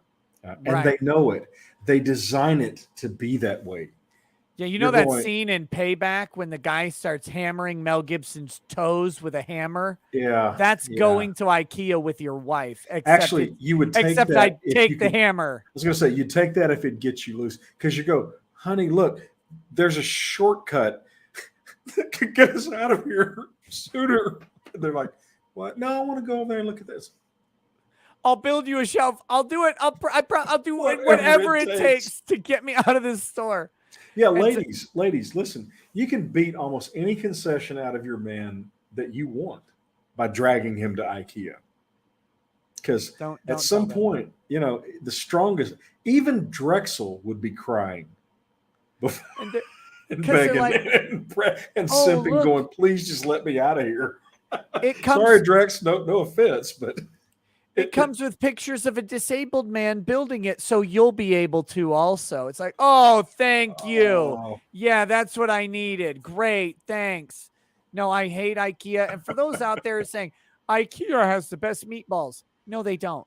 Their meatballs are adequate at best. If you want IKEA meatballs, let me help you. You go get a bag of frozen. I want to go to a furniture store to eat meatballs. You get a bag of frozen Cimex meatballs because that's all they're using too.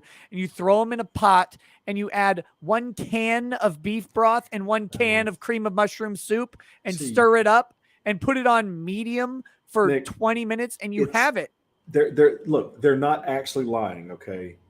But it's look, if you were a POW, the first meal you ate after getting out of the Hanoi Hilton would be one of the best meals you've ever had. Wouldn't you agree? That's true. Yes. Okay, you're right. It's exactly the same thing because, when you get through IKEA, the meatballs are at the last. And so, of course, you would think, they're good. So this is an honest mistake. Right. John McCain ate IKEA meatballs when he got out of being a traitor. That's my spicy Christmas take. Nice. Nice. There we go. Yeah, sorry, I didn't mean I hadn't poked you about IKEA. Gosh, in a couple of years, so I hate it. I'm so glad we moved away from the cities. I never have to go to IKEA. What do you think about Container Store, though? Surely not the same level of rage. I've never been in one. Well, they're small. They're literally a store with nothing but containers. If you have any kind of organizational obsession at all, they're ridiculously overpriced. But anyway. Yeah. Tony K says, wait, I read that one. Synapse says everything is derivative of Dune. Malik Yeah. 1013 says, "Hey Nick, Merry Christmas. Check with Angry Baneling, as I know a friend that teaches painting miniatures. If you're interested, he's won some local awards and works for Games Workshop. Angry Baneling has my Discord. Cool, man. Thank you." Seek the Light says, "If Dante's parents get anything from the city, I hope it all goes to Caleb Livingston, the boy he shot in the head." Oh shoot! The city's going to roll over and pay them because that's what the political people say. Steve C says, "YouTube being on all night has been a blessing. Merry Christmas, guys." Hey, Merry Christmas to Merry you, Steve. Christmas. Stephen Oglesby says, "How far from MD Anderson need access for chemo?" About 3 hours, 3.5 hours. Yeah, I had several clients that had cancer that routinely drove to MD Anderson. When my mother had cancer, we decided to not do that, but it's not too far, but it's not real convenient. I mean, yeah, 3 hours. Deathwish, I didn't disrespect Simex meatballs, you bastard. That's what I buy. I grab. I'm just telling people, like those people who think that, oh no, oh, that's a frozen meatball. That's all I'm saying. That's what IKEA is using, is just a frozen meatball. It's Simex meatballs are fine. I'm telling you to use them. Oh God, tough crowd, man. Comfy Esta says, "Comfy chat, comfy stream, comfy Esta. Merry Christmas." Hey, Merry Christmas. You fucker. You know what? What? I just figured out what your name was, you asshole. Who are you talking to? Not you. Okay, good. I was like, what? Hi. His name is Comfy Esta. Okay. Oh.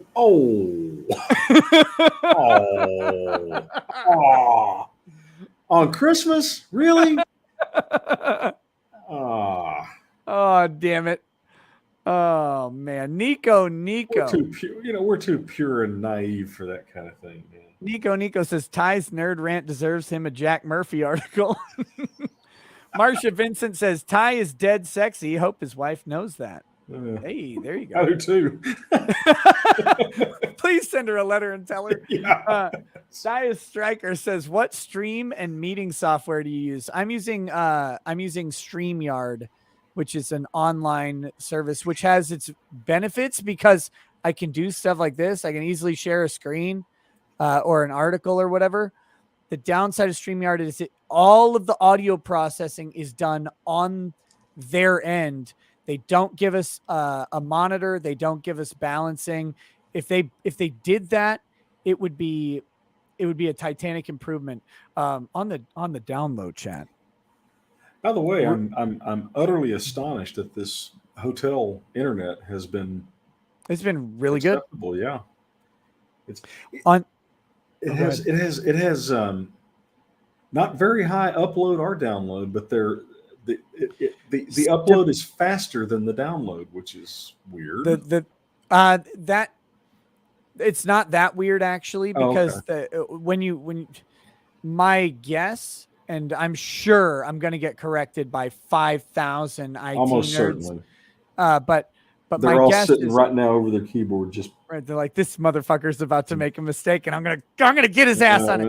No, my suspicion is that on these sort of commercial networks that they do for something like a hotel where you're not an employment thing. All the downstream matters, and so I bet they cap it out on individual as everybody is watching, because everything goes through that. I mean, all your television and everything. Okay, that makes sense. Yeah. Anyway, very pleasantly surprised. Yeah, but the thing with streaming, the real dirty secret of live streaming at 1080p, you really only need about a 6.5 megabyte per second upload, and you will be just fine.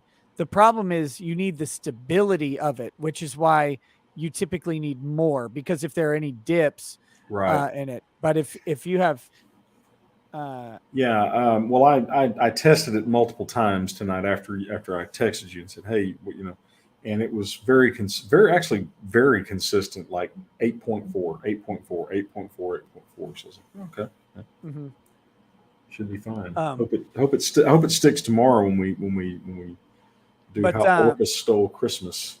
To those who are curious about streaming software, I have heard some rumblings that YouTube is working on an internal streaming meeting type service that, like, because they used to use Hangouts on air and then they got rid of that, but I've heard they're working on something for that. So I might, if I can, It's you know, if such they, a natural thing for them to do.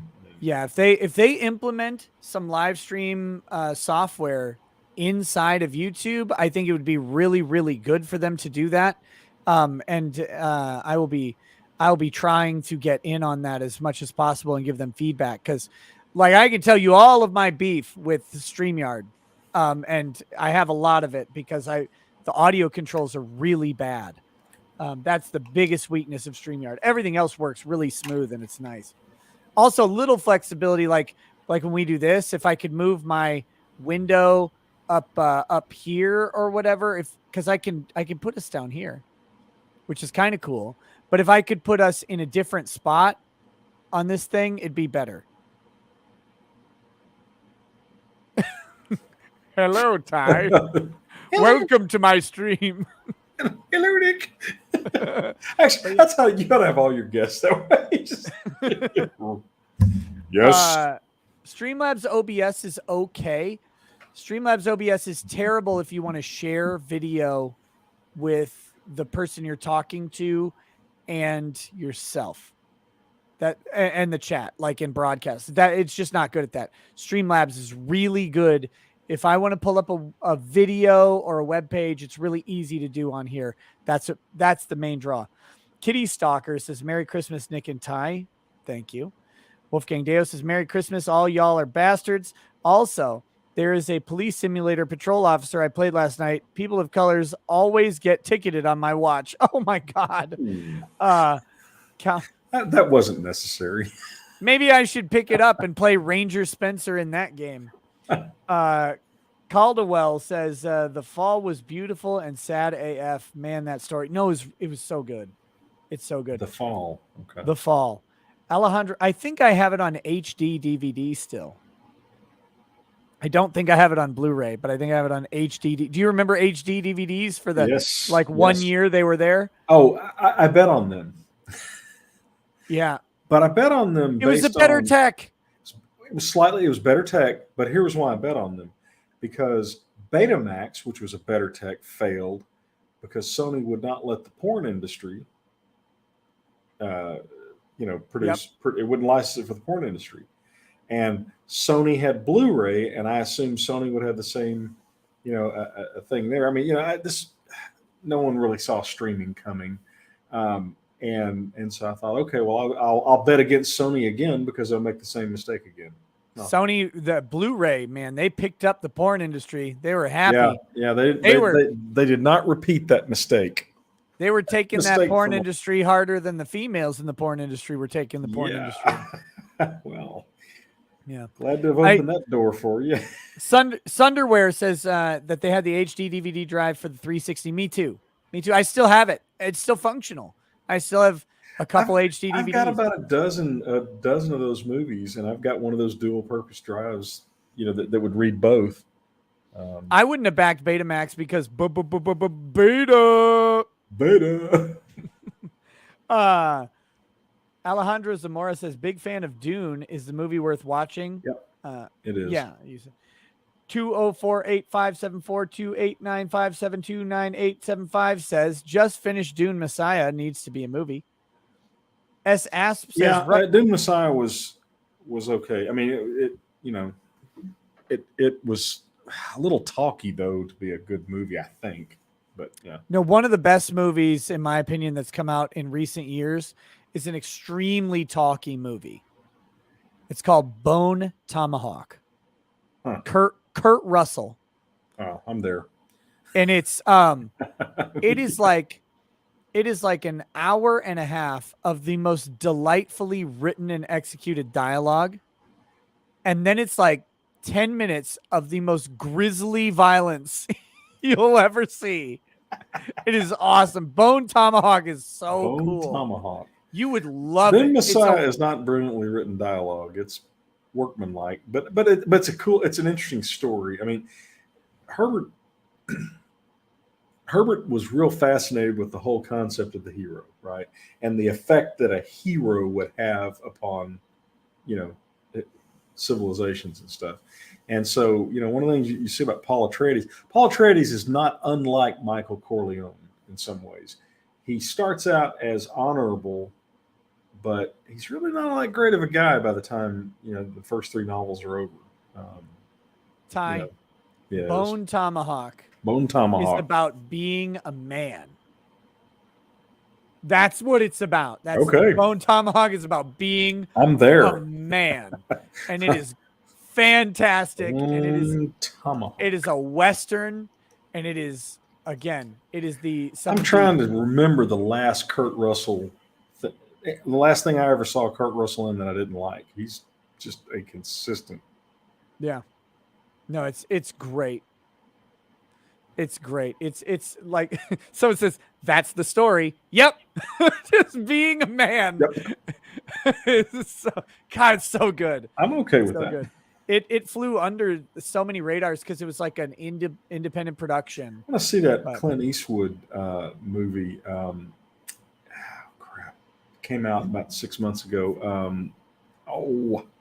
I know what you're talking about, but I don't know the name of it. Yeah. That looked really good. I mean, first of all, perps to what? A 95-year-old man making a movie. Perps. You keep saying perps. You're sending I know. You're sending Dante Wrights to his house. Yeah. Just constant Dante Wrights flooding. Props to Clint Eastwood for being like in his 90s and still being a badass. Cry Macho. That's the Cry Macho, yeah. Yeah. S. Asp says Russian media is saying U.S. is sending thousands of troops to the Ukraine. God help us all if true. Oh, shit. Who knows? Agreed. Mark in Texas says, Merry Christmas, y'all. X says, no, but your press secretary might do the trick. Eclipse Warlord says, Merry Christmas, Grifter. Hope you have a wonderful one. You too, buddy. Wolfgang Deo says, I win over mutuals by risking pissing them off. Nope says, if we can... Look, let's be real honest. None of Jack Murphy and I's mutuals really care that much. That's such a beta attempt. It was beta move to try and do 2 things. Jack was either trying to bully and intimidate me, or he was trying to appeal to some perceived dishonesty while trying to also win me over. That's not a good move for me. That was lame regardless. And no. Again, threat assessment not being one of his strong suits, apparently. Well, he doesn't know who I am, which is fine. I've never heard of him before the other day. In general, when I back in October or whatever, when I invited him on the show, I'd never heard of him. Of this thing. But I liked what he had to say on a subject, and I thought, that's so much better. Yeah, that's good. But he doesn't know me. So if he thinks that he's going to appeal to me by saying, well, you won't be pissing people off by doing this, he is grossly miscalculated. That really is shooting. That's not the ammunition that you need. That's why I can't hear you. That fell out. Yeah. Hey, Jack, don't fuck with him. Yeah. I offer you that for free. Nope says, if we can't make fun of cucks, who can we make fun of? Cucks always. Yeah. Superman, if he wasn't scared of green rocks, says, big fan, guys. Happy Christmas. Did you see his response on Timcast? I did. I did a video on it. And when I mean I did a video, I mean a rant. Merry Christmas, guys. Hey, if you want to check that out, guys, check out Superman, if he wasn't scared of green rocks on YouTube, and check out his response to Jack Murphy's justification on Timcast. Yeah, I saw his response on Timcast. I mean, I thought it's too little too late. He really screwed that up. And he's going to have to work on a good way to figure that out, or he's going to just have to power through and hope people forget. But the comments on that Timcast were brutal. One of them said, I love when Jack goes on Timcast because then I get to spend time with his girlfriend. Oh. Although, the dead guy in the shirtless shooting, how's your wife and my kids? God, of course, then that guy emptied 2 shotgun blasts. You got to. know. I mean, Jack Murphy hasn't figured that out. You got to shotgun the person who says that. That's the only way. It's the only way you recover. Yeah, Murphy must be a pretty accomplished huckster, though. If he can flip that fast and assume that the macho persona, that convincingly. Maybe, but, I don't know. Yeah, but I genuinely don't know. He's still invited on the show. I mean, we might have a pretty different interview than what I originally entailed, but I have a feeling he won't take me up on it. So I wouldn't if I were him. Alex Gabriel says shows more just go about get a hammer and beat your toes. He says a lot faster. Shows more about his character that he brings up mutuals, for which shows he is someone to go with the pack. I wonder where his true values sit. That's the problem, isn't it? I think we know. Crusader Saracen says men can change and change a lot, but it's clear Murphy was and is bitch made. Also, Merry Christmas to you, gentlemen. God be with you and your families. You I'm too, trying Crusader. to think. I'm trying, of course, I make a point of not knowing cucks, but I'm trying to think of a situation where someone ever was that pathetic and then somehow stopped being that pathetic. You have to fully own it. Well, without shame or defense, or no, with shame, but without defense, you have to fully own it and say, no, I was wrong and lied to and made bad decisions. Well, and it shredded every bit of me. See, I get back to the thing though, Nick. I don't think he can. I'll bet you money his additional storytelling. Yeah, I'm just saying how the only way you could. Yeah. If you didn't have a whole bunch of other inconsistent crap, that is the way you do it, because people actually will respect you if you say, no, I was wrong. That's look, you lead with your mistakes, especially when called out, and again, this isn't something someone made up and accused him of. It's like where, I don't need to respond to that. That's just fluffery bullshit. Something you wrote and advocated. Now you have to unadvocate it. Like you just have to. And you tried the thing where you deleted it because that's the whole thing. Well, I deleted it because it's not what I believe anymore. That's fine. But that didn't work though. It's self-serving, but that's okay. I'm honestly okay. Like, look, if you wrote something 10 years ago, you don't believe it anymore, you delete it and no one's ever heard of it, then no harm, no foul. But if someone happens to find it and bring it up, then you go, yeah, I did write that. You don't dissemble, you don't evade, you don't do no equivocation, because now basically you're trying to weasel out, and your supporters aren't going to be happy about that, because if you're setting yourself up as a man, I'm a man, accountability and owning your mistakes is just an integral part of that. And if you're not doing that, the people that send you money are going to see that and they're going to become very disappointed. Yep, exactly. Going after some drunk Yahoo on YouTube, Yahoo lawyer is just, and that's just going to make it worse. There, Nick, I'm there for because that's the funny thing. I was done talking about this. Right. I was done. How many times do dumbasses? Little one pops up next to my DM thing, and I go, "Ooh, what is this?" Wonder what that might be. Stephen Oglesby says, "Have you seen 1883 yet? Really good show. I have not. No, never heard of it even." Yeah. Let's see. Readar says, "Thank you for the great show. Needed the laughs. Family canceled our Christmas because brother-in-law was only near someone with COVIDs. Oh. Now we are delaying it 1 to 2 weeks, and everyone has to wear a mask at our family gathering." Oh, fuck. Have you thought about just, like getting soap and put them in towels and just beating the living shit out of the brother-in-law? He says it didn't go over well when I told them I am not wearing a mask since everyone already has the jab. Pretty sure I am now uninvited to our family's Christmas. I am not going to subsidize your mental illness anymore. I never agreed to be responsible for your hysterics. Right there with you, brother. Man, sorry to hear that, brother. Sorry, yeah. Look, this should eventually, everyone's going to settle down on this, and it'll be relegated to the dustbin of bad ideas. I have faith. I'm probably wrong, but I have faith in that.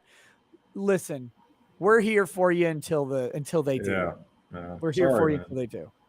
So Gaius Nadius Caesar says, I've been painting my little warships, preparing for the alternative WW2 U.S. Navy versus Kriegsmarine. I've got more than a few of those. Well, I'd be curious to know what scale. I do one 2400. I've got battleships. Or battleships. Shout out to my homies over on Odyssey. I have been watching you guys, by the way. I've been watching you, and don't put your pants back on. Radicalized Ryan says, Merry Christmas. Hey, thank you. Thank you. And I also see the Nail Geek says, Merry Christmas, you guys. Thank you for streaming tonight. A pleasant surprise. Jay Bat says, Samwise Gamgees. Donnie Art says, yeah, Merry Christmas, guys. D. Zogar says, billionaire Elon Musk interviewed by Babylon B. And Is that not epic? That's fantastic. It's just, the B has earned every ounce of success they've had. So is Veritas. Oh, yeah. Those guys, you know. LKW says Merry Christmas, boomers. So thank you over to the Odyssey chat. I really appreciate you. Spence says, I remember my grandfather telling me about how he let his girlfriend get railed. Wait, I hope that's not serious. Yeah. I have a feeling that's a joke. Yeah. Bad Vibe says, okay, yeah, I don't think that generation had much at all, really. No, I mean, they may have had some orgy shit going on at Woodstock or whatever, but it wasn't like, will you please bang my girlfriend while I watch? Men don't do that. I'm sorry. It's weird. That's just weird. Isn't it though? I mean, it's. Yeah. Bad Vibes says, okay, law question. Can you explain the carelessness and where it falls between negligence and recklessness and legality? Carelessness isn't a legal term. Yeah. So no is the answer. Yeah. That's the thing. People say negligent, careless, and reckless interchangeably colloquially. But when you get to law, carelessness means nothing, negligence means something, and recklessness means something more. Yeah. And something else and more. Yeah. Yes. Yeah. So yeah,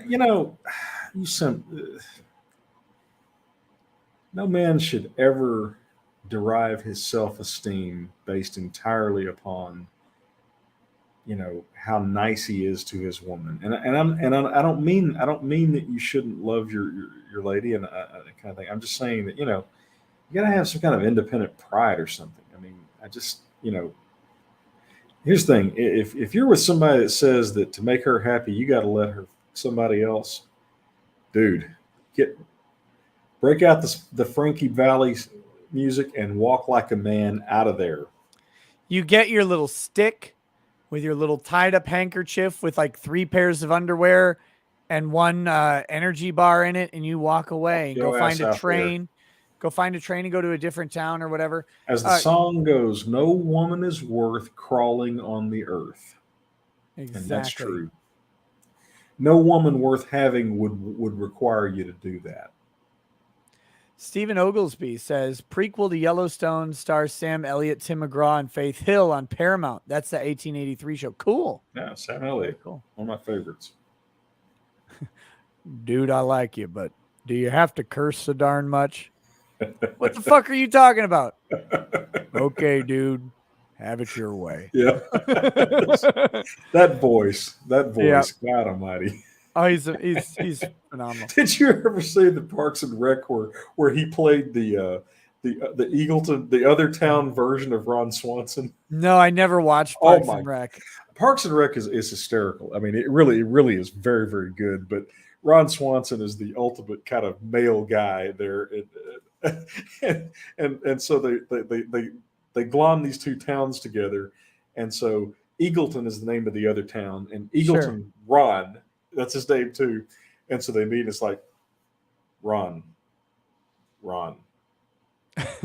Swanson. Done. Are you saying done because that's your last name or because you're done with this conversation?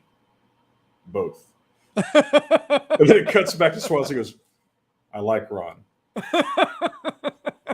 And then later on, he's like, we might have a loyalty oath. You ever problem with that?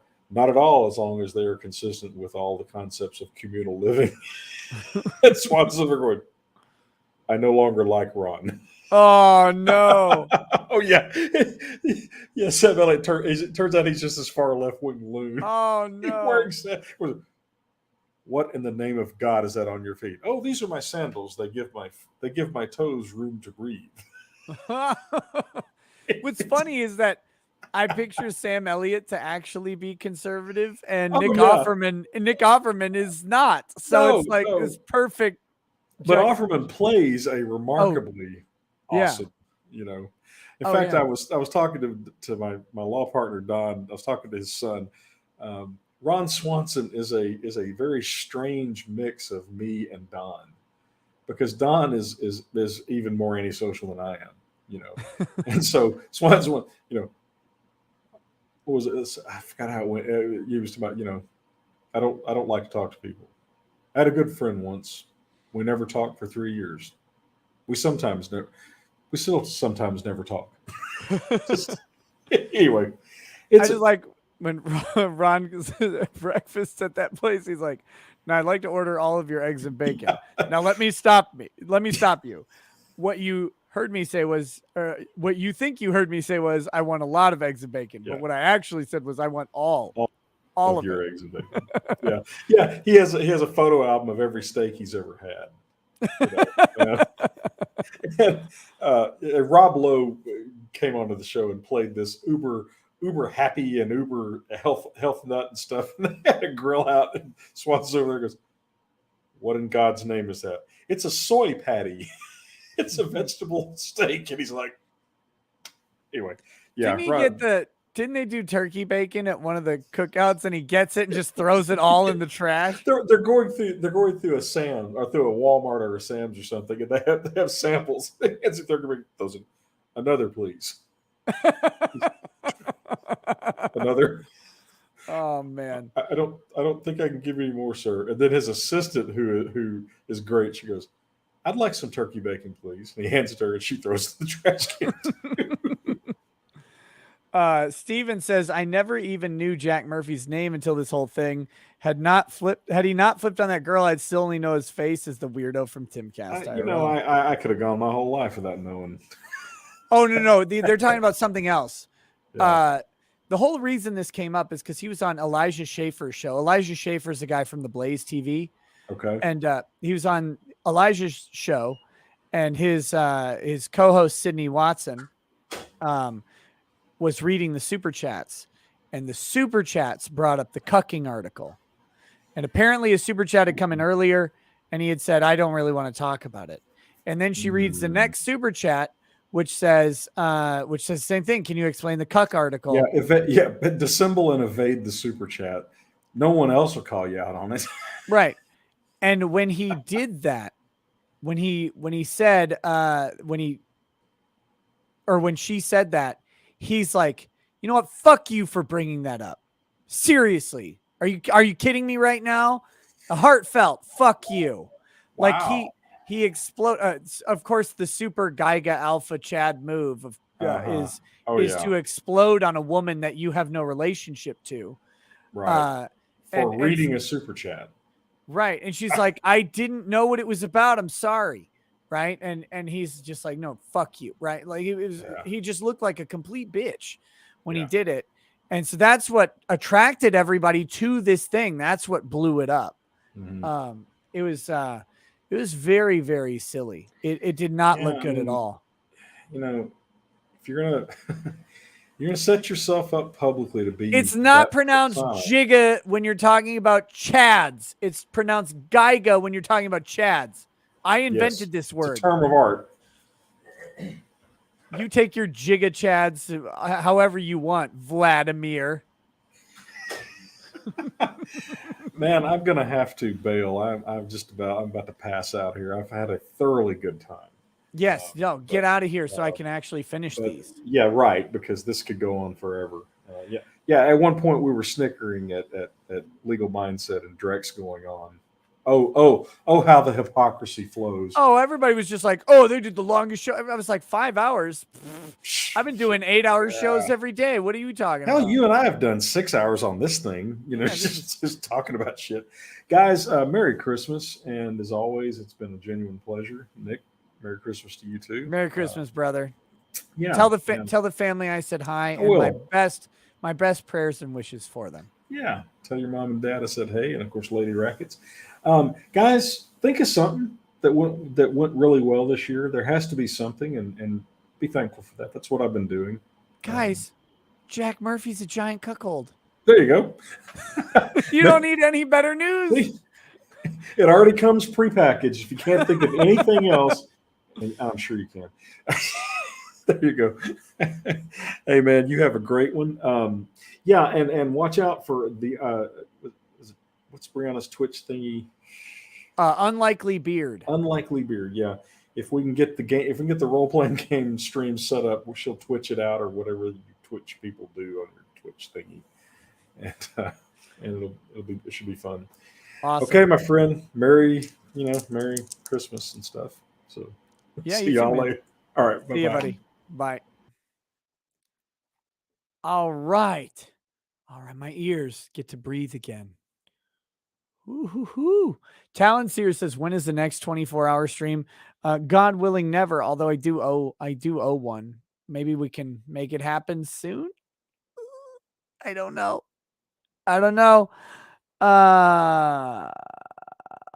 Steven says Netflix just released today a Leo DiCaprio flick called Don't Look Up. Fair warning, it's 100% commie drivel and first terrible movie Leo's ever in.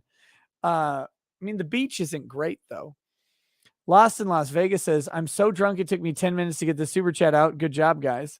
Angie Ann says, Merry Christmas, Happy Hanukkah. XOXO, can't sleep equals more Christmas ale. Redwall says, what would you say if it were 5 years ago and we had leftists claiming the legal system wasn't working in such cases as Brock Turner, swimmer who assaulted someone, and other cases in the past? No, I agree in large part that the legal system wasn't working 5 years ago either. Brock Turner's case has some questions that we need to ask about how things work, right? Brock Turner was similarly intoxicated to the female. So if she couldn't consent, could he consent? Like that's a weird question to ask, but the Brock Turner story is really weird. Girl drinks like 15 fucking vodkas or whatever it was. Chooses to dance with this guy, chooses to go back to his apartment. They apparently start making out in an alley. She passes out at some point and he claims he doesn't notice. Whatever. I don't know if that's true. That's his testimony.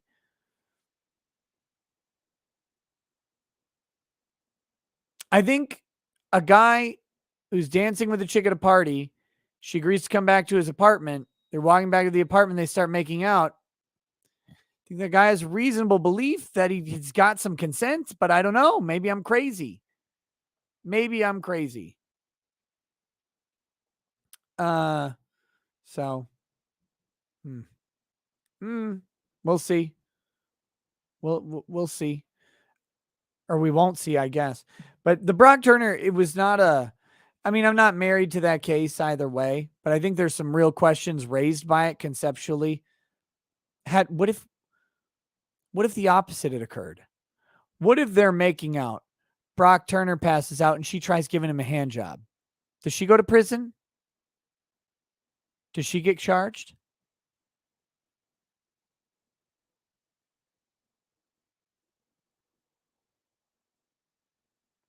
Unknown. Blackout drunk means that you don't remember accurately what happened the night before. So.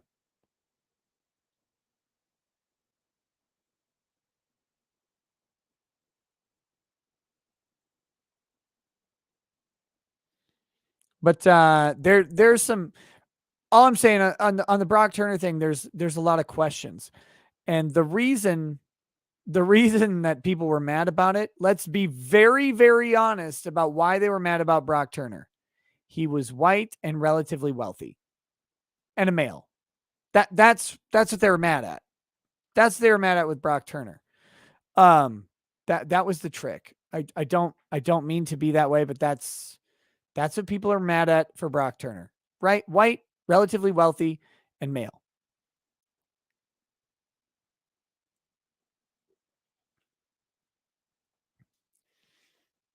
But yeah, unsent passenger on Odyssey has the correct advice though. Don't fuck behind dumpster, kids. Don't do it. Don't do it. All right, back to this. Mary Rose Lolly, thank you for the donation. Twilight Dragon 3 says, at this point in time regarding Biden, they should just pull a weekend at Bernie's and have Jeff Dunham provide the voiceover. Jeff Patriot says, Nick is fair and reasonable. Redwall says, ignore Alan Powell. He literally said he would be happier than this conviction if Potter were stabbed in prison. It's literally one of the videos he posted. Chat, go check it out. Sounds like a good ad for him. William Skransky says, the only criminal died in the car. Dante's actions got him killed. Dapper Dave says, my guess why Potter was smiling during her mugshot was probably the officer in the jail was trying to cheer her up and made a joke to lighten the mood. Look, I have no idea. I don't care how people look in their mugshots. I'm not a jury. I don't give a shit about that. Eric the Red says, if mistakes now mean prison times, are we going to build a bunch of prisons for doctors? Malpractice insurance is one of their highest expenses. Yeah, I mean, it won't probably play out this way, but if you take Kim Potter's conviction and the strategy that the prosecution used, you put doctors in prison constantly. Mistakes happen all the time. Mistakes that lead people to death that do not rise to the level of manslaughter. It happens all the time. Drivers, all the time.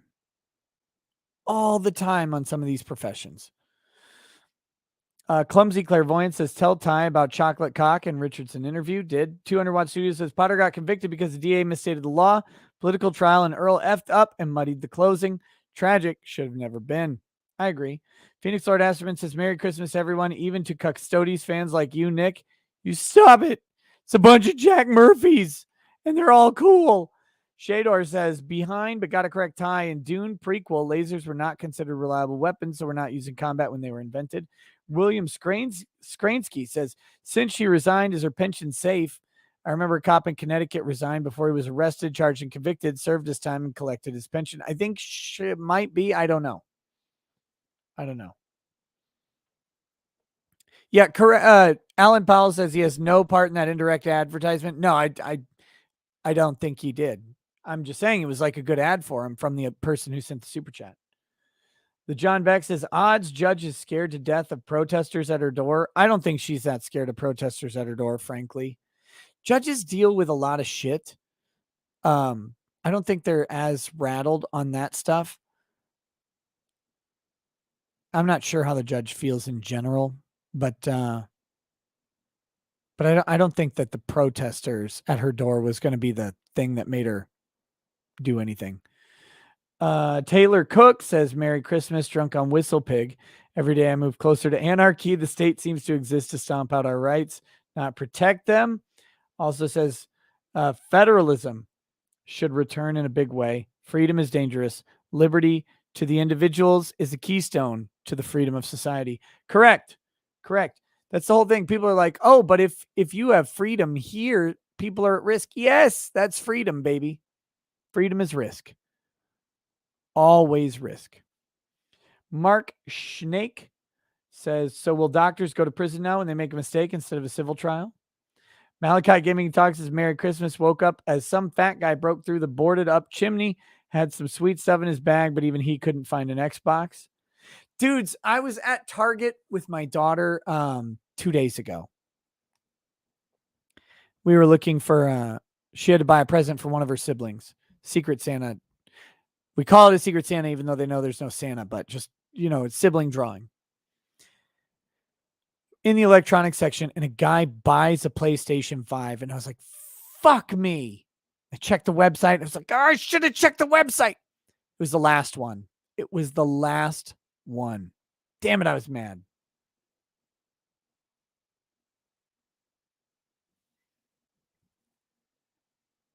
Can't find an Xbox lately.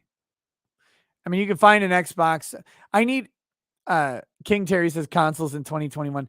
I want an Xbox for my downstairs media center for the kids, because they like to play Tetris Unlimited or whatever it is, and some other, some of the other Xbox games on the Game Pass. But I want them downstairs playing that, not upstairs. And the reason I want an Xbox Series X rather than a Series S is because I want the physical drive to have it also be a Blu-ray player. That's it. I know I could get one on StockX, PS5 or Xbox. I know I can get them on StockX, but I was just hoping to find one in the wild. I'm not that desperate for one. Catherine Kennel says, even though it was Callie Oscar Grant shooting set the bar, Meserle was convicted for an accidental gun versus Taylor will always be conviction. I mean, California law has no bearing on Minnesota. It wasn't cited. I don't think it'll always be a conviction, but maybe. Mim Moko says, Merry Christmas, Nick and Ty. This Santa's going to bed. At least it will be a white Christmas. Oops, sorry for the privilege. Bad Dragonite says, Murray Kruma or butter. A Noble Demon Tim says, pisses me off. California is becoming a 21st century Oklahoma. Everyone is moving out of and from hotter deserts, Nevada or Texas. No, I think Nevada, actually. Murderbit says, shitter's full. Next, he says, Wim Hof almost died after an enema on a fountain. Weird. Darmy says, Merry Christmas. Stuck with since the Vic stuff started. Another Christmas alone as a third shifter. So thanks for the company. My Spawn Compendium Volume 2 comes out on the 28th. Has issues 55 to 100. Cool. Woodfoot says, get a compact 10 millimeters so they just learn real quick. Zach Gutman, thank you. Tyler Ventura says, can't get the Potter verdict out of my head. Feel so bad for her. How did you as a lawyer not become too emotionally invested in your client's fate? Also, what's your sentencing prediction for her? Sentencing prediction. I think she'll get the 86 months. Somewhere between 74 and 108 or whatever, but roughly the 86 months. That's my prediction. I think the aggravating and mitigating factors, the judge will just decide they cancel out and she get a presumptive sentence. Rajveer Soda. Hey, Raj, how's it going? Mary Homus. Mary Homus, Nick. Grifting even on Allah's birthday. Thanks for making Potter's verdict slightly less depressing with your panel's awful jokes. If only Kim could spend Christmas with her family right now. Yeah, Raj, I agree. That was just particularly shitty. They could have easily given her until Monday. Paul McCartney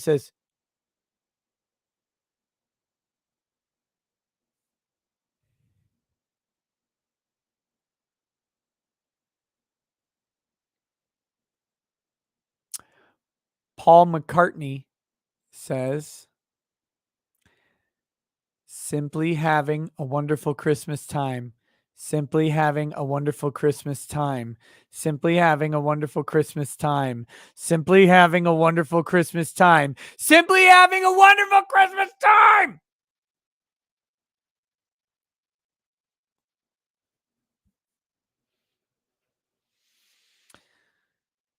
Jordan Jones says, Ty, just buy all your ladies a 9mm Glock 17 or 19. Word of mouth or hearsay in your intelligent folks speak is the other Glock models jam often.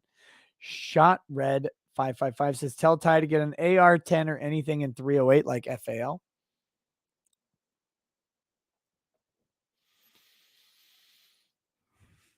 Namey McNameface says, cheers from Vancouver Island. Cheers to you, Vancouver Island. John Smith says the 19th Amendment and its consequences have been a disaster for Western civilization. John Murphy, thank you for the donation. Life of Brian says, I mean, the white liberal could care less about real urban populations. You're not even telling them anything they don't already know. Crawley R says, anyone in chat lives in South Barbara County, California, living on own now, mouse loose in my home, freaking out, will pay for help.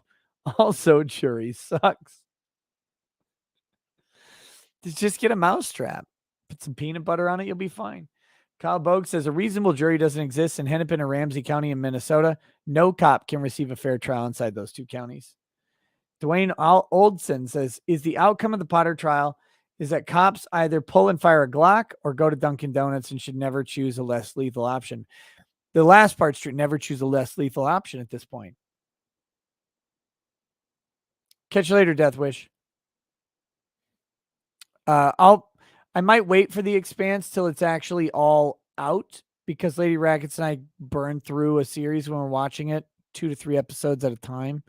I don't really want to wait. And I know they're coming out weekly, but I'll be watching. TJ Sherrod says, what would be your thoughts on getting rid of elected prosecutors across the board in this country?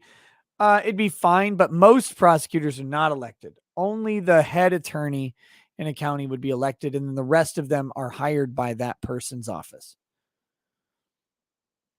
Geode says, don't know much about OJ's case. I do know Barnes believes he's innocent. My family believes he's guilty. I'd love to hear a detailed, different take. Wolfgang Deo says, Ty is the Recato Law Christmas tree. Cynthia says, Ty, what was your miserable GPA in law school? I think he said his miserable GPA was in undergrad, not in law school, to be clear on that. Mercury 3 Actual Channel says, disabled vet, former LEO, not guilty. I feel bad for all involved. Very unfortunate. Chank says, Saotomi says, fan from the Vic era, living in Japan 15 years, started 2021. I lost everything and had to return stateside. Your coverage and case is giving me hope despite still feeling lost. Thank you and Merry Christmas. Oh, brother, I hope the seasons change for you. I really do. Seek the Light says, if Dante's parents get anything from the city, I hope it goes to Caleb Livingston, the boy he shot. Wolfgang Deo says, it's like New Yorkers with pizza. Nice shoes. Dave says, Ty needs to understand that it is wholly deliberate. It's anarcho-tyranny. They've been doing it in the UK forever, and it's demotivation tactic. Benjamin Hamilton says, always be yourself. Aisha Fraser says, all my conversations with men are about anime, writing, or Jesus. Outside of those topics, I can't manage a conversation at all. Him. How are you? Me. Okay. Benjamin Hamilton says, thanks for staying up, guys.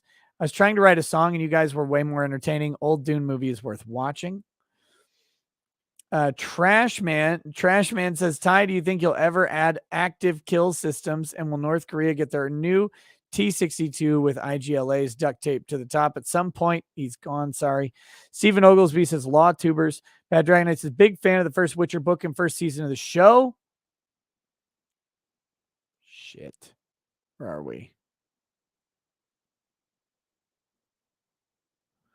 Never played the first game. 2 and 3 are very fun. Have a lot of nudity, though, so that's good. They recap the first game, so it's skippable.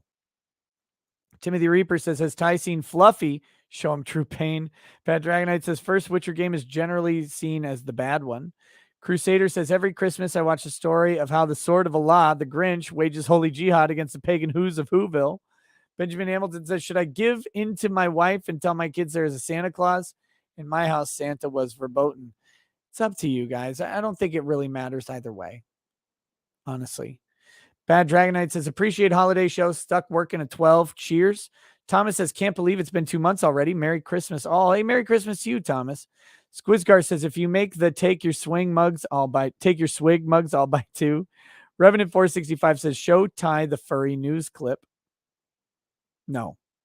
Malachi Gaming and Talk says, can confirm I was one of the second slowest on JV cross country, and the fastest varsity girl was just barely keeping up with me at 6-minute 45-second pace. Mr. Bentham says, Richards, the mood is right. The spirit's up. We're here tonight, and that's enough. Your Honor, we're simply having a wonderful Christmas time. Simply having a wonderful Christmas time. Ron Crossman says, IKEA display cases are great for Warhammer cases. Says, M Drunk was supposed to say great for minis. Warhammer minis. Knowledge says, thanks for joining tonight, Ty. Merry Christmas. You guys appreciate this greatly. Chain Breaking Sage says, working on making a card game with, would either of y'all be interested in collaborating? I don't know, man. I'm probably a bad collaborator. I don't have a ton of time.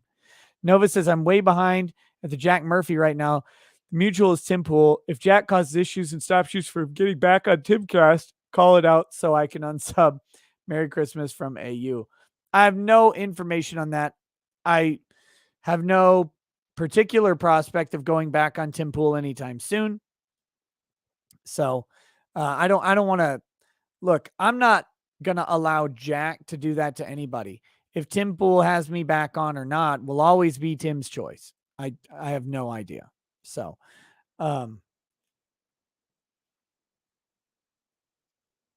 yeah, that's up to them. Logan Orr says never back anything named Beta. 11 Bravo Crunchy says Merry Christmas, gentlemen. Just starting my workday. Question: is It's a Wonderful Life best viewed in color or black and white?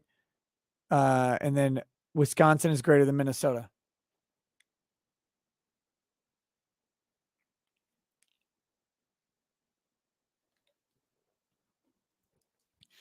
Black and white, by the way.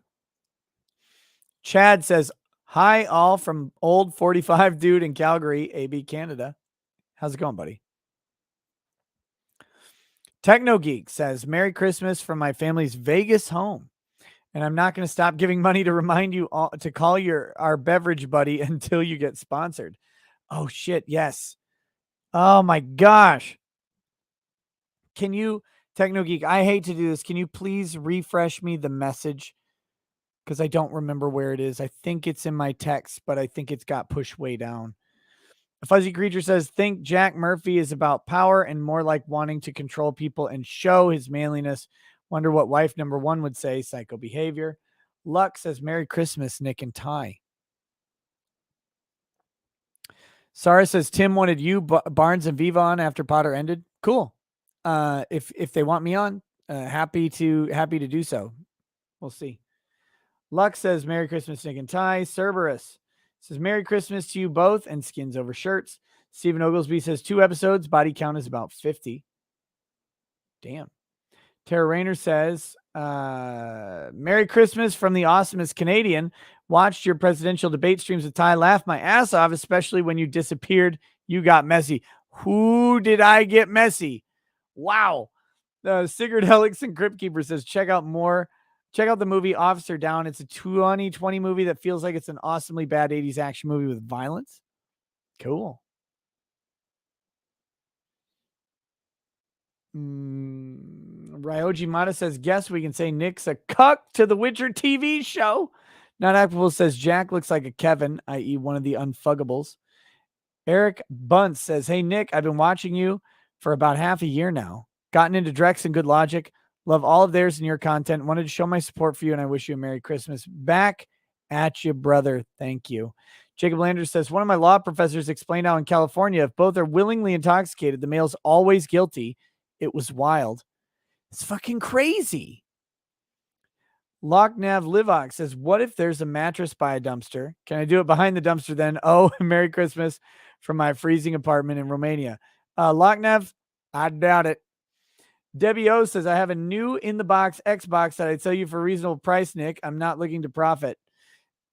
Debbie, if you want to email me about it, fine. Otherwise, I'm not in a super rush to get it. If I see one, I'll grab one. That's been my mentality. I already have one. I gave another one to a family I know last Christmas. The only reason I need one now is because between when I gave my other Xbox Series X away and now, my Xbox One broke.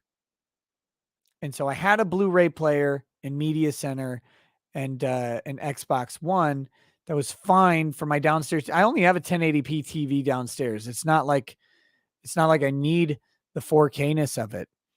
It's the Blu-ray player. But if I'm going to buy something new, I'd buy a Series X. So that's the only reason I need one at all, is because I just want a Blu-ray player and media. You know, my kids know how to navigate the Xbox and they play some games on it. Having that downstairs would be helpful. So if you want to email me, Debbie, I'm happy to talk about it, but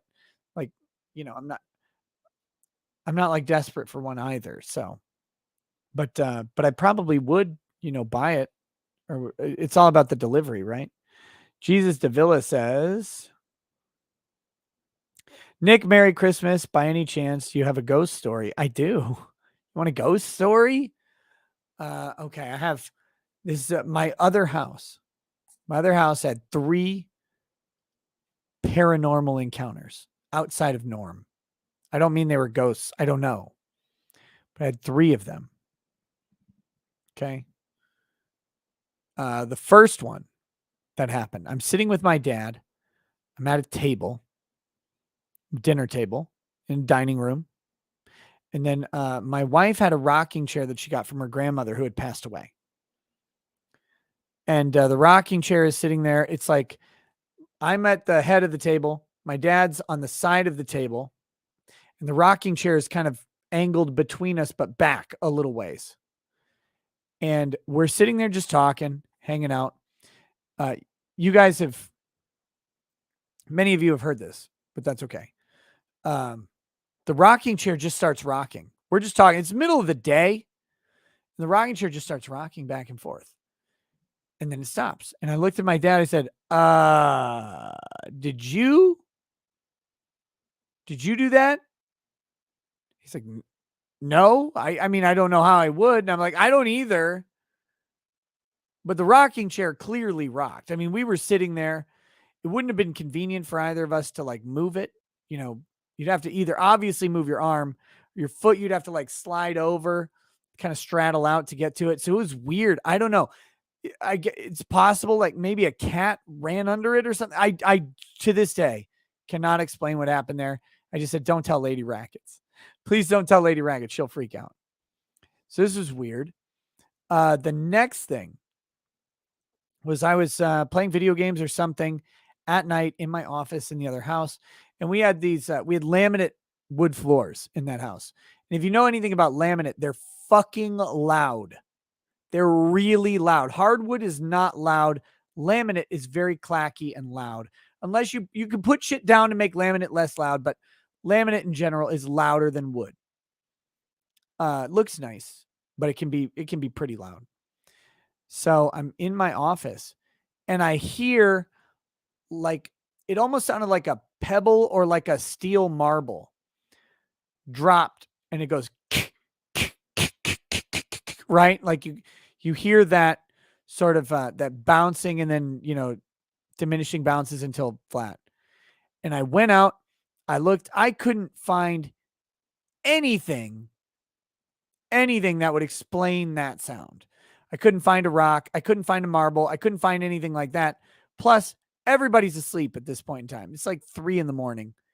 I couldn't find anybody. I went and checked all the rooms to see if any of the kids were like awake or in a bathroom. Nothing. But I heard that. So I don't know. I don't know what the hell that was. I still to this day, again, don't know what that was. And then the final thing was we had a Woody doll from Toy Story with the pull string. And this one doll would talk randomly all night. No one around. They could just be sitting there. Hi, my name's Woody. Just fucking all the time. And then the only time it legitimately stopped, one of my kids' cousins came over and the head of the Woody doll got ripped off. And it still worked if you pulled the string, but it didn't make the sound anymore. And we eventually just threw it away. Like it would make the sound if you pulled the string, but it wouldn't do it on its own. And then we got a replacement one that never did that. That doll, I'd yell at that doll all the time, like, shut your fucking mouth, right? Like, because that doll didn't make any sense. So that was weird. Oh, Percy Bish says, seeing this is Nick, most likely the whiskey. Pro trivia. I wasn't drinking whiskey at that point in time. I don't think I had ever had a glass of whiskey in my life when all 3 of these things happened. So all of my whiskey drinking came well after that. So I didn't drink other alcohols either. I didn't used to drink much alcohol at all. Law school helped change that, but no. So I wasn't drinking during those times. It was just fucking weird stuff. Can't explain it. I'm sure there's some logical explanation for all of it. I just don't know what it was. So weird. That was a long response to that super chat, and I should be wrapping up because we're at 5 hours.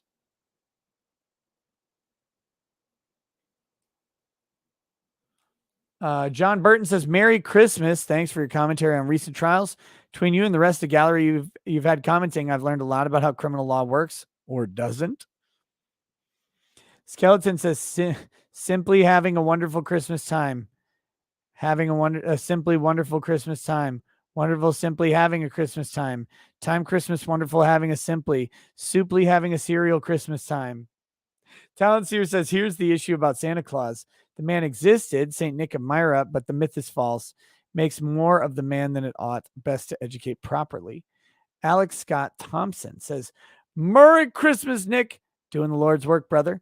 David L. says, I miss your how embarrassing t-shirt. Do you have them for sale? I'm a large fellow, so I need a size 5XL. I don't know if I have I don't know if I can do a 5XL, but I'll check. I think I still have those on the store. I just have to reactivate the link. 2D Harem King Jack says, Merry Christmas, lawyer man. This is the first Christmas in years I'm actually spending Christmas with my family. Also, my sister doesn't think Die Hard is a Christmas movie. Sometimes women are wrong. Techno Geek says, lol, number texted again to a cell phone near you. Hey, thank you, buddy. I appreciate that. Idaho Plumber says, Merry Christmas, Nick. Keep up the good work. We love you.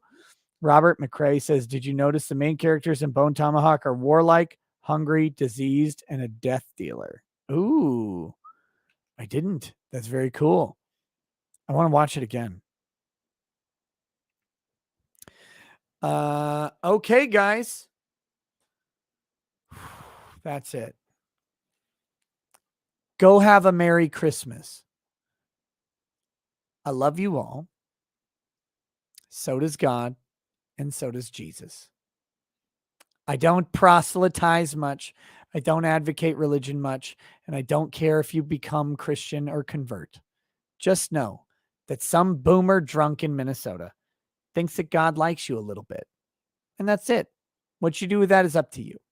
But that being said, Merry Christmas to you all. I will probably be streaming tomorrow night as well. So if you got time, you want to hang around, let's hang around. Until then, peace. Peace.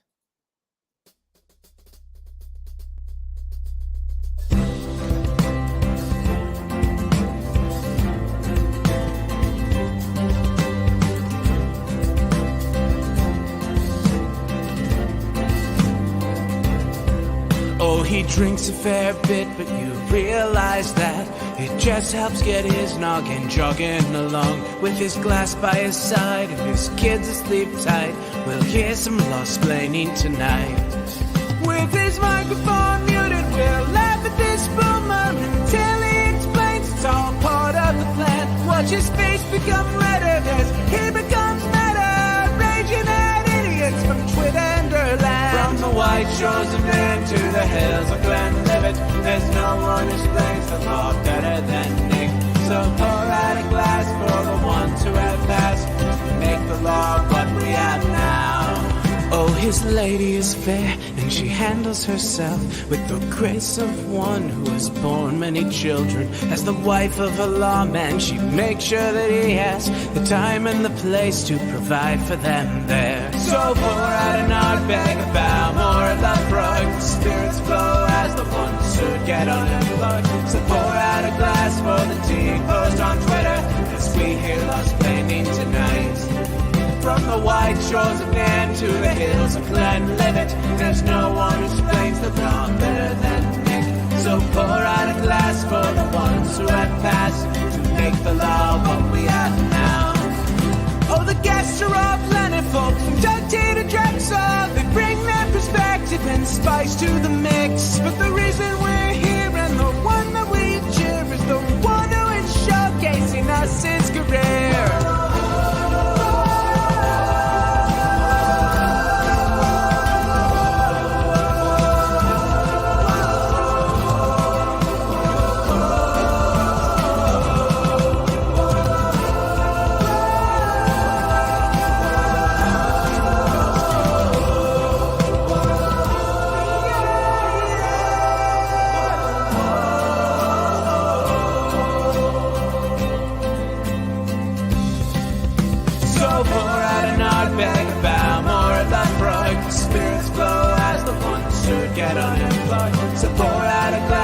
the T-post on Twitter as we hear Lost Planning tonight. From the white shores of Nairn to the hills of Glenlivet, there's no one who explains the dawn better than Nick. So pour out a glass for the ones who have passed to make the law